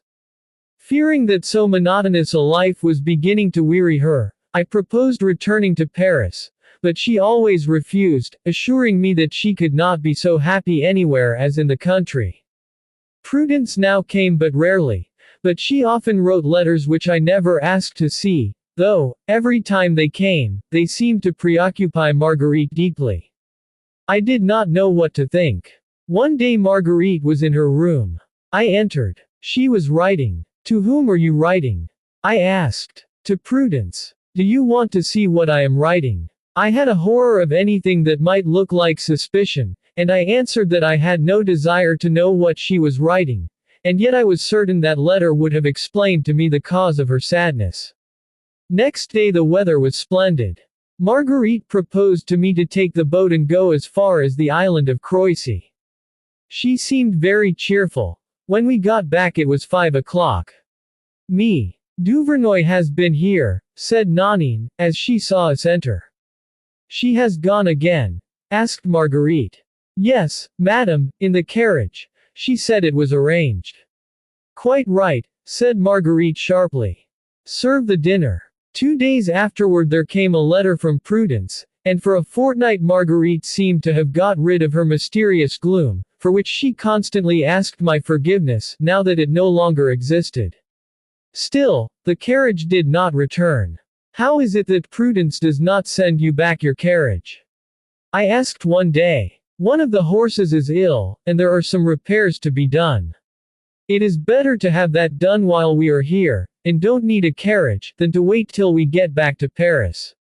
Prudence came 2 days afterward, and confirmed what Marguerite had said. The 2 women went for a walk in the garden, and when I joined them they changed the conversation. That night, as she was going, Prudence complained of the cold and asked Marguerite to lend her a shawl.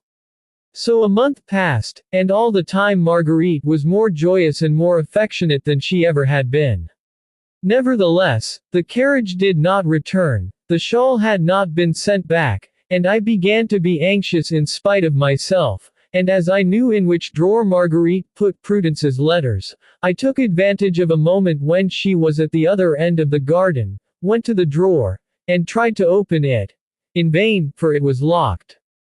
When I opened the drawer in which the trinkets and diamonds were usually kept, these opened without resistance, but the jewel cases had disappeared, along with their contents no doubt. A sharp fear penetrated my heart. I might indeed ask Marguerite for the truth in regard to these disappearances, but it was certain that she would not confess it. My good Marguerite, I said to her, I am going to ask your permission to go to Paris. They do not know my address, and I expect there are letters from my father waiting for me. I have no doubt he is concerned. I ought to answer him. Go, my friend, she said, but be back early. I went straight to Prudence. Come, said I, without beating about the bush, tell me frankly, where are Marguerite's horses? Sold. The shawl. Sold. The diamonds. Pawned. And who has sold and pawned them? Why did you not tell me? Because Marguerite made me promise not to. And why did you not ask me for money? Because she wouldn't let me. And where has this money gone? In payments. Is she much in debt? 30,000 francs, or thereabouts. Ah, my dear fellow, didn't I tell you? You wouldn't believe me. Now you are convinced.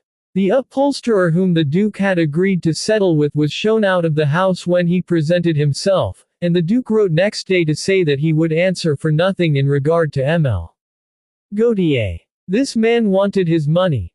He was given part payment out of the few thousand francs that I got from you.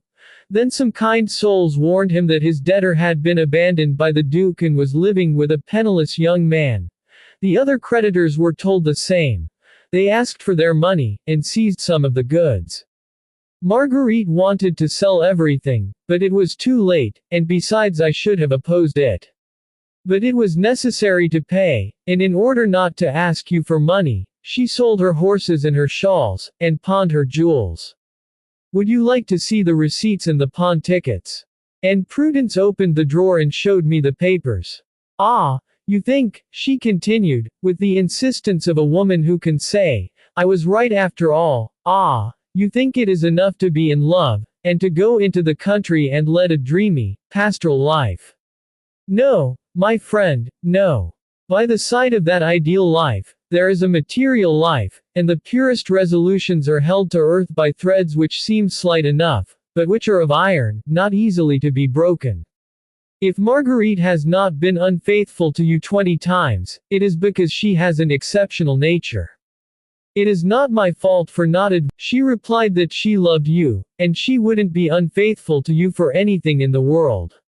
All that is very pretty, very poetical, but one can't pay one's creditors in that coin, and now she can't free herself from debt, unless she can raise 30,000 francs. All right, I will provide that amount. You will borrow it. Good heavens. Why, yes. A fine thing that will be to do. You will fall out with your father, cripple your resources, and one doesn't find 30,000 francs from one day to another. Believe me, my dear Armand, I know women better than you do. Do not commit this folly. You will be sorry for it one day. Be reasonable. I don't advise you to leave Marguerite, but live with her as you did at the beginning. Let her find the means to get out of this difficulty. The Duke will come back in a little while. The Comte de N, if she would take him, he told me yesterday even, would pay all her debts, and give her 4,000 or 5,000 francs a month. He has 200,000 a year. It would be a position for her, while you will certainly be obliged to leave her. Don't wait till you are ruined, especially as the Comte de N is a fool, and nothing would prevent your still being Marguerite's lover. She would cry a little at the beginning, but she would come to accustom herself to it, and you would thank me one day for what you had done. Imagine that Marguerite is married, and deceive the husband, that is all. I have already told you all this once, only at that time it was merely advice, and now it is almost a necessity.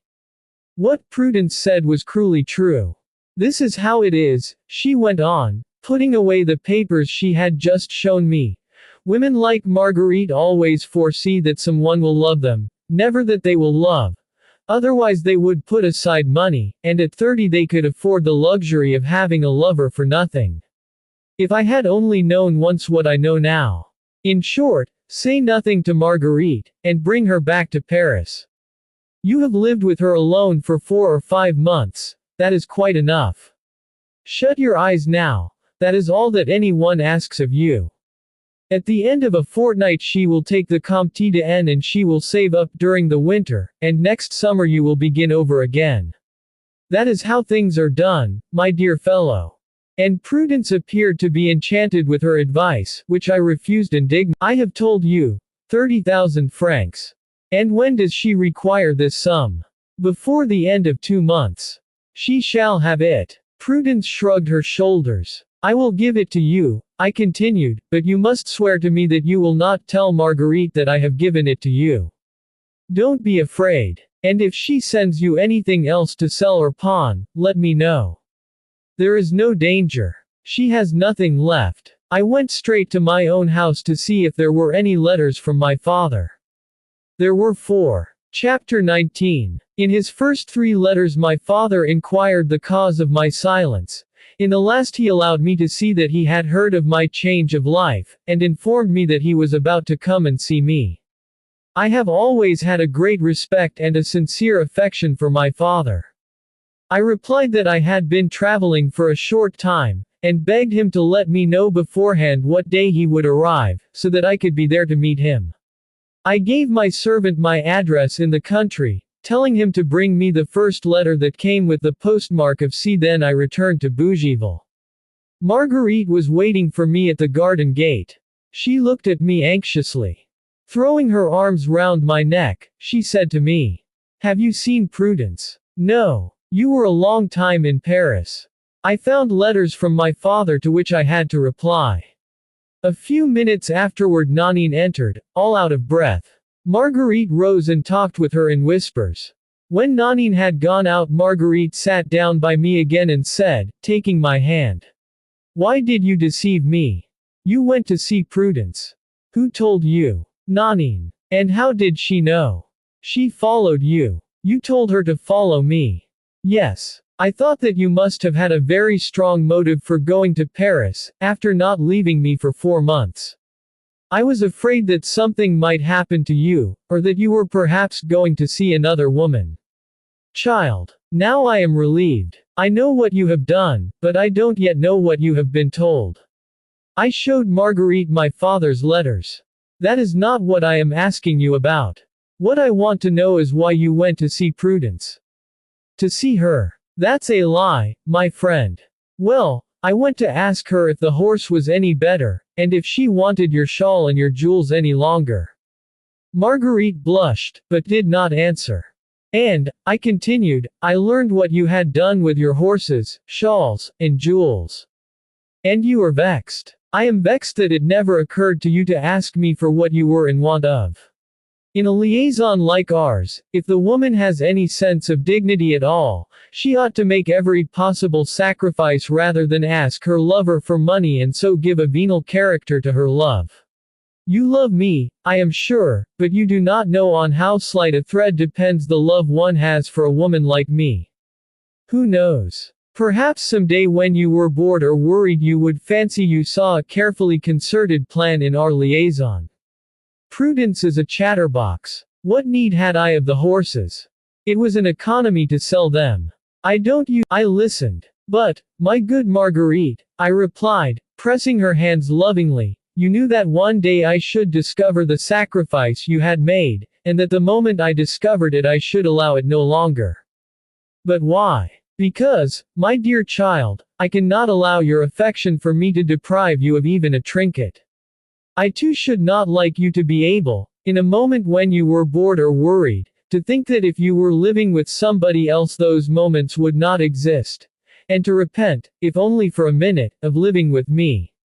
In a few days your horses, your diamonds, and your shawls shall be returned to you. They are as necessary to you as air is to life, and it may be absurd, but I like you better showy than simple. Then you no longer love me. Foolish creature. If you loved me, you would let me love you my own way. On the contrary, you persist in only seeing in me a woman to whom luxury is indispensable, and whom you think you are always obliged to pay. You are ashamed to accept the proof of my love. In spite of yourself, you think of leaving me some day, and you want to put your disinterestedness beyond risk of suspicion. You are right, my friend, but I had better hopes. And Marguerite made a motion to rise. I held her, and said to her, I want you to be happy and to have nothing to reproach me for, that is all. And we are going to be separated. Why, Marguerite, who can separate us? I cried. You, who will not let me take you on your own level, but insist on taking me on mine. You, who wish me to keep the luxury in the midst of which I have lived, and so keep the moral distance which separates us.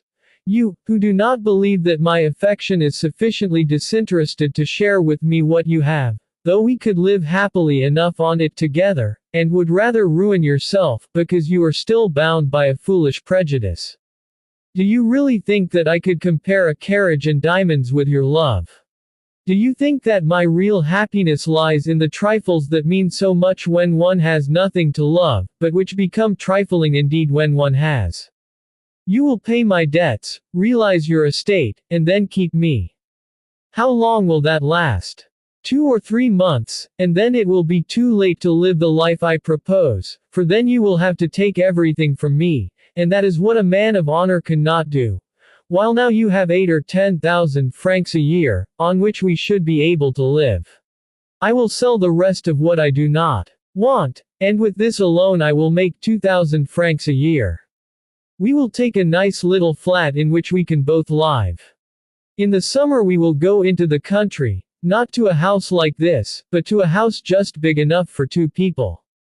You are independent, I am free, we are young. In heaven's name, Armand, do not drive me back into the life I had to lead once. I could not answer.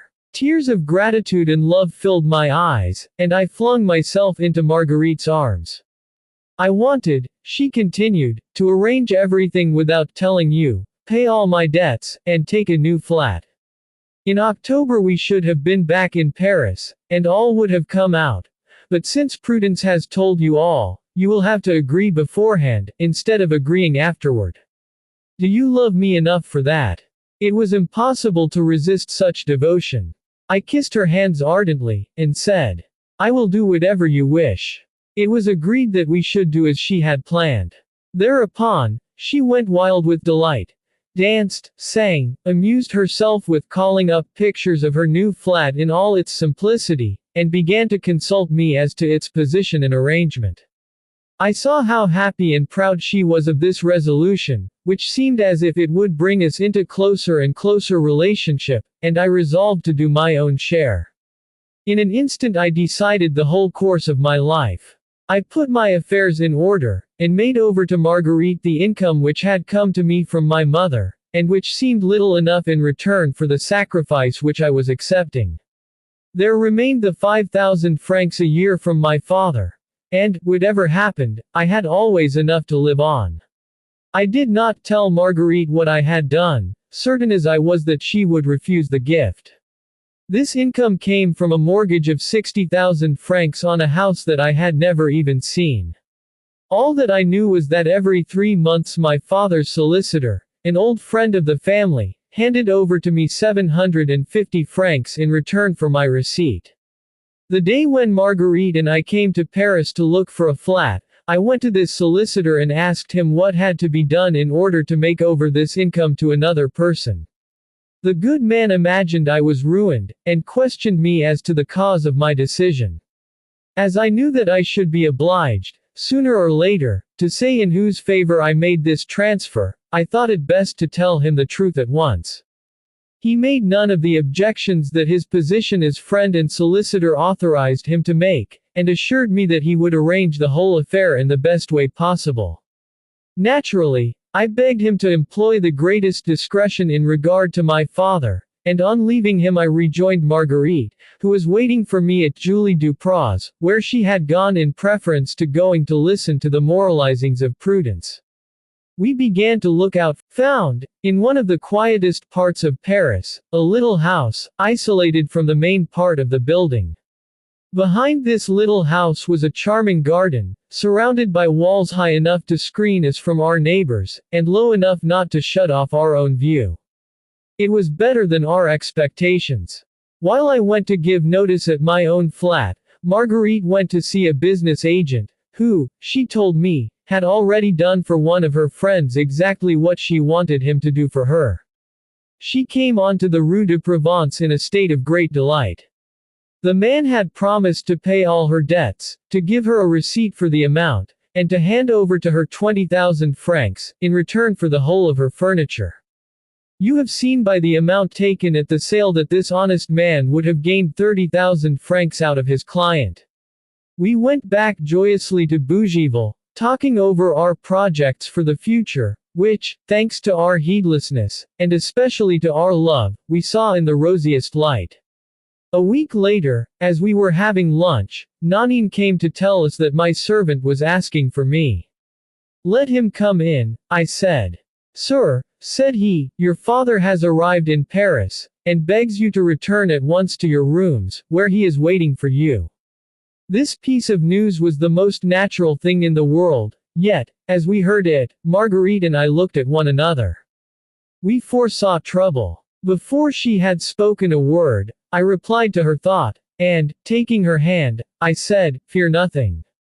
Come back as soon as possible," whispered Marguerite, embracing me. "I will wait for you at the window." I sent on Joseph to tell my father that I was on my way. 2 hours later I was at the Rue de Provence. Chapter 20. My father was seated in my room in his dressing gown. He was writing, and I saw at once, by the way in which he raised his eyes to me when I came in, that there was going to be a serious discussion. I went up to him, all the same, as if I had seen nothing in his face, embraced him, and said, "When did you come?" I expected that the sermon which my father's cold face threatened would begin at once, but he said nothing, sealed the letter which he had just written, and gave it to Joseph to post. When we were alone, my father rose, and leaning against the mantelpiece, said to me, "My dear Armand, we have serious matters to discuss." "I am listening, father." "You promise me to be frank. Am I not accustomed to be so? Is it not true that you are living with a woman called Marguerite Gautier?" "Yes. Do you know what this woman was? A kept woman. And it is for her that you have forgotten to come and see your sister and me this year." "Yes, father, I admit it. You are very much in love with this woman. You see it, father, since she has made me fail in duty toward you, for which I humbly ask your forgiveness today." My father, no doubt, was not expecting such categorical answers, for he seemed to reflect a moment, and then said to me, "You have, of course, realized that you cannot always live like that." "I fear so, father, but I have not realized it." "But you must realize," continued my father, in a drier tone, "that I, at all events, should not permit it. I have said to myself that as long as I did nothing contrary to the respect which I owe to the traditional probity of the family I could live as I am living, and this has reassured me somewhat in regard to the fears I have had. Passions are formidable enemies, because you are doing things which outrage the respect that you imagine you have for your family. I don't follow your meaning. I will explain it to you. Have a mistress if you will. Pay her as a man of honor is bound to pay the woman whom he keeps, by all means. But that you should come to forget the most sacred things for her, that you should let the report of your scandalous life reach my quiet countryside, and set a blot on the honorable name that I have given you, it cannot, it shall not be. Permit me to tell you, father, that those who have given you information about me have been ill-informed. I am the lover of Emile Gautier. I live with her. It is the most natural thing in the world. I do not give Emile Gautier the name you have given me. I spend on her account what my means allow me to spend. I have no debts. And, in short, I am not in a position which authorizes a father to say to his son what you have just said to me. A father is always authorized to rescue his son out of evil paths. You have not done any harm yet, but you will do it. Father. Sir, I know more of life than you do. There are no entirely pure sentiments except in perfectly chaste women. Every Manon can have her own day grille, and times are changed. It would be useless for the world to grow older if it did not correct its ways. You will leave your mistress. I am very sorry to disobey you, father, but it is impossible. I will compel you to do so. Unfortunately, father, there no longer exists a Saint Marguerite to which courtesans can be sent, and, even if there were, I would follow Ml. Gautier if you succeeded in having her sent there. What would you have? Perhaps I'm in the wrong, but I can only be happy as long as I am the lover of this woman. Come, Armand, open your eyes. Recognize that it is your father who speaks to you, your father who has always loved you, and who only desires your happiness. Is it honorable for you to live like husband and wife with a woman whom everybody has had? What does it matter, father, if no one will any more? What does it matter, if this woman loves me, if her whole life is changed through the love which she has for me and the love which I have for her? What does it matter, if she has become a different woman? Have any room for enthusiasm of that kind? What will be the end of this marvelous cure, and what will you think of what you are saying today by the time you are 40? You will laugh at this love of yours, if you can still laugh, and if it has not left too serious a trace in your past. What would you be now if your father had had your ideas and had given up his life to every impulse of this kind, instead of rooting himself firmly in convictions of honor and steadfastness? Think it over, Armand, and do not talk any more such absurdities. Come, leave this woman. Your father entreats you. I answered nothing. Armand, continued my father, in the name of your sainted mother, abandon this life, which you will forget more easily than you think. You are tied to it by an impossible theory. You are 24, think of the future. You cannot always love this woman, who also cannot always love you. You both exaggerate your love. You put an end to your whole career. One step further, and you will no longer be able to leave the path you have chosen, and you will suffer all your life for what you have done in your youth. Leave Paris. Come and stay for a month or two with your sister and me. Rest in our quiet family affection will soon heal you of this fever, for it is nothing else. Meanwhile, your mistress will console herself. She will take another lover. And when you see what it is for which you have all but broken with your father, and all but lost his love, you will tell me that I have done well to come and seek you out, and you will thank me for it. Come, you will go with me, Armand, will you not? I felt that my father would be right if it had been any other woman, but I was convinced that he was wrong with regard to Marguerite. Nevertheless, the tone in which he said these last words was so kind, so appealing, that I dared not answer. Well, said he in a trembling voice. Well, father, I can promise nothing, I said at last. What you ask of me is beyond my power. Believe me, I continued, seeing him make an impatient movement, you exaggerate the effects of this liaison. Marguerite is a different kind of a woman from what you think. This love, far from leading me astray, is capable, on the contrary, of setting me in the right direction. Love always makes a man better, no matter what woman inspires it.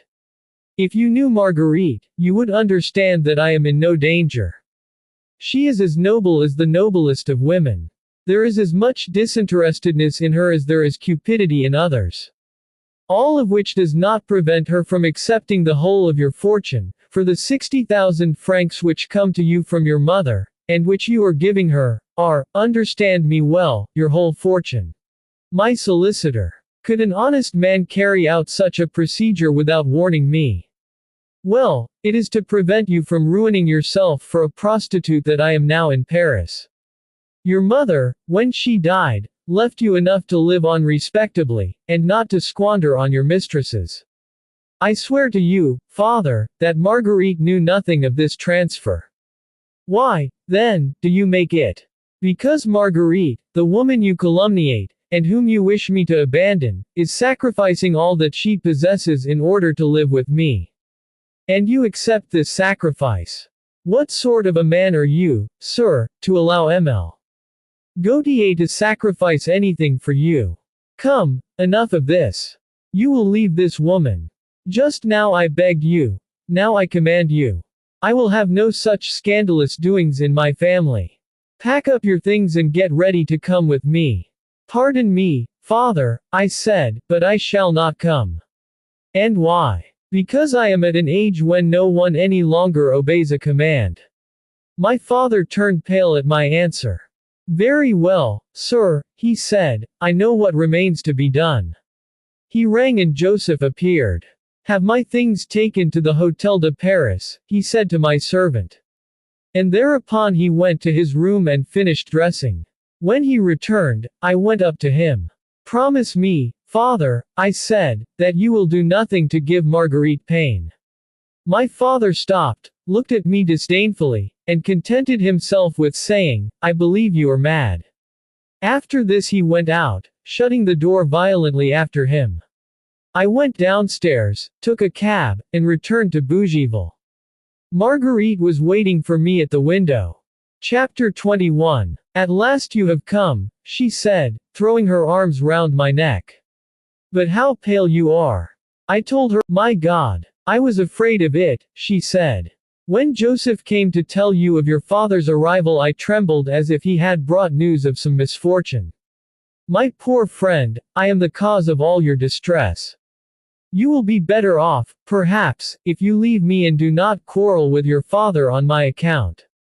He knows that you are sure to have a mistress, and he ought to be thankful that it is I, since I love you and do not want more of you than your position allows.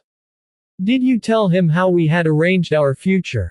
Yes, that is what annoyed him the most, for he saw how much we really love one another. What are we to do, then? Hold together, my good Marguerite, and let the storm pass over. Will it pass? It will have to. But your father will not stop there. What do you suppose he can do? How do I know? Everything that a father can do to make his son obey him. He will remind you of my past life, and will perhaps do me the honor of inventing some new story, so that you may give me up. You know that I love you. Yes, but what I know, too, is that, sooner or later, you will have to obey your father, and perhaps you will end by believing him. No, Marguerite. It is I who will make him believe me. Some of his friends have been telling him tales which have made him angry, but he is good and just, he will change his first impression. And then, after all, what does it matter to me? Do not say that, Armand. I would rather anything should happen than that you should quarrel with your family. Wait till after today, and tomorrow go back to Paris. Your father, too, will have thought it over on his side, and perhaps you will both come to a better understanding. Do not go against his principles, pretend to make some concessions to what he wants. Seem not to care so very much about me, and he will let things remain as they are. Hope, my friend, and be sure of one thing, that whatever happens, Marguerite will always be yours. Loves. Marguerite and I spent the whole day in talking over our projects for the future, as if we felt the need of realizing them as quickly as possible. At every moment we awaited some event, but the day passed without bringing us any new tidings. Next day I left at 10 o'clock, and reached the hotel about 12. My father had gone out. I went to my own rooms, hoping that he had perhaps gone there. No one had called. I went to the solicitor's. No one was there. I went back to the hotel, and waited till 6 m. Duvel did not return, and I went back to Bougival. I found Marguerite not waiting for me, as she had been the day before, but sitting by the fire, which the weather still made necessary. She was so absorbed in her thoughts that I came close to her chair without her hearing me. When I put my lips to her forehead she started as if the kiss had suddenly awakened her. You frightened me, she said. And your father? I have not seen him. I do not know what it means. He was not at his hotel, nor anywhere where there was a chance of my finding him. Well, you must try again tomorrow. I am very much inclined to wait till he sends for me. I think I have done all that can be expected of me. No, my friend, it is not enough. You must call on your father again, and you must call tomorrow. Why tomorrow rather than any other day? Because, said Marguerite, and it seemed to me that she blushed slightly at this question, because it will show that you are the more keen about it, and he will forgive us the sooner. For the remainder of the day Marguerite was sad and preoccupied. I had to repeat twice over everything I said to her to obtain an answer. She ascribed this preoccupation to her anxiety in regard to the events which had happened during the last 2 days. I spent the night in reassuring her, and she sent me away in the morning with an insistent disquietude that I could not explain to myself. Again my father was absent, but he had left this letter for me. If you call again today, wait for me till 4. If I am not in by 4, come and dine with me tomorrow. I must see you. I waited till the hour he had named, but he did not appear. I returned to Bougival. The night before I had found Marguerite sad. That night I found her feverish and agitated. Around my neck, but she cried for a long time in my arms. I questioned her as to this sudden distress, which alarmed me by its violence. She gave me no positive reason, but put me off with those evasions which a woman resorts to when she will not tell the truth. When she was a little calmed down, I told her the result of my visit, and I showed her my father's letter, from which, I said, we might augur well. At the sight of the letter and on hearing my comment, her tears began to flow so copiously that I feared an attack of nerves, and, calling Nanine, I put her to bed, where she wept without a word, but held my hands and kissed them every moment. I asked Nanine if, during my absence, her mistress had received any letter or visit which could account for the state in which I found her, but Nanine replied that no one had called and nothing had been sent. Something, however, had occurred since the day before, something which troubled me the more because Marguerite concealed it from me.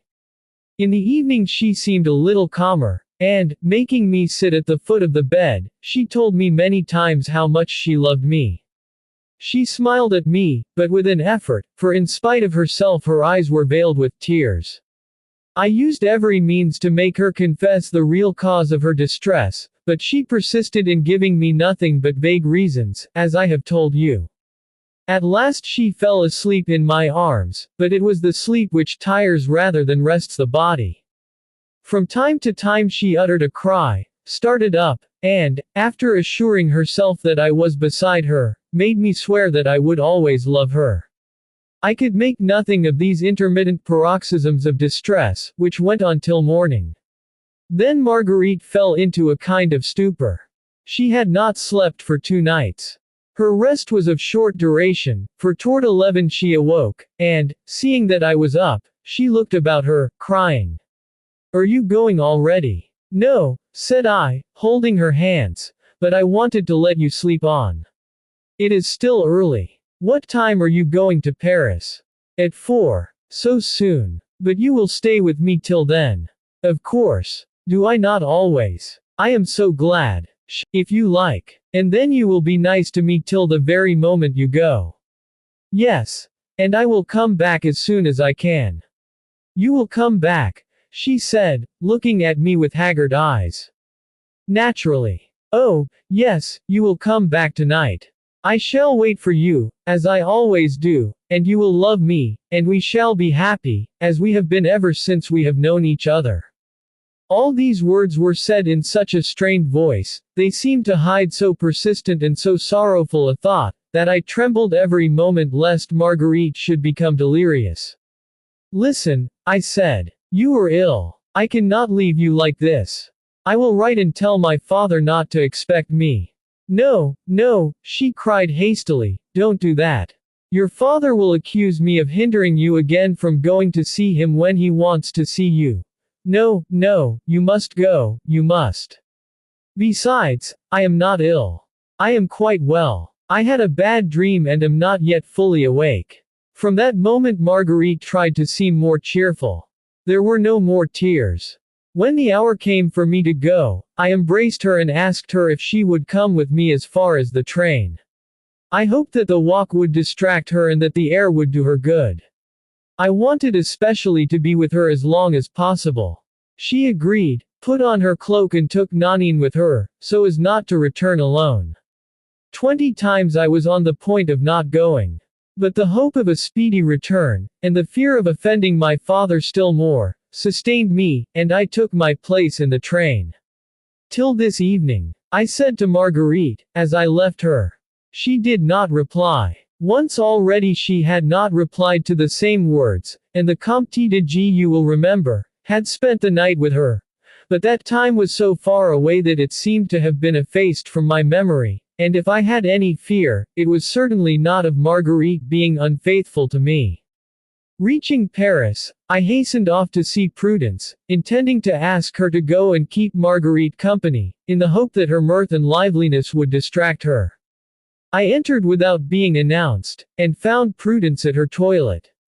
"Ah," she said, anxiously, "is Marguerite with you?" "No." "How is she?" "She is not well." "Is she not coming?" "Did you expect her?" Madame Duvernoy reddened, and replied, with a certain constraint. "I only meant that since you are at Paris, is she not coming to join you?" "No." I looked at Prudence. She cast down her eyes, and I read in her face the fear of seeing my visit prolonged. "I even came to ask you, my dear Prudence, if you have nothing to do this evening, to go and see Marguerite. You will be company for her, and you can stay the night. I never saw her as she was today, and I am afraid she is going to be ill." "I am dining in town," replied Prudence, "and I can't go and see Marguerite this evening. I will see her tomorrow." I took leave of me. Duvernoy, who seemed almost as preoccupied as Marguerite, and went on to my father's. His first glance seemed to study me attentively. He held out his hand. "Your 2 visits have given me pleasure, Armand," he said. "They make me hope that you have thought over things on your side as I have on mine. May I ask you, father, what was the result of your reflection?" "The result, my dear boy, is that I have exaggerated the importance of the reports that had been made to me, and that I have made up my mind to be less severe with you." "What are you saying, father?"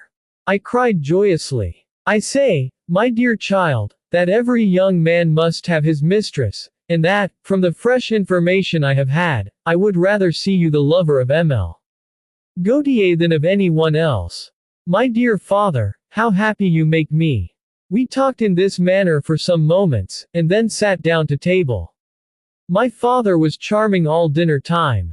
I was in a hurry to get back to Bougival to tell Marguerite. "You are watching the time," said my father, "and you are impatient to leave me. Oh young people, how you always sacrifice sincere to doubtful affections." "Do not say that, father. Marguerite loves me, I am sure of it." My father did not answer. He seemed to say neither yes nor no. He was very insistent that I should spend the whole evening with him and not go till the morning, but Marguerite had not been well when I left her. I told him of it, and begged his permission to go back to her early, promising to come again on the morrow. The weather was fine. He walked with me as far as the station. Never had I been so happy. The future appeared as I had long desired to see it. I had never loved my father as I loved him at that moment. Just as I was leaving him, he once more begged me to stay. I refused. "You are really very much in love with her?" he asked. "Madly." "Go, then," and he passed his hand across his forehead as if to chase a thought, then opened his mouth as if to say something. But he only pressed my hand, and left me hurriedly, saying, "Till tomorrow, then." Chapter 22. It seemed to me as if the train did not move. I reached Bougival at 11. Not a window in the house was lighted up, and when I rang no one answered the bell. It was the first time that such a thing had occurred to me. At last the gardener came. I entered. Nanine met me with a nothing. Nanine left me. Perhaps she had some suspicion or other, I thought, and went to Paris to make sure that my visit to my father was not an excuse for a day off. Perhaps Prudence wrote to her about something important. I said to myself when I was alone. But I saw Prudence. She said nothing to make me suppose that she had written to Marguerite. All at once I remembered me. Duvernoy's question, "Isn't she coming today?" when I had said that Marguerite was ill. I remembered at the same time how embarrassed Prudence had appeared when I looked at her after this remark, which seemed to indicate an appointment. I remembered, too, Marguerite's tears all day long, which my father's kind reception had rather put out of my mind. From this moment all the incidents grouped themselves about my first suspicion, and fixed it so firmly in my mind that everything served to confirm it, even my father's kindness. Marguerite had almost insisted on my going to Paris. She had pretended to be calmer when I had proposed staying with her. Had I fallen into some trap? Was Marguerite deceiving me? Had she counted on being back in time for me not to perceive her absence, and had she been detained by chance? Why had she said nothing to Nanine, or why had she not written? What was the meaning of those tears, this absence, this mystery? That is what I asked myself in a fright, as I stood in the vacant room, gazing at the clock, which pointed to midnight, and seemed to say to me that it was too late to hope for my mistress's return. Yet, after all the arrangements we had just made, after the sacrifices that had been offered and accepted, was it likely that she was deceiving me? No. I tried to get rid of my first supposition. Probably she had found a purchaser for her furniture, and she had gone to Paris to conclude the bargain. She did not wish to tell me beforehand, for she knew that, though I had consented to it, the sale, so necessary to our future happiness, was painful to me, and she feared to wound my self-respect in speaking to me about it. She would rather not see me till the whole thing was done, and that was evidently why Prudence was expecting her when she let out the secret. Marguerite could not finish the whole business today, and was staying the night with Prudence, or perhaps she would come even now, for she must know how anxious I should be, and would not wish to leave me in that condition. But, if so, why those tears? No doubt, despite her love for me, the poor girl could not make up her mind to give up all the luxury in which she had lived until now, and for which she had been so envied, without crying over it. I was quite ready to forgive her for such regrets.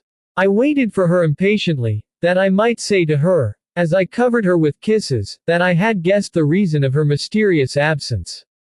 Nevertheless, the night went on, and Marguerite did not return. My anxiety tightened its circle little by little, and began to oppress my head and heart. Perhaps something had happened to her. Perhaps she was injured, ill, dead. Perhaps a messenger would arrive with the news of some dreadful accident. Perhaps the daylight would find me with the same uncertainty and with the same fears. The idea that Marguerite was perhaps unfaithful to me at the very moment when I waited for her in terror at her absence did not return to my mind. There must be some cause, independent of her will, to keep her away from me, and the more I thought, the more convinced I was that this cause could only be some mishap or other. O vanity of man, coming back to us in every form. 1 o'clock struck. I said to myself that I would wait another hour, but that at 2 o'clock, if Marguerite had not returned, I would set out for Paris. Meanwhile I looked about for a book, for I dared not think. Manon Lescaut was open on the table. It seemed to me that here and there the pages were wet as if with tears. I turned the leaves over and then closed the book, for the letters seemed to me void of meaning through the veil of my doubts. Time went slowly. The sky was covered with clouds. An autumn rain lashed the windows. The empty bed seemed at moments to assume the aspect of a tomb. I was afraid. I opened the door. I listened, and heard nothing but the voice of the wind in the trees. Not a vehicle was to be seen on the road. The half-hour sounded sadly from the church tower. I began to fear lest someone should enter. It seemed to me that only a disaster could come at that hour and under that somber sky. 2 o'clock struck. I still waited a little. Only the sound of the bell troubled the silence with its monotonous and rhythmical stroke. At last I left the room, where every object had assumed that melancholy aspect which the restless solitude of the heart gives to all its surroundings. In the next room I found Nanine sleeping over her work. At the sound of the door, she awoke and asked if her mistress, "But it is raining." "No matter. But madam will be coming back, or if she doesn't come it will be time enough in the morning to go and see what has kept her. You will be murdered on the way. There is no danger, my dear Nanine. I will see you tomorrow." The good girl went and got me a cloak, put it over my shoulders, and offered to wake up me. Arnold to see if a vehicle could be obtained. But I would hear of nothing, convinced as I was that I should lose, in a perhaps fruitless inquiry, more time than I should take to cover half the road. Besides, I felt the need of air and physical fatigue in order to cool down the overexcitement which possessed me. I took the key of the flat in the Rue d'Antin, and after saying goodbye to Nanine, who came with me as far as the gate, I set out. At first I began to run, but the earth was muddy with rain, and I fatigued myself doubly. At the end of half an hour I was obliged to stop, and I was drenched with sweat. I recovered my breath and went on. The night was so dark that at every step I feared to dash myself against one of the trees on the roadside, which rose up sharply before me like great phantoms rushing upon me. I overtook one or two wagons, which I soon left behind. A carriage was going at full gallop toward Bougival. As it passed me the hope came to me that Marguerite was in it. I stopped and cried out, "Marguerite! Marguerite!" But no one answered and the carriage continued its course. I watched it fade away in the distance, and then started on my way again. I took 2 hours to reach the Barrière de l'Étoile. The sight of Paris restored my strength, and I ran the whole length of the alley I had so often walked. That night no one was passing. It was like going through the midst of a dead city. The dawn began to break. When I reached the Rue d'Antin the great city stirred a little before quite awakening. 5 o'clock struck at the church of Saint Roch at the moment when I entered Marguerite's house. I called out my name to the porter, who had had from me enough 20-franc pieces to know that I had the right to call on M.L. Gautier at 5 in the morning. I passed without difficulty. I might have asked if Marguerite was at home, but he might have said no, and I preferred to remain in doubt 2 minutes longer, for, as long as I doubted, there was still hope. I listened at the door, trying to discover a sound, a movement. Nothing. The silence of the country seemed to be continued here. I opened the door and entered. All the curtains were hermetically closed. I drew those of the dining room and went toward the bedroom and pushed open the door. I sprang at the curtain cord, and drew it violently. The curtain opened, a faint light made its way in. I rushed to the bed. It was empty. I opened the doors one after another. I visited every room. No one. It was enough to drive one mad. I went into the dressing room, opened the window, and called Prudence several times. Duvernoy's window remained closed. I went downstairs to the porter and asked him if M.L. Gautier had come home during the day. Yes, answered the man. With me. Duvernoy. She left no word for me. No. Do you know what they did afterward? They went away in a carriage. What sort of a carriage? A private carriage. What could it all mean? I rang at the next door. Where are you going, sir? Asked the porter, when he had opened to me. To me. Duvernoy's. She has not come back. You are sure? Yes, sir. Here's a letter even, which was brought for her last night and which I have not yet given her. And the porter showed me a letter which I glanced at mechanically. I recognized Marguerite's writing. I took the letter. It was addressed, to me. Duvernoy, to forward to M. Duval. This letter is for me, I said to the porter, as I showed him the address. You are M. Duval, he replied. Thunderbolt had fallen at my feet. I should have been less startled than I was by what I read. By the time you read this letter, Armand, I shall be the mistress of another man. All is over between us. Go back to your father, my friend, and to your sister, and there, by the side of a pure young girl, ignorant of all our miseries, you will soon forget what you would have suffered through that lost creature who is called Marguerite Gautier, whom you have loved for an instant, and who owes to you the only happy moments of a life which, she hopes, will not be very long now. When I had read the last word, I thought I should have gone mad. For a moment I was really afraid of falling in the street. A cloud passed before my eyes and my blood beat in my temples. At last I came to myself a little. I looked about me, and was astonished to see the life of others continue without pausing at my distress. I was not strong enough to endure the blow alone. Then I remembered that my father was in the same city, that I might be with him in 10 minutes, and that, whatever might be the cause of my sorrow, he would share it. I ran like a madman, like a thief, to the Hotel de Paris. I found the key in the door of my father's room. I entered. He was reading. He showed so little astonishment at seeing me, that it was as if he was expecting me. I flung myself into his arms without saying a word. I gave him Marguerite's letter, and, falling on my knees beside his bed, I wept hot tears. Chapter 23. When the current of life had resumed its course, I could not believe that the day which I saw dawning would not be like those which had preceded it. There were moments when I fancied that some circumstance, which I could not recollect, had obliged me to spend the night away from Marguerite, but that, if I returned to Bougival, I should find her again as anxious as I had been, and that she would ask me what had detained me away from her so long. When one's existence has contracted a habit, such as that of this love, it seems impossible that the habit should be broken without at the same time breaking all the other springs of life. I was forced from time to time to reread Marguerite's letter, in order to convince myself that I had not been dreaming.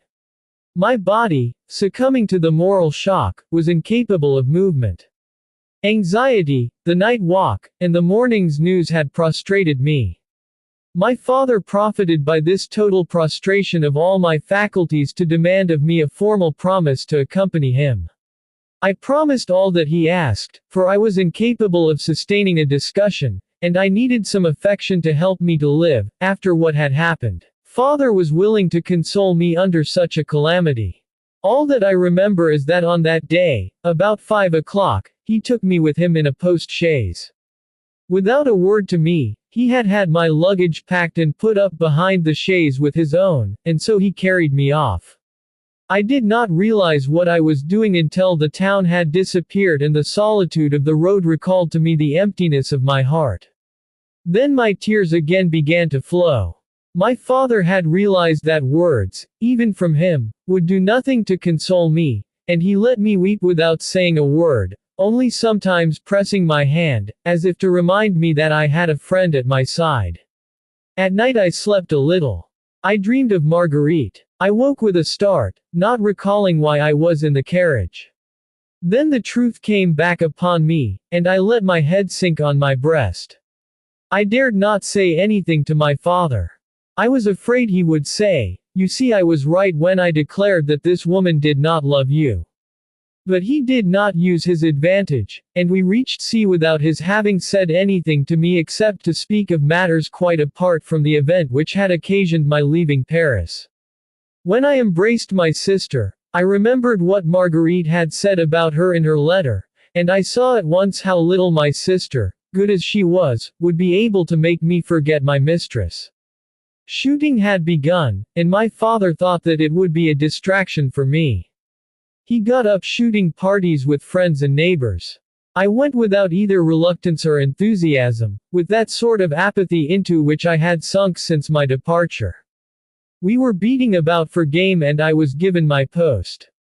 I put down my unloaded gun at my side, and meditated. I watched the clouds pass. I let my thought wander over the solitary plains, and from time to time I heard someone call to me and point to a hare not 10 paces off.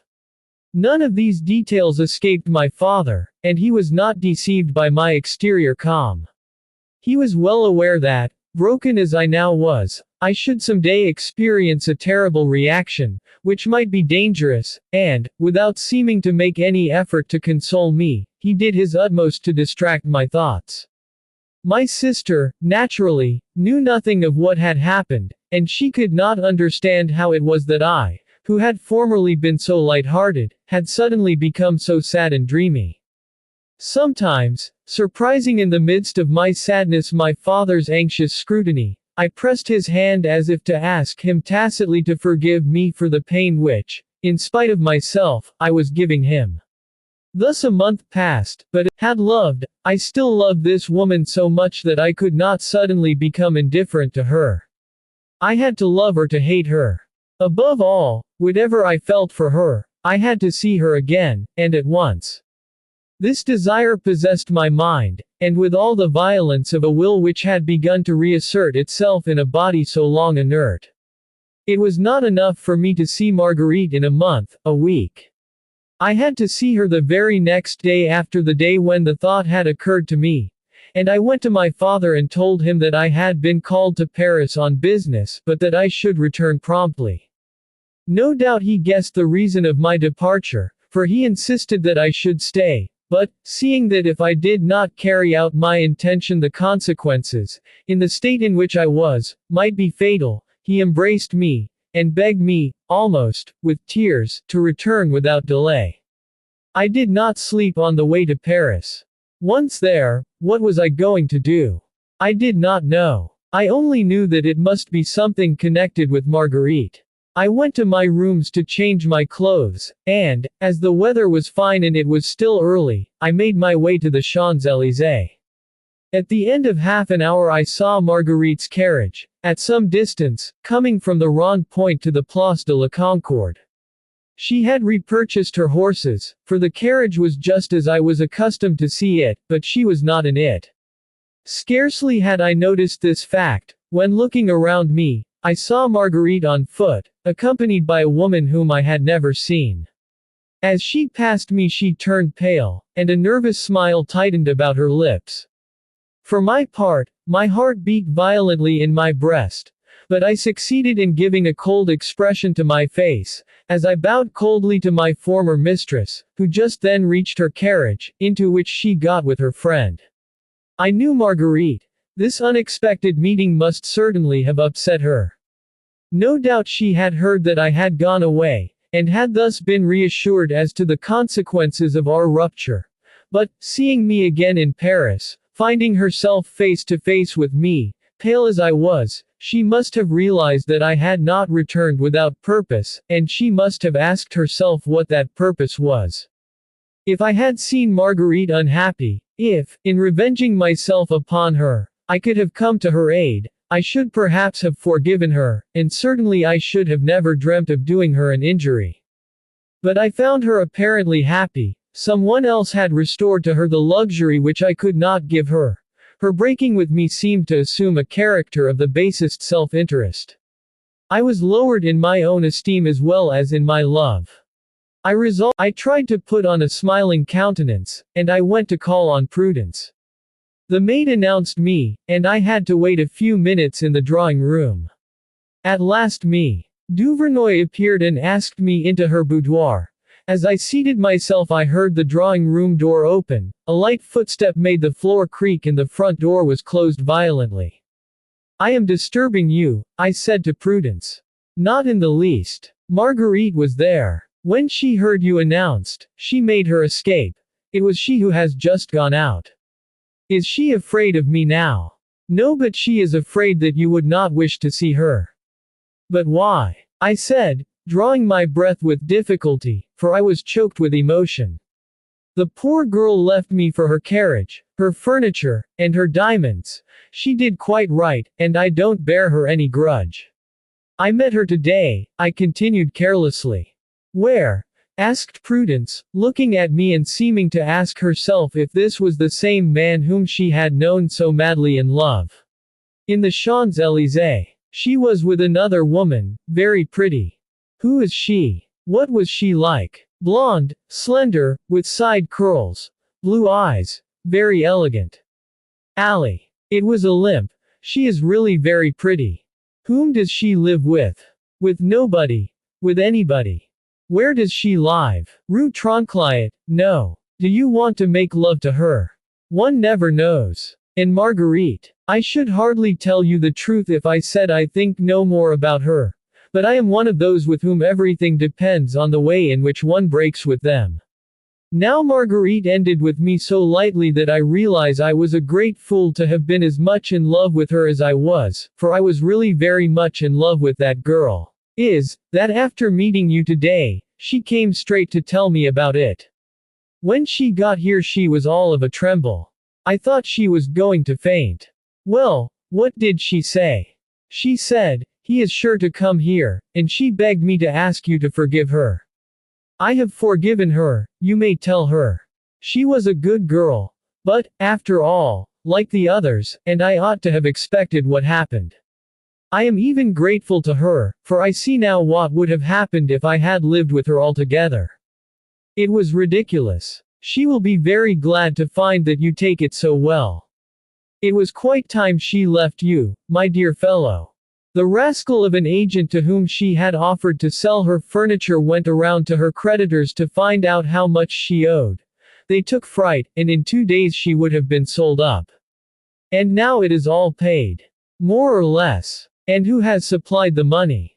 The Comte de N. Ah, my dear friend, there are men made on purpose for such occasions. To cut a long story short, he gave her 20,000 francs, but he has had his way at last. He knows quite well that Marguerite is not in love with him, but he is very nice with her all the same. As you have seen, he has repurchased her horses, he has taken her jewels out of pawn, and he gives her as much money as the Duke used to give her. If she likes to live quietly, he will stay with her a long time. And what is she doing? Is she living in Paris altogether? She would never go back to Bougival after you went. I had to go myself and see after all her things, and yours, too. I made a package of them and you can send here for them. You will find everything, except a little case with your initials. Marguerite wanted to keep it. If you really want it, I will ask her for it. Let her keep it, I stammered, for I felt the tears rise from my heart to my eyes at the recollection of the village where I had been so happy, and at the thought that Marguerite cared to keep something which had belonged to me and would recall me to her. If she had entered at that moment, my thoughts of vengeance would have disappeared, and I should have fallen at her feet. For the rest, continued Prudence, I never saw her as she is now. She hardly takes any sleep, she goes to all the balls, she goes to suppers, she even drinks. The other day, after a supper, she had to stay in bed for a week. And when the doctor let her get up, she began again at the risk of her life. What is the good? I came to see you, because you have always been charming to me, and I knew you before I ever knew Marguerite. I owe it to you that I have been her lover, and also, don't I, that I am her lover no longer. Well, I did all I could to get her away from you, and I believe you will be thankful to me later on. I owe you a double gratitude, I added, rising, for I was disgusted with the woman, seeing her take every word I said to her as if it were serious. You are going. Yes. I had learned enough. When shall I be seeing you? Soon. Goodbye. Goodbye. Prudence saw me to the door, and I went back to my own rooms with tears of rage in my eyes and a desire for vengeance in my heart. So Marguerite was no different from the others, so the steadfast love that she had had for me could not resist the desire of returning to her former life, and the need of having a carriage and plunging into dissipation.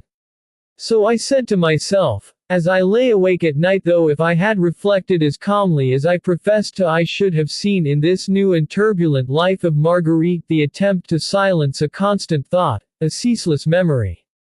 Unfortunately, evil passion had the upper hand, and I only sought for some means of avenging myself on the poor creature. Oh, how petty and vile is man when he is wounded in one of his narrow passions. This Olympe whom I had seen was, if not a friend of Marguerite, at all events the woman with whom she was most often seen since her return to Paris. She was going to give a ball, and, as I took it for granted that Marguerite would be there, I tried to get an invitation and succeeded. When, full of my sorrowful emotions, I arrived at the ball, it was already very animated. They were dancing, shouting even, and in one of the quadrilles I perceived Marguerite dancing with the Comte de N, who seemed proud of showing her off, as if he said to everybody, "This woman is mine." I leaned against the mantelpiece just opposite Marguerite and watched her dancing. Her face changed when I reflected that after the ball she would go home, not with me but with that rich fool. When I thought of what would follow their return, the blood rose to my face, and I felt the need of doing something to trouble their relations. After the contredanse I went up to the mistress of the house, who displayed for the benefit of her guests a dazzling bosom and magnificent shoulders. She was beautiful, and, from the point of view of figure, more beautiful than Marguerite. I realized this fact still more clearly from certain glances which Marguerite bestowed upon her while I was talking with her. The man who was the lover of such a woman might well be as proud as Mdn, and she was beautiful enough to inspire a passion not less great than that which Marguerite had inspired in me. At that moment she had no lover. It would not be difficult to become so.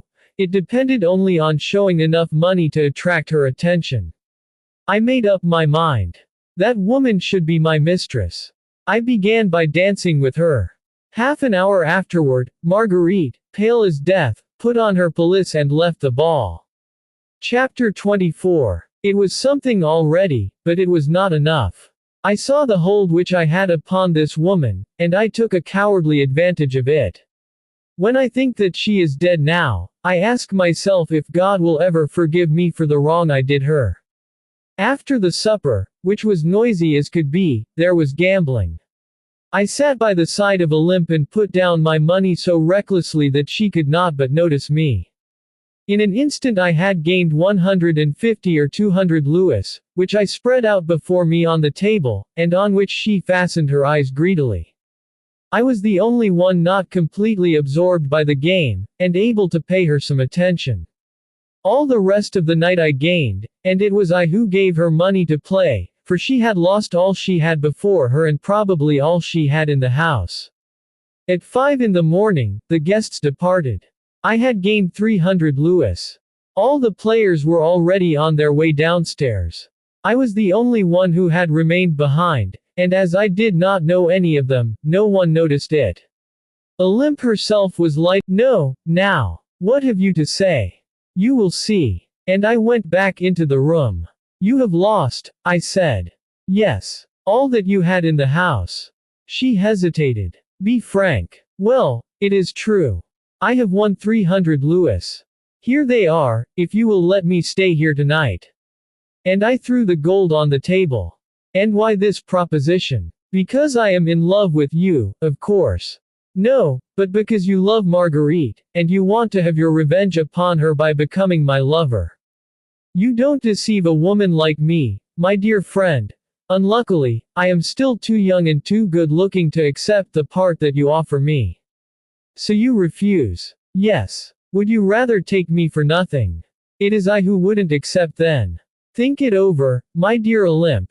If I had sent someone to offer you these 300 louis on my behalf, on the conditions I attached to them, you would have accepted. I preferred to speak to you myself. Accept without inquiring into my reasons. Say to yourself that you are beautiful, and that there is nothing surprising in my being in love with you." Marguerite was a woman in the same position as Olympe, and yet I should never have dared say to her the first time I met her what I had said to the other woman. I loved Marguerite. I saw in her instincts which were lacking in the other, and at the very moment in which I made my bargain, I felt a disgust toward the woman with whom I was making it. She accepted, of course, in the end, and at midday I left her house as her lover, but I quitted her without a recollection of the caresses and of the words of love which she had felt bound to shower upon me in return for the 6,000 francs which I left with her. And yet there were men who had ruined themselves for that woman. From that day I inflicted on Marguerite a continual persecution. Olympe and she gave up seeing one another, as you might imagine. I gave my new mistress a carriage and jewels. I gambled, I committed every extravagance which could be expected of a man in love with such a woman as Olympe.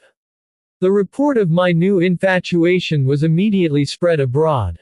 Prudence herself was taken in, and finally thought that I had completely forgotten Marguerite.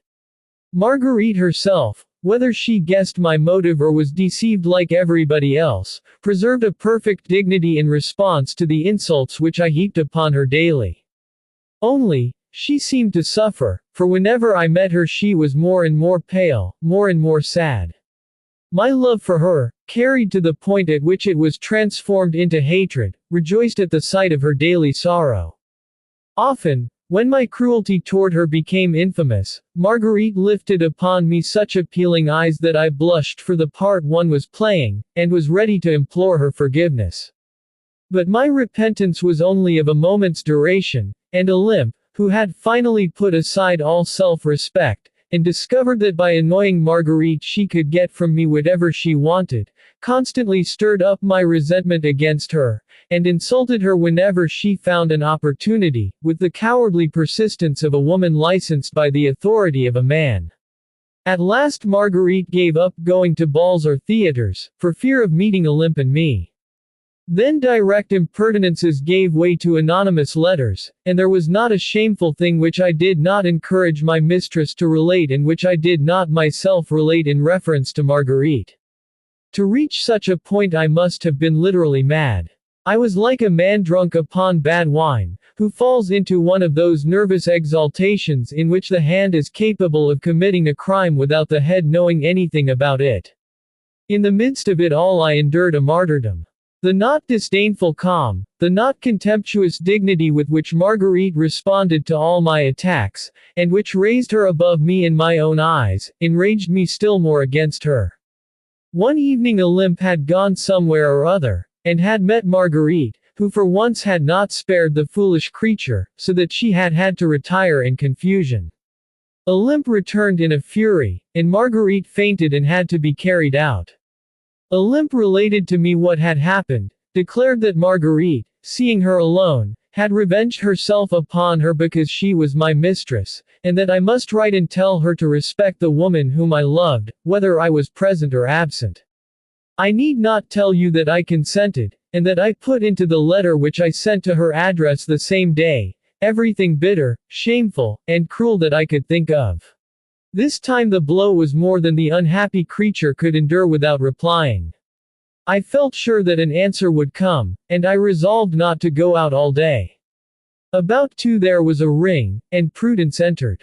I tried to assume an indifferent air as I asked her what had brought her, but that day me.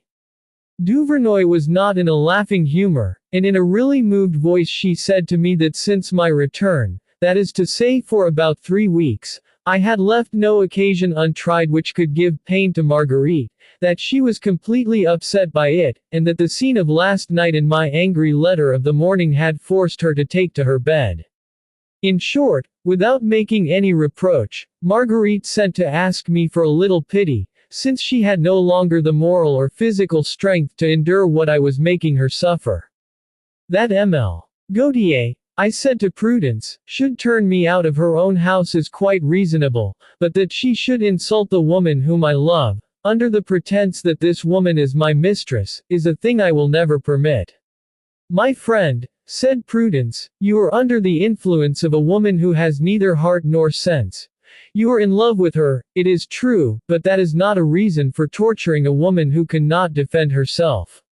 Let M.L. Gautier send me her Comte de N and the sides will be equal. You know very well that she will not do that. So, my dear Armand, let her alone. If you saw her you would be ashamed of the way in which you are treating her. She is white, she coughs, she won't last long now. And Prudence held out her hand to me, adding, come and see her. It will make her very happy. I have no desire to meet M. de N. M. de N is never there. She cannot endure him. If Marguerite wishes to see me, she knows where I live. Let her come to see me, I will tell her. And Prudence left me. I did not even write to tell Olympe not to expect me. I never troubled much about her, scarcely going to see her 1 night a week. She consoled herself, I believe, with an actor from some theater or other. I went out for dinner and came back almost immediately. I had a fire lit in my room and I told Joseph he could go out. I can give you no idea of the different impressions which agitated me during the hour in which I waited, but when, toward 9 o'clock, I heard a ring, they thronged together into one such emotion, that, as I opened the door, I was obliged to lean against the wall to keep myself from falling. Fortunately the anteroom was in half darkness, and the change in my countenance was less visible. Marguerite entered. She was dressed in black and veiled. I could scarcely recognize her face through the veil. She went into the drawing room and raised her veil. She was pale as marble. I am here, Armand, she said. You wished to see me and I have come. And letting her head fall on her hands, she burst into tears. I went up to her. "What is the matter?" I said to her in a low voice. She pressed my hand without a word, for tears still veiled her voice. But after a few minutes, recovering herself a little, she said to me, "You have been very unkind to me, Armand, and I have done nothing to you." "Nothing," I answered, with a bitter smile. "Nothing but what circumstances forced me to do. I do not know if you have ever in your life experienced, or if you will ever experience, what I felt at the sight of Marguerite. The last time she had come to see me she had sat in the same place where she was now sitting. Only, since then, she had been the mistress of another man. Other kisses than mine had touched her lips, toward which, in spite of myself, my own reached out, and yet I felt that I loved this woman as much, more perhaps, than I had ever loved her. It was difficult for me to begin the conversation on the subject. Which brought her. Marguerite no doubt realized it, for she went on. "I have come to trouble you, Armand, for I have two things to ask. Pardon for what I said yesterday to Emile. Olympe, and pity for what you are perhaps still ready to do to me. Intentionally or not, since your return you have given me so much pain that I should be incapable now of enduring a fourth part of what I have endured till now. You will have pity on me, won't you? And you will understand that a man who is not heartless has other nobler things to do than to take his revenge upon a sick and sad woman like me. See, take my hand. I am in a fever. I left my bed to come to you, and ask, not for your friendship, but for your indifference." I took Marguerite's hand. It was burning, and the poor woman shivered under her fur cloak. I rolled the armchair in which she was sitting up to the fire. "Do you think, then, that I did not suffer?" said I, "on that night when, after waiting for you in the country, I came to look for you in Paris, and found nothing but the letter which nearly drove me mad. How could you have deceived me, Marguerite, when I loved you so much? Do not speak of that, Armand. I did not come to speak of that. I wanted to see you only, not an enemy, and I wanted to take your hand once more. You have a mistress. She is young, pretty, you love her they say. Be happy with her and forget me. And you. You are happy, no doubt. Have I the face of a happy woman, Armand? Do not mock my sorrow, you, who know better than anyone what its cause and its depth are. It only depended on you not to have been unhappy at all, if you are as you say. No, my friend. Circumstances were stronger than my will. I obeyed, not the instincts of a light woman, as you seem to say, but a serious necessity, in reasons which you will know one day, and which will make you forgive me. Why do you not tell me those reasons today? Because they would not bring about an impossible reunion between us, and they would separate you perhaps from those from whom you must not be separated. Who do you mean? I cannot tell you. Then you are lying to me. Marguerite rose and went toward the door. I could not behold this silent and expressive sorrow without being touched, when I compared in my mind this pale and weeping woman with the madcap who had made fun of me at the Opera Comique. You shall not go, I said, putting myself in front of the door. Why? Because, in spite of what you have done to me, I love you always, and I want you to stay here. To turn me out tomorrow. No, it is impossible. Our destinies are separate. Do not try to reunite them.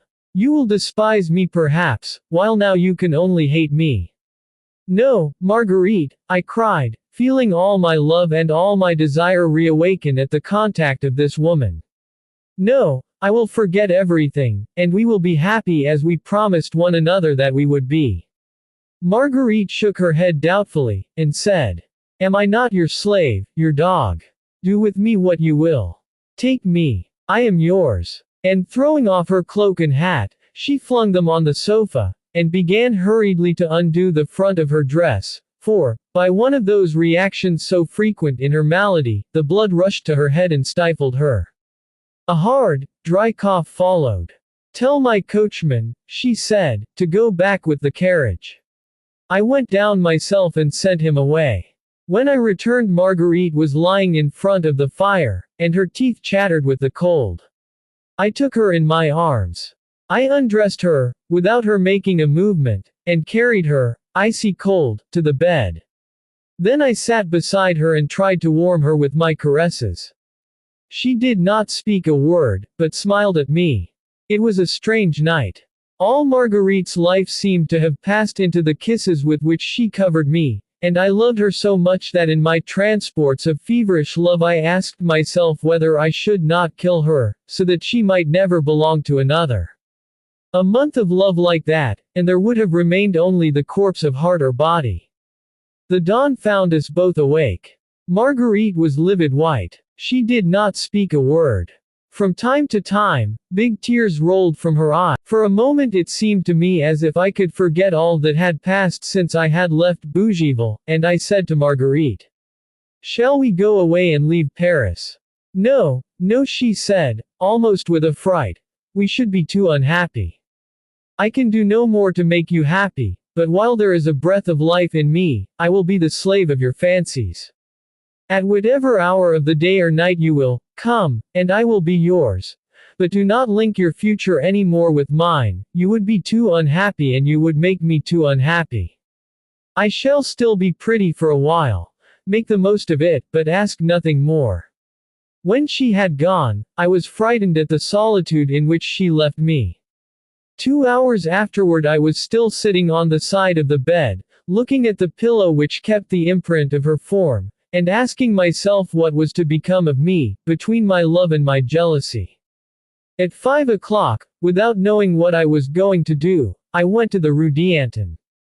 Nanine opened to me. "Madame cannot receive you," she said in an embarrassed way. "Why?" "Because M. le Comte de N is there, and he has given orders to let no one in." "Quite so," I stammered. "I forgot. I went home like a drunken man, and do you know what I did during the moment of jealous delirium which was long enough for the shameful thing I was going to do? I said to myself that the woman was laughing at me. I saw her alone with the Count, saying over to him the same words that she had said to me in the night, and taking a 500-franc note I sent it to her with these words. "You went away so suddenly that I forgot to pay you. Here is the price of your night." Then when the letter was sent I went out as if to free myself from the instantaneous remorse of this infamous action. I went to see Olympe, whom I found trying on dresses, and when we were alone she sang obscene songs to amuse me. She was the very type of the shameless, heartless. I need not tell you in what state of agitation I spent the next day. At 9:30 a messenger brought me an envelope containing my letter and the 500-franc note, not a word more.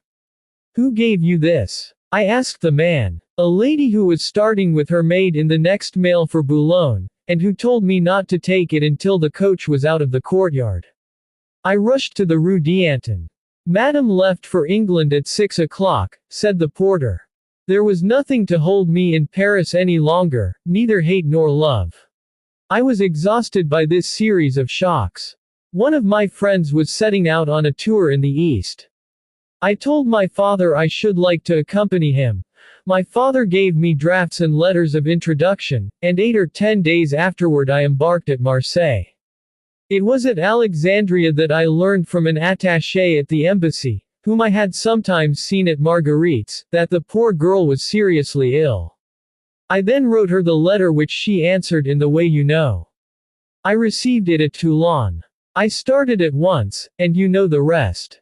Now you have only to read a few sheets which Julie Duprat gave me. They are the best commentary on what I have just told you."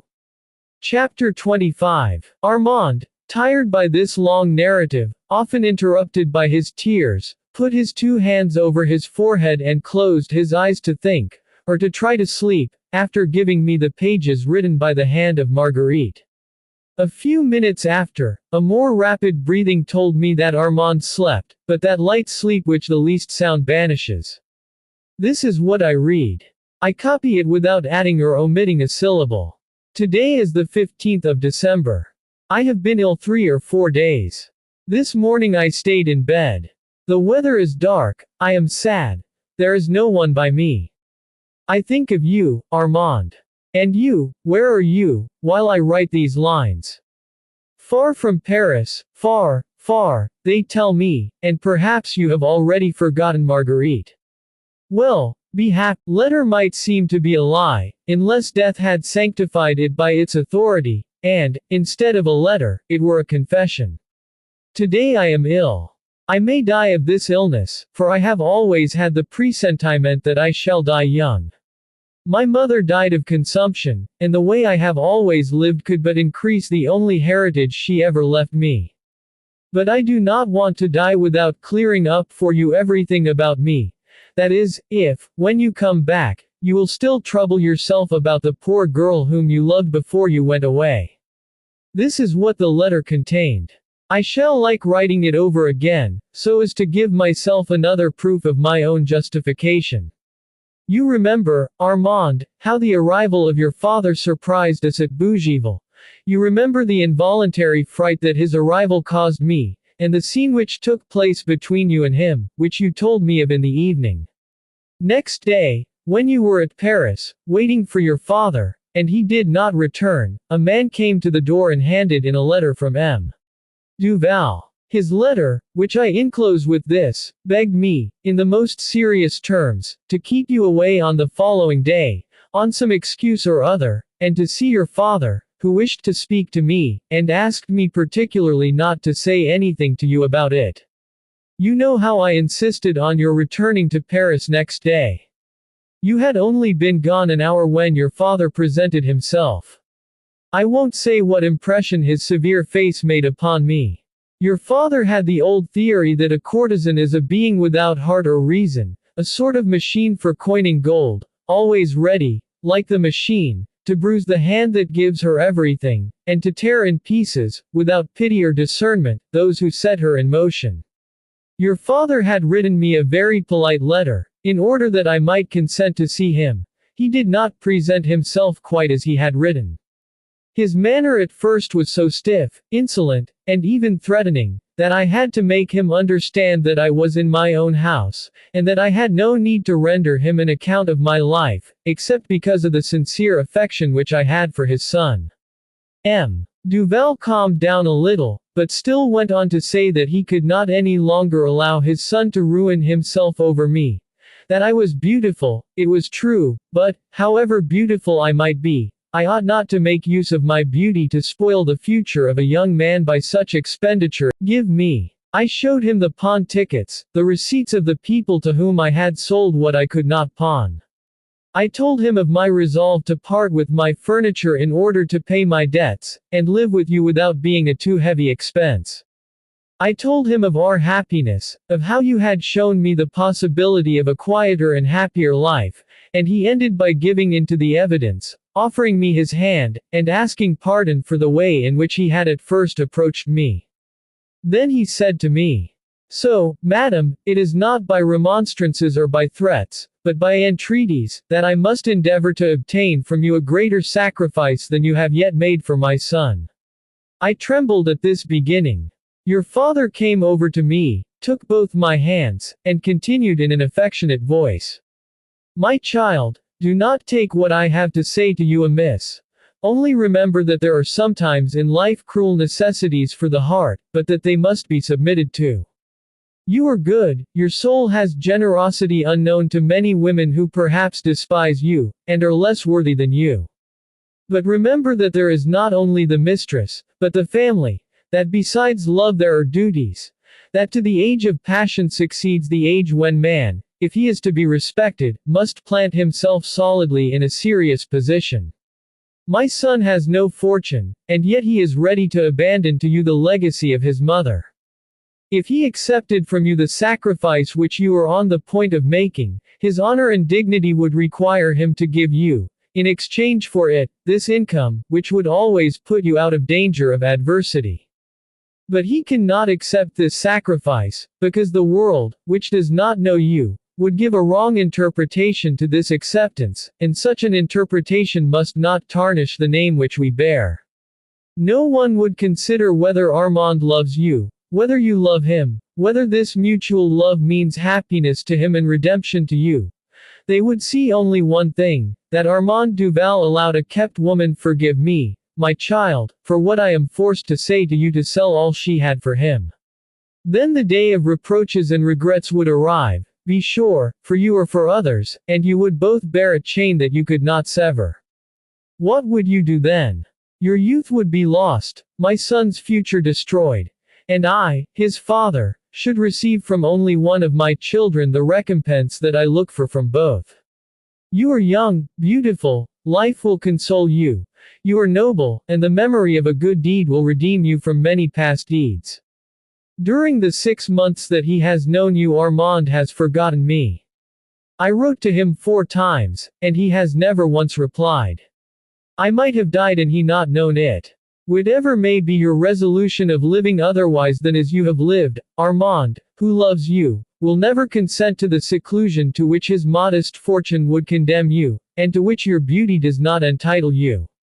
Who knows what he would do then? He has gambled, I know. Without telling you of it, I know also, but, in a moment of madness, he might have lost part of what I have saved, during many years, for my daughter's portion, for him, and for the repose of my old age. What might have happened may yet happen. Are you sure, besides, that the life which you are giving up for him will never again come to attract you? Are you sure, you who have loved him, that you will never love another? Would you not suffer on seeing the hindrances set by your love to your lover's life, hindrances for which you would be powerless to console him, if, with age, thoughts of ambition should succeed to dreams of love? Think over all that, madam. You love Armand. Prove it to him by the sole means which remains to you of yet proving it to him, by sacrificing your love to his future. No misfortune has yet arrived, but one will arrive, and perhaps a greater one than those which I foresee. Armand might become jealous of a man who has loved you. He might provoke him, fight, be killed. Think, then, what you would suffer in the presence of a father who should call on you to render an account for the life of his son. Finally, my dear child, let me tell you all, for I have not yet told you all, let me tell you what has brought me to Paris. I have a daughter, as I have told you, young, beautiful, pure as an angel. She loves, and she, too, has made this love the dream of her life. I wrote all that to Armand, but, absorbed in you, he made no reply. Well, my daughter is about to marry. She is to marry the man whom she loves. She enters an honorable family, which requires that mine has to be no less honorable. The family of the man who is to become my son-in-law has learned what manner of life Armand is leading in Paris, and has declared to me that the marriage must be broken off if Armand continues this life. The future of a child who has done nothing against you, and who has the right of looking forward to a happy future, is in your hands. Have you the right, have you the strength, to shatter it? In the name of your love and of your repentance, Marguerite, grant me the happiness of my child. I wept silently, my friend, at all these reflections which I had so often made, and which, in the mouth of your father, took a yet more serious reality. I said to myself all that your father dared not say to me, though it had come to his lips 20 times, that I was, after all, only a kept woman, and that whatever excuse I gave for our liaison, it would always look like calculation on my part, that my past life left me no right to dream of such a future, and that I was accepting responsibilities for which my habits and reputation were far from giving any guarantee. In short, I loved you, Armand. The paternal way in which M. Duval had spoken to me, the pure memories that he awakened in me, the respect of this old man, which I would gain, yours, which I was sure of gaining later on, all that called up in my heart thoughts which raised me in my own eyes with a sort of holy pride, unknown till then. When I thought that one day this old man, who was now imploring me for the future of his son, would bid his daughter mingle my name with her prayers, as the name of a mysterious friend, I seemed to become transformed, and I felt a pride in myself. The exaltation of the moment perhaps exaggerated the truth of these impressions, but that was what I felt, friend, and these new feelings silenced the memory of the happy days I had spent with you. Tell me, sir, I said to your father, wiping away my tears, do you believe that I love your son? Yes, said M. Duval, with a disinterested love. Yes. Do you believe that I had made this love the hope, the dream, the forgiveness, of my life? Implicitly. Well, sir, embrace me once, as you would embrace your daughter, and I swear to you that that kiss, the only chaste kiss I have ever had, will make me strong against my love, and that within a week your son will be once more at your side, perhaps unhappy for a time, but cured forever. You are a noble child, replied your father, kissing me on the forehead, and you are making an attempt for which God will reward you, but I greatly fear that you will have no influence upon my son. Oh, be at rest, sir. He will hate me.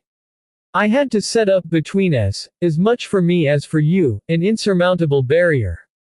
I wrote to Prudence to say that I accepted the proposition of the Comte de N and that she was to tell him that I would sup with her and him. I sealed the letter, and, without telling him what it contained, asked your father to have it forwarded to its address on reaching Paris. He inquired of me what it contained. Your son's welfare, I answered.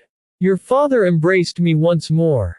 I felt two grateful tears on my forehead, like the baptism of my past faults, and at the moment when I consented to give myself up to another man I glowed with pride at the thought of what I was redeeming by this new fault. M. Duval returned to his carriage, and set out for Paris. I was only a woman, and when I saw you again I could not help weeping, but I did not give way. Did I do right? That is what I ask myself today, as I lie ill in my bed, that I shall never leave, perhaps, until I am dead. You are witness of what I felt as the hour of our separation approached. Your father was no longer there to support me, and there was a moment when I was on the point of confessing everything to you, so terrified was I at the idea that you were going to bate and despise me. One thing which you will not believe, perhaps, Armand, is that I prayed God to give me strength. And what proves that he accepted my sacrifice is that he gave me the strength for which I prayed. At supper I still had need of aid, for I could not think of what I was going to do, so much did I fear that my courage would fail me. Who would ever have said that I, Marguerite Gautier, would have suffered so at the mere thought of a new lover? I drank for forgetfulness, and when I woke next day I was beside the Count. That is the whole truth, friend. Judge me and pardon me, as I have pardoned you for all the wrong that you have done me since that day. Chapter 26. What followed that fatal night you know as well as I, but what you cannot know, what you cannot suspect, is what I have suffered since our separation.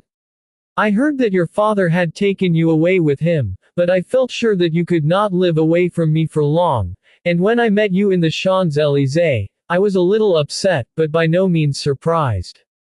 Then began that series of days. Each of them brought me a fresh insult from you. I received them all with a kind of joy, for, besides proving to me that you still loved me, it seemed to me as if the more you persecuted me the more I should be raised in your eyes when you came to know the truth. Do not wonder at my joy in martyrdom, Armand. Your love for me had opened my heart to noble enthusiasm. Still, I was not so strong as that quite at once.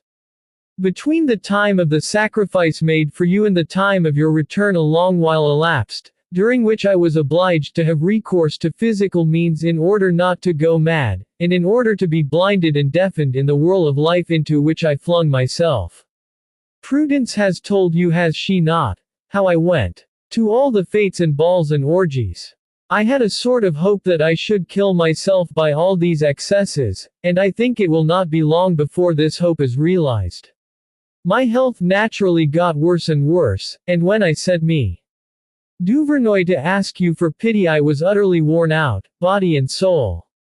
I will not remind you, Armand, of the return you made for the last proof of love that I gave you, and of the outrage by which you drove away a dying woman, who could not resist your voice when you asked her for a night of love, and who, like a fool, thought for one instant that she might again unite the past with the present. You had the right to do what you did, Armand. People have not always put so high a price on a night of mine. I left everything after that. Olympe has taken my place with the Comte de N and has told him, I hear, the reasons for my leaving him. The Comte de G was at London. He is one of those men who give just enough importance to making love to women like me for it to be an agreeable pastime, and who are thus able to remain friends with women, not hating them because they have never been jealous of them, and he is, too, one of those grand seigneurs who open only a part of their hearts to us, but the whole of their purses.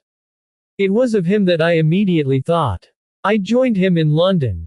He received me as kindly as possible, but he was the lover there of a woman in society, and he feared to compromise himself if he were seen with me.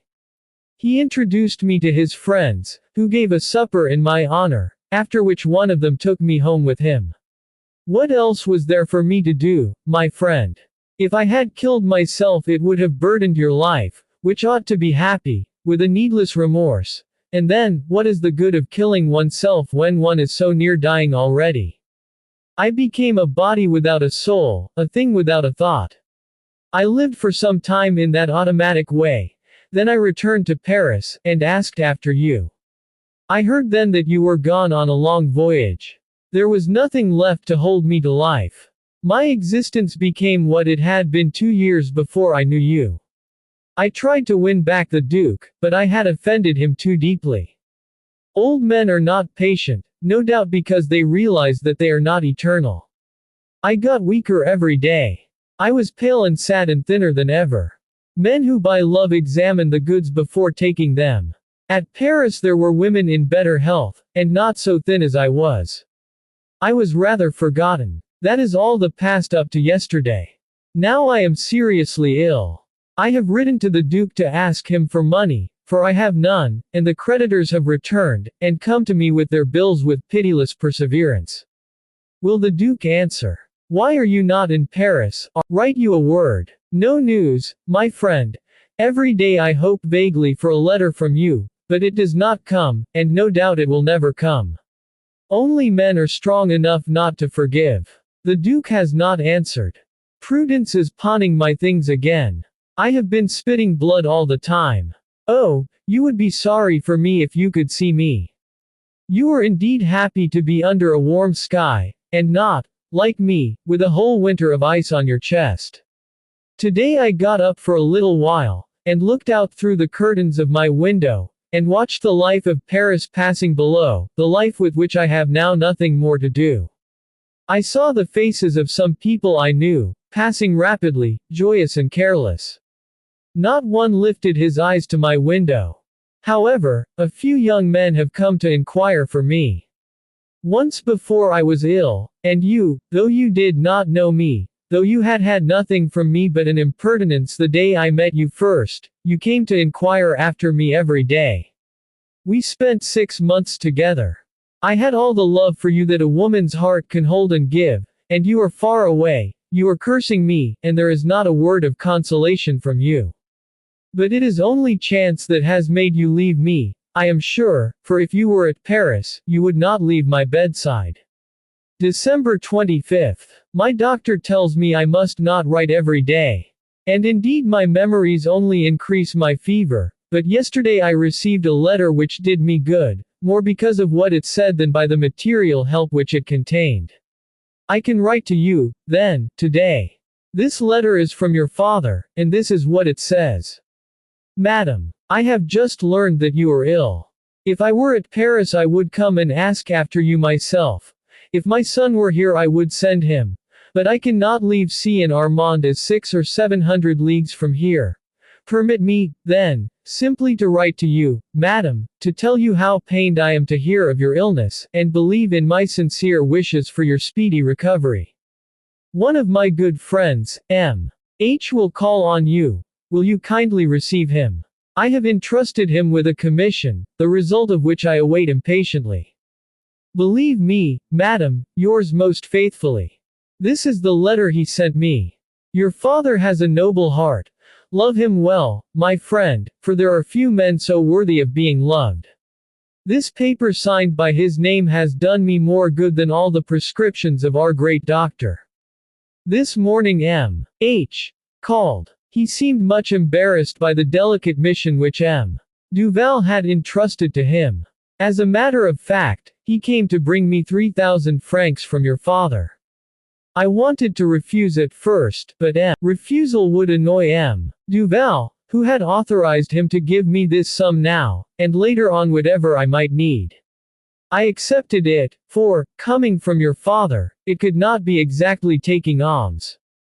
If I am dead when you come back, show your father what I have written for him, and tell him that in writing these lines the poor woman to whom he was kind enough to write so consoling a letter wept tears of gratitude and prayed God for him. January 4th. I have passed some terrible days. I never knew the body could suffer so. Oh, my past life. I pay double for it now. There has been someone to watch by me every night. I cannot breathe. What remains of my poor existence is shared between being delirious and coughing. The dining room is full of sweets and all sorts of presents that my friends have brought. Some of them, I dare say, are hoping that I shall be their mistress later on. If they could see what sickness has made of me, they would go away in terror. Prudence is giving her New Year's presents with those I have received. There is a thaw, and the doctor says that I may go out in a few days if the fine weather continues. January 8th. I went out yesterday in my carriage. The weather was lovely. The Champs-Élysées was full of people. It was like the first smile of spring. Everything about me had a festal air. I never knew before that a ray of sunshine could contain so much joy, sweetness, and consolation. I met almost all the people I knew, all happy, all absorbed in their pleasures. How many happy people don't even know that they are happy? Olympe passed me in an elegant carriage that M de N has given her. She tried to insult me by her look. She little knows how far I am from such things now. A nice fellow, whom I have known for a long time, asked me if I would have supper with him and one of his friends, who, he said, was very anxious to make my acquaintance. I smiled sadly and gave him my hand, burning with fever. I never saw such an astonished countenance. I came in at 4, and had quite an appetite for my dinner. Going out has done me good. If I were only going to get well. How the sight of the life and happiness of others gives a desire of life to those who, only the night before, in the solitude of their soul and in the shadow of their sick room, only wanted to die soon. January 10th. The hope of getting better was only a dream. I am back in the body that people paid so dear for once. How much would they give, I wonder, today? We must have done something very wicked before we were born, or else we must be going to be very happy indeed when we are dead, for God to let this life have all the tortures of expiation and all the sorrows of an ordeal. January 12th. I am always ill. The Comte de N sent me some money yesterday. I did not keep it. I won't take anything from that man. It is through him that you are not here. Oh, that good time at Bougival. Where is it now? If I come out of this room alive I will make a pilgrimage to the house we lived in together, but I will never leave it until I am dead. Who knows if I shall write to you tomorrow. January 25th. I have not slept for 11 nights. I am suffocated. I imagine every moment that I am going to die. The doctor has forbidden me to touch a pen. Julie Duprat, who is looking after me, lets me write these few lines to you. Will you not come back before I die? Is it all over between us forever? It seems to me as if I should get well if you came. What would be the good of getting well? January 28th. This morning I was awakened by a great noise. Julie, who slept in my room, ran into the dining room. I heard men's voices, and hers protesting against them in vain. She came back crying. They had come to seize my things. I told her to let what they call justice have its way. The bailiff came into my room with his hat on. He opened the drawers, wrote down what he saw, and did not even seem to be aware that there was a dying woman in the bed that fortunately the charity of the law leaves me. He said, indeed, before going, that I could appeal within 9 days, but he left a man behind to keep watch. My God! What is to become of me? This scene has made me worse than I was before.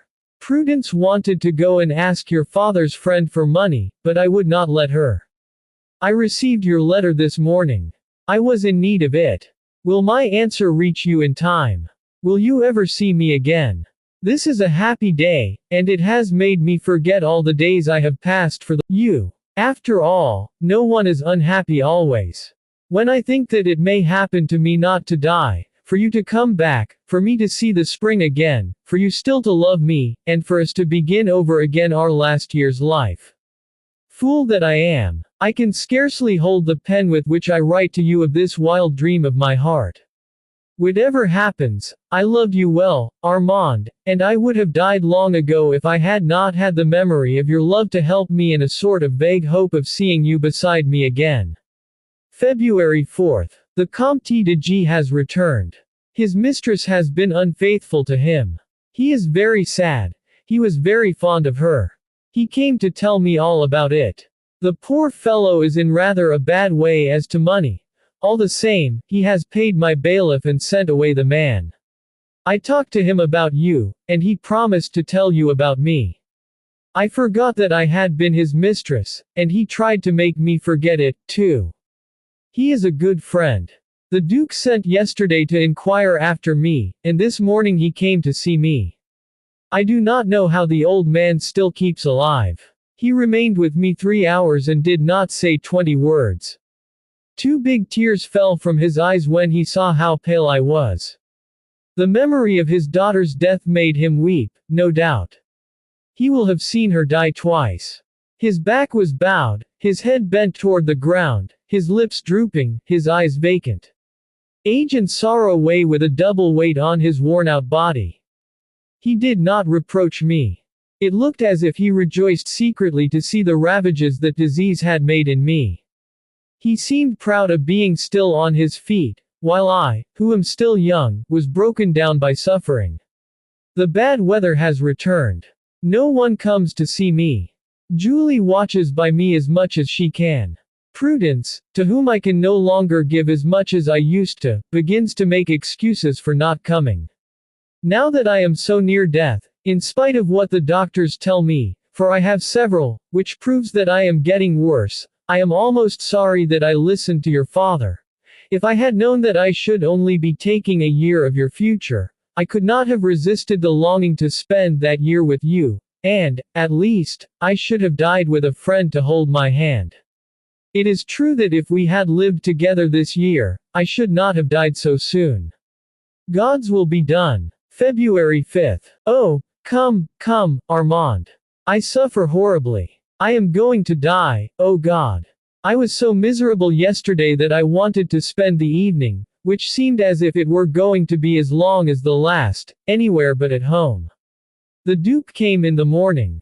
It seems to me as if the sight of this old man, whom death has forgotten, makes me die faster. Despite the burning fever which devoured me, I made them dress me and take me to the vaudeville. Julie put on some rouge for me, without which I should have looked like a corpse. I had the box where I gave you our first rendezvous. All the time I had my eyes fixed on the stall where you sat that day, though a sort of country fellow sat there, laughing loudly at all the foolish things that the actors said. I was half dead when they brought me home. I coughed and spat blood all the night. Today I cannot speak, I can scarcely move my arm. My God, I am going to die. I have been expecting it, but I cannot get used to the thought of suffering more than I suffer now, and if. After this the few characters traced by Marguerite were indecipherable, and what followed was written by Julie Duprat. February 18th. Monsieur Armand. Since the day that Marguerite insisted on going to the theater she has got worse and worse. She has completely lost her voice, and now the use of her limbs. What our poor friend suffers is impossible to say. I am not used to emotions of this kind, and I am in a state of constant fright.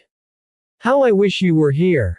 She is almost always delirious, but delirious or lucid, it is always your name that she pronounces, when she can speak a word. The doctor tells me that she is not here for long.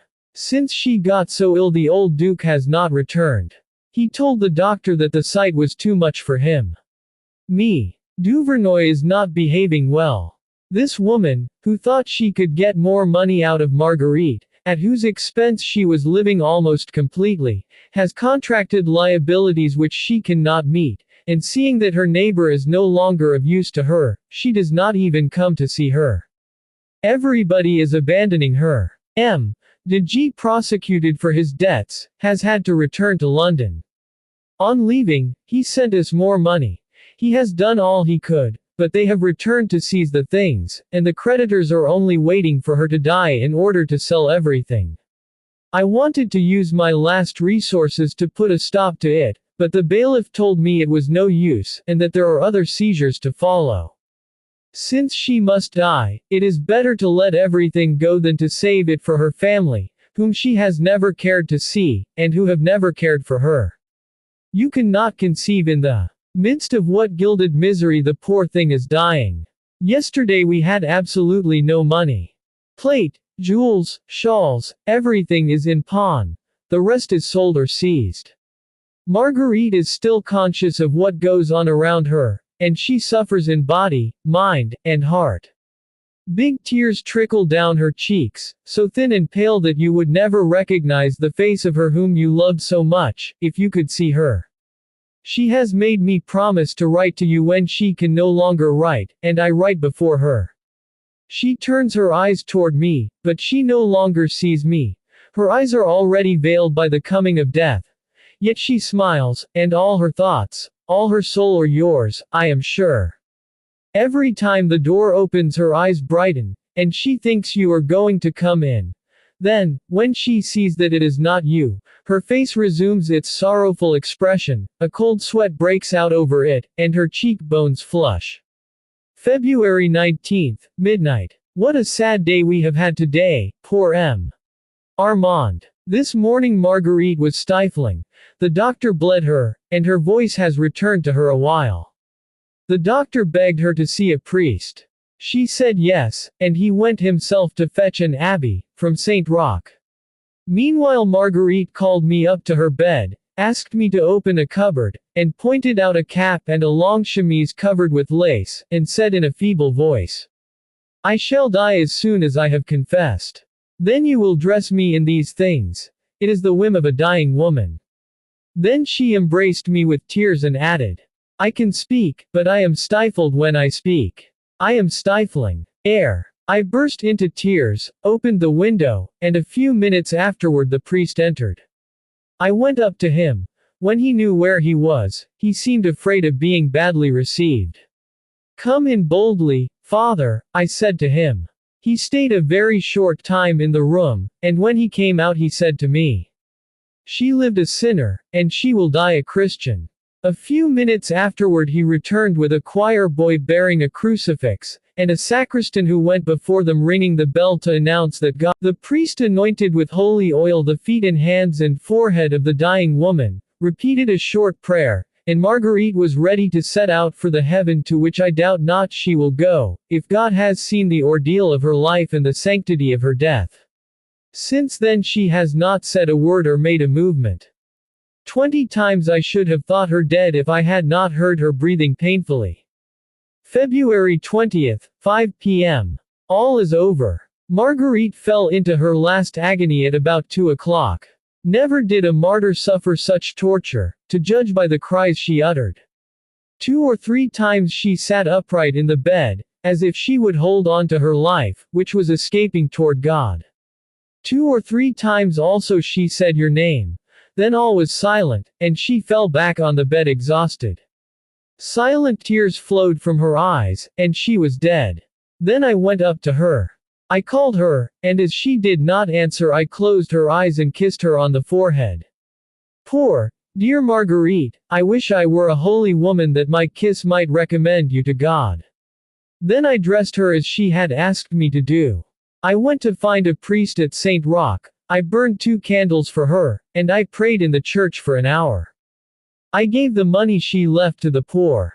I do not know much about religion, but I think that God will know that my tears were genuine, my prayers fervent, my alms-giving sincere, and that He will have pity on her who, dying young and beautiful, has only had me to close her eyes and put her in her shroud.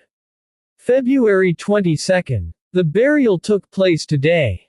Many of Marguerite's friends came to the church. Some of them wept with sincerity. When the funeral started on the way to Montmartre, only 2 men followed it. The Comte de G, who came from London on purpose, and the Duke, who was supported by 2 footmen. I write you these details from her house, in the midst of my tears and under the lamp which burns sadly beside a dinner which I cannot touch, as you can imagine, but which why I give you all these details on the very spot where they occurred, in the fear, if a long time elapsed between them and your return, that I might not be able to give them to you with all their melancholy exactitude. Chapter 27. You have read it, said Armand, when I had finished the manuscript. I understand what you must have suffered, my friend, if all that I read is true. My father confirmed it in a letter. We talked for some time over the sad destiny which had been accomplished, and I went home to rest a little. Armand, still sad, but a little relieved by the narration of his story, soon recovered, and we went together to pay a visit to Prudence and to Julie Duprat. Prudence had become bankrupt. She told us that Marguerite was the cause of it, that during her illness she had lent her a lot of money in the form of promissory notes, which she could not pay, Marguerite having died without having returned her the money, and without having given her a receipt with which she could present herself as a creditor. By the help of this fable, which Duvernoy repeated everywhere in order to account for her money difficulties, she extracted a note for 1,000 francs from Armand, who did not believe it, but who pretended to, out of respect for all those in whose company Marguerite had lived. Then we called on Julie Duprat, who told us the sad incident which she had witnessed, shedding real tears at the remembrance of her friend. Lastly, we went to Marguerite's grave, on which the first rays of the April sun were bringing the first leaves into bud. One duty remained to Armand, to return to his father. He wished me to accompany him. We arrived at C, where I saw M. Duval, such as I had imagined him from the portrait his son had made of him, tall, dignified, kindly. He welcomed Armand with tears of joy, and clasped my hand affectionately. I was not long in seeing that the paternal sentiment was that which dominated all others in his mind. Holy thoughts and lips that repeat only pious words. She welcomed her brother's return with smiles, not knowing, in the purity of her youth, that far away a courtesan had sacrificed her own happiness at the mere invocation of her name. I remained for some time in their happy family, full of indulgent care for one who brought them the convalescence of his heart. I returned to Paris, where I wrote this story just as it had been told me. It has only one merit, which will perhaps be denied it. That is, that it is true. I do not draw from this story the conclusion that all women like Marguerite are capable of doing all that she did, far from it. But I have discovered that one of them experienced a serious love in the course of her life, that she suffered for it, and that she died of it. I have told the reader all that I learned. It was my duty. I am not the apostle of vice, but I would gladly be the echo of noble sorrow wherever I bear its voice in prayer.